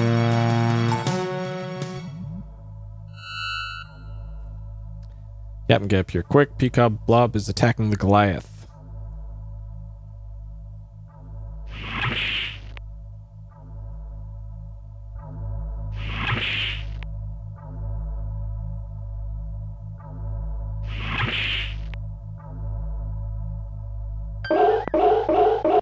They don't seem too busy, despite everything going on.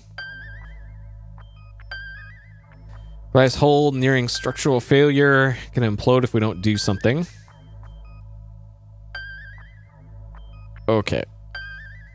Oh no.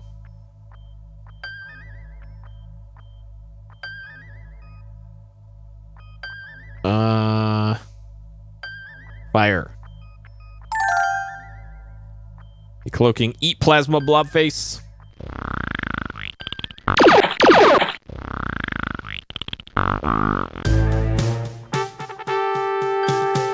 Okay. And then activate RRS.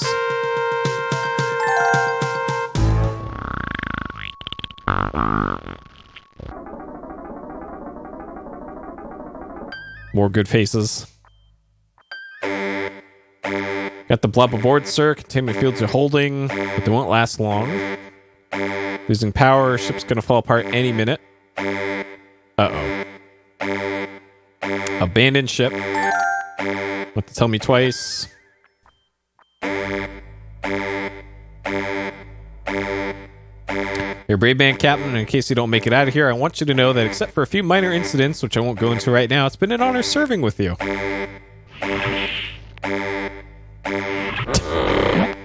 This. Alright. Self-destruct. Self-destruct.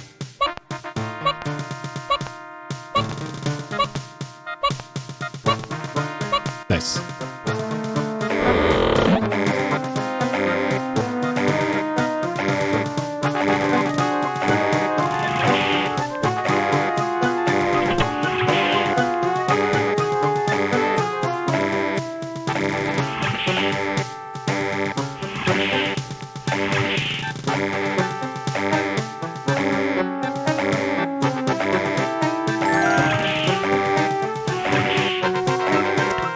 Glad to get out of there.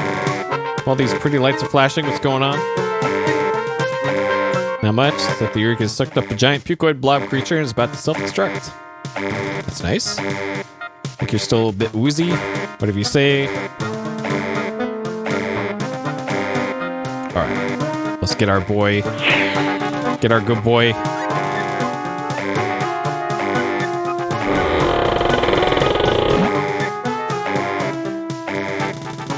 Okay. Let's get out of here. Energize.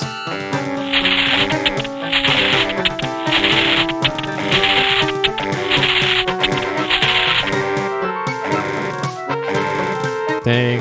He's supposed to blow in a circuit or something. Great. Cool.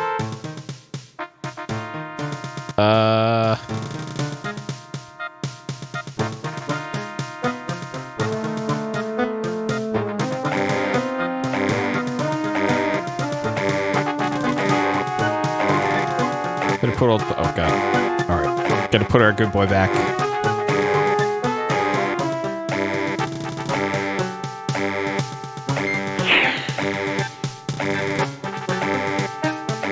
Good thing we have all the time in the world to do this.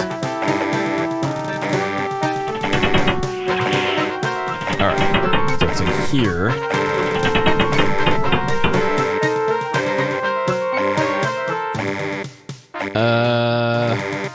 We're lighting. Transporter coupling is that one. VGA, EGA interlock. Life supports. Cockpit glazing blemish removers. And power supply. Alright. Remove the VGA, EGA interlock. Oh god. Well. That was not what I thought it was. Whoops.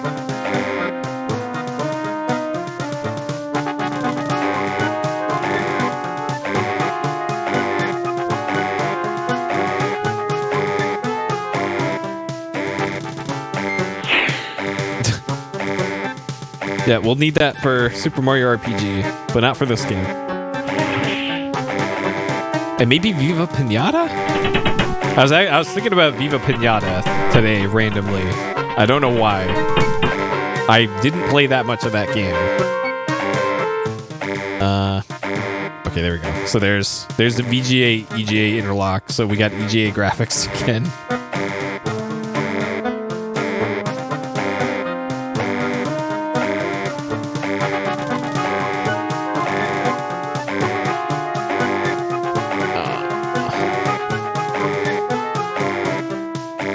which means it's this one that we want to replace.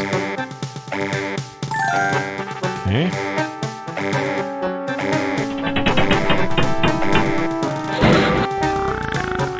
Yuck, burst through. You have to knees down it literally.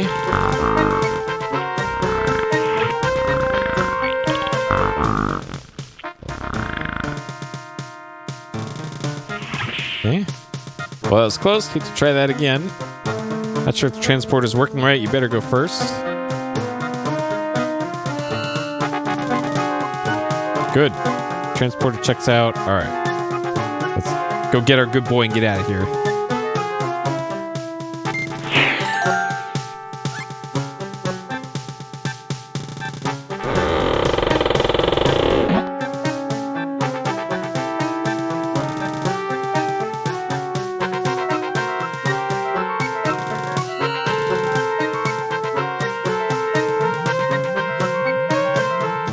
Rule, get us out of here. Flo, call StarCon and tell them what happened.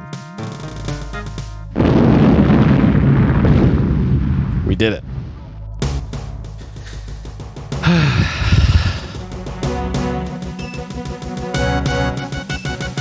Congratulations, crew. A job well done. You deserve most of the credit, sure. Yeah, without you, we'd never have beat those peaked out mutants. Oh, Roger, you're the greatest. I can't believe I ever doubted you. Main a course for Starbase 22 Drool. Prepare to make the jump to heinous speed. Buckle up, everybody.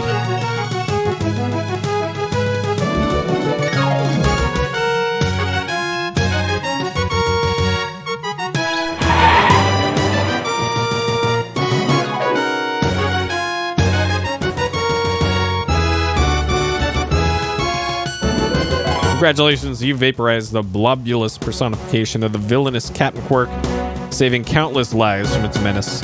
Fighting back the tremendous urge to plot a course to Disneyland, Roger and his loyal crew make their way back to StarCon.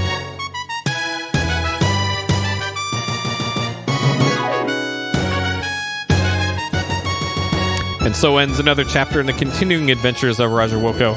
Stay tuned for future episodes of our courageous custodian and his crew as they continue their quest to clean up where others have gone before. All right. Interesting that they're leading with the lead production artist. That's, huh.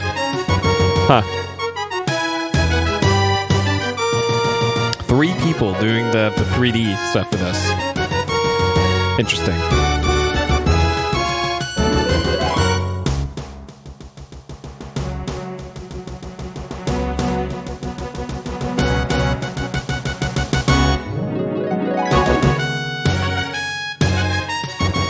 Original score, do not steal. Definitely not derivative of anything. Theatrical coordinator. Huh.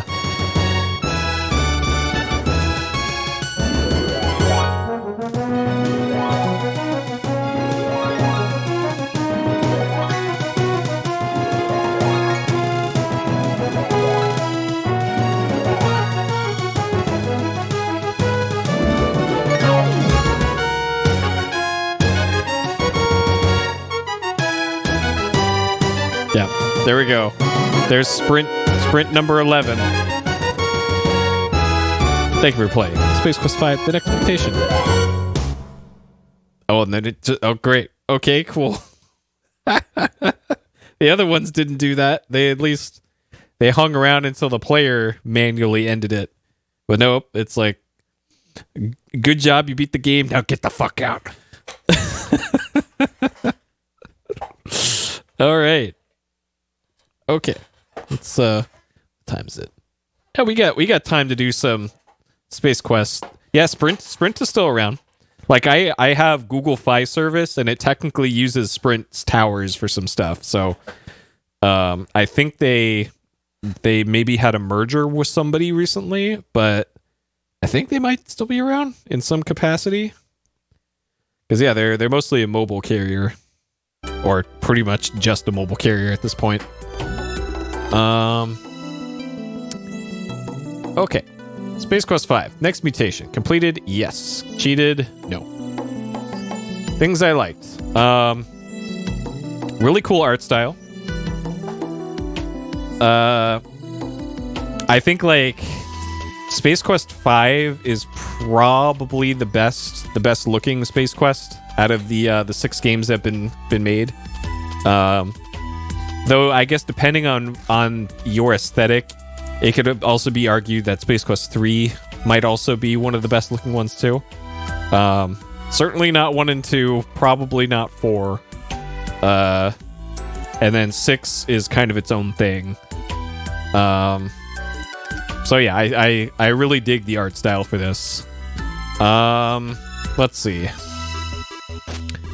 Better puzzles in this than the other ones. Let's see. I like that they added a proper dialogue system.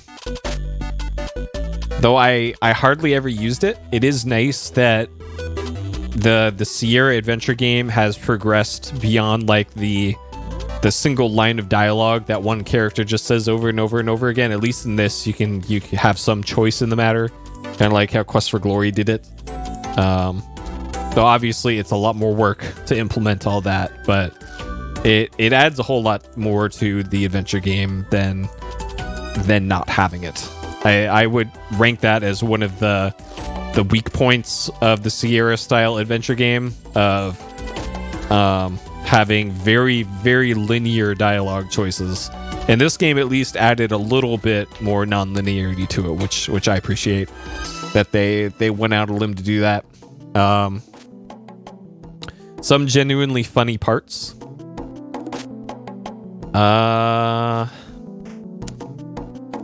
Let's see. Good music.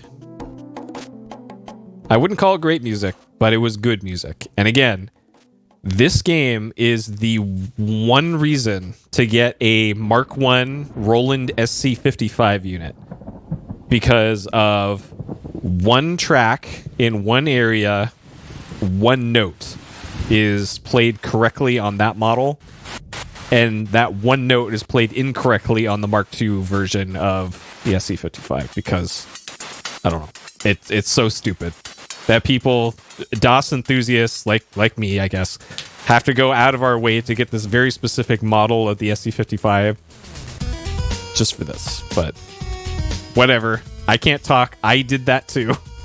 I just thought it was a super dumb reason why that's a thing. All right, things I did not like. Some of the action sequences were unnecessarily tight. Tight on timing, at least. Though still, now that I think about it a little bit harder, the sequences in the mall when you're running away from the sequel police in Space Quest 4 way worse. Having to get away from the sequel police in the kind of the beginning of Space Quest 4 way worse than this. The speeder, the sand speeder thing in Space Quest 1 also way worse than this. So it was something I didn't like, but it wasn't anywhere near as bad as some of the other games. So, what else? Actually had copy protection. So if you didn't have the manual for this one, then good luck beating the game, because you have to have those 5-digit numbers in order to get to those planets. And I believe even if you ordered the hint book for the game, I think if you looked it up in the hint book would say, "Hey, look at your manual," and it'll tell you where to go. so even having like the hint book wouldn't help you either. Luckily, the numbers are the same for every single playthrough with every copy of the game, so that's something you could get around. But I don't like that they put that in there. I understand why they had to do that, because don't copy that floppy, but still. The other games didn't really have anything like that, so didn't really need it. What else? There's like one other thing that I didn't... Oh, yeah, that's right. The big one. No voice acting. So, again, completely understandable for budgetary reasons, production time reasons, why Space Quest 4 had full voice acting, and then this one didn't. The sequel did not. Very upsetting, but it does make sense given what was going on with all the companies around back then, and why they wouldn't want to sink in a bunch of additional development time and money into putting voice acting into this after the initial text-only release. Considering that this game also is quite a bit more text-heavy than 4 ever was. Also quite a bit longer game than 4. This is a good hour and a half longer than 4 was. And I was going through it at a pretty steady pace, pretty much as fast as I was in 4. So that's something, I guess. That's probably it for things that I didn't really like about it, though. Tank memes, sprint, of course. This has got to be a very early instance of product placements in games. Because 1993? I know there's stuff like TNC Surf Designs on the Nintendo in like 1990, let's say. But that was just like a full-ass game that was branded around something. This was its own thing that happened to have paid product placement in it. And I can't think of an instance before this for games that I'm familiar with. And then we didn't really see anything like that again until... Tapper as well. Yeah. Well, do we know if that was Budweiser paying the developers at Tapper to do that, though? Because in this instance, it was definitely like, hey, Dynamics got production money from Sprint in order to have the Sprint product placement in it. It is kind of the difference in how I'm going to distinguish this. Because I'm thinking of like when this started happening again, and it wasn't until like the late 2000s probably when you started getting like the Verizon, like the Alan Wake type stuff. I know Alan Wake had a bunch of product placement in it in the original version of it. So this might have actually started that trend, and then nobody did it until the late 2000s again when development costs started ballooning again. So I just think that's interesting to point out that was the thing that was in this game. D&B, no. Alien Mouse, absolutely. Difficulties are hard. So in this game, for the most part, singular ads, nice. Yeah, EA was probably the biggest, I want to say pioneer for like console gaming for that kind of stuff. Because hey, games are expensive, so they got to get that money somehow, right? Sponsored by them? Yeah, I don't know. It's just that's kind of like a different funding method than having than product placement. Because it's like thinking about how it works in film and TV. That also has like specific guidelines of like, okay, you have to have this in the shot, and it has to have the logo just so on it, and it has to be at this part of the shot, and then we'll give you $1 billion for doing that.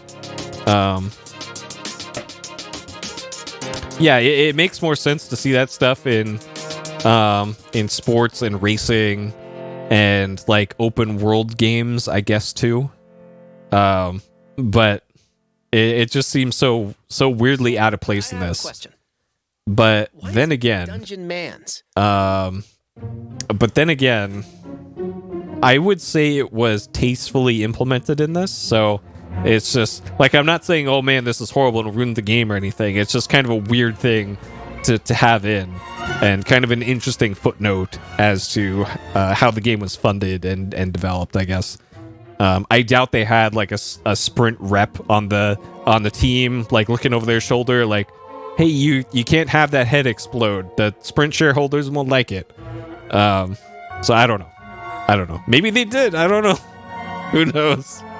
Okay, anyways, difficulties are hard. So in this game, for a lot of it, you could talk to your crew members to get advice on what to do and where to go next. So even though the game kind of gives you the illusion of being non-linear at parts, it is definitely still linear. And like, I was intentionally trying to soft lock and dead man walking myself in that the genetics area with the key card, and the game just literally won't let you get into a dead man walking situation, which on one hand, it's nice that they did that. But the way that they did it was a little weird, by popping up a text box saying, "Oh no, you soft locked yourself. We'll reset the puzzle, let you try it again." It would have been better if, like, instead you tried to do it and then Cliffy goes, "Well, that doesn't work," and then he gets out like a piece of paper from his thing and goes, "Well, try this one instead," or something like that. That would have been a better approach to that.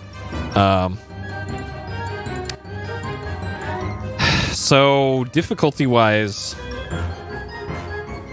beyond the arcade sections, and most notably, it's the dodging the loogie of death,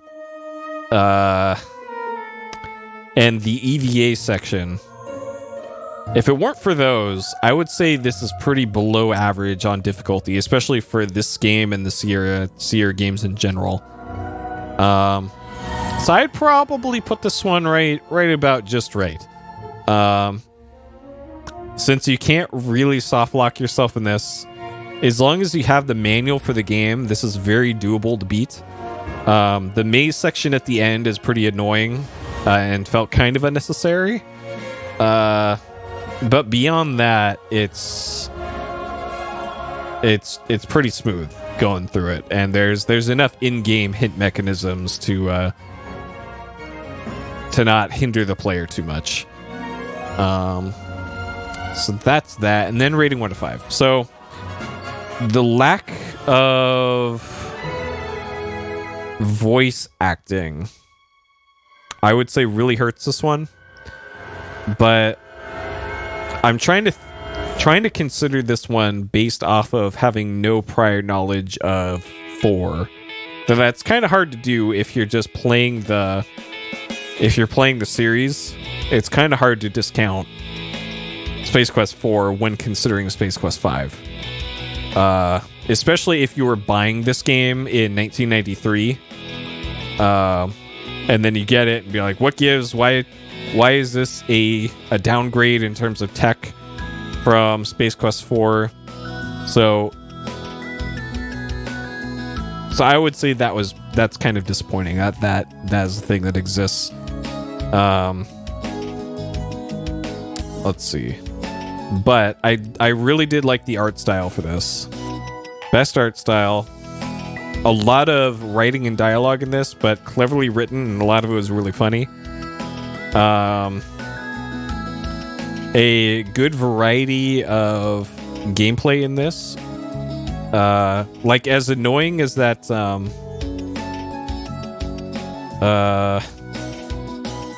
oh, you didn't know I had until way later. Yeah, that's true. Because they didn't release the talkie version of it until like 93 or 92, maybe. I don't know.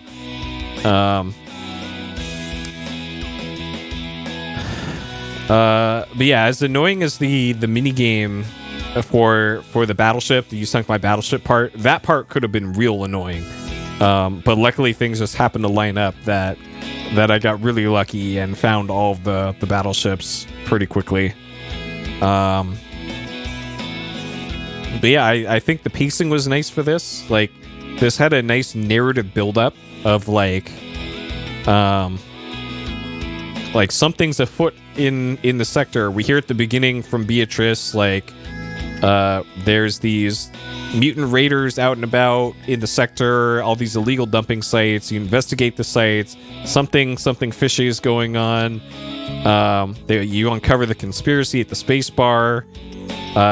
You come across the colony planets. the Goliath gets infected. You find the escape pod. You go to the genetic laboratory, and then do the end game. So it's kind of a nice like build up all throughout the game. Whereas the other space quests felt like you're kind of just bumbling into situation to situation for pretty much all of them, except for 3. 3's also kind of structured a lot like this, where it's a little bit non-linear. And I kind of preferred those stories rather than, well, what hijinks is Roger Wilco going to get up to today? So yeah, I would say this is probably one of the better narratives of those games. And this being an adventure game, the narrative and the puzzles are pretty key to this game being good. And I think this game did a great job with pretty much all of it. So I don't really have a reason to give this anything lower than a 5. So that is what I will do. There we go. Boom. Space Quest 5, The Next Mutation, done in one sitting, 3 hours, 54 minutes, 22 deaths, 63 saves. 5 out of 5. Great game.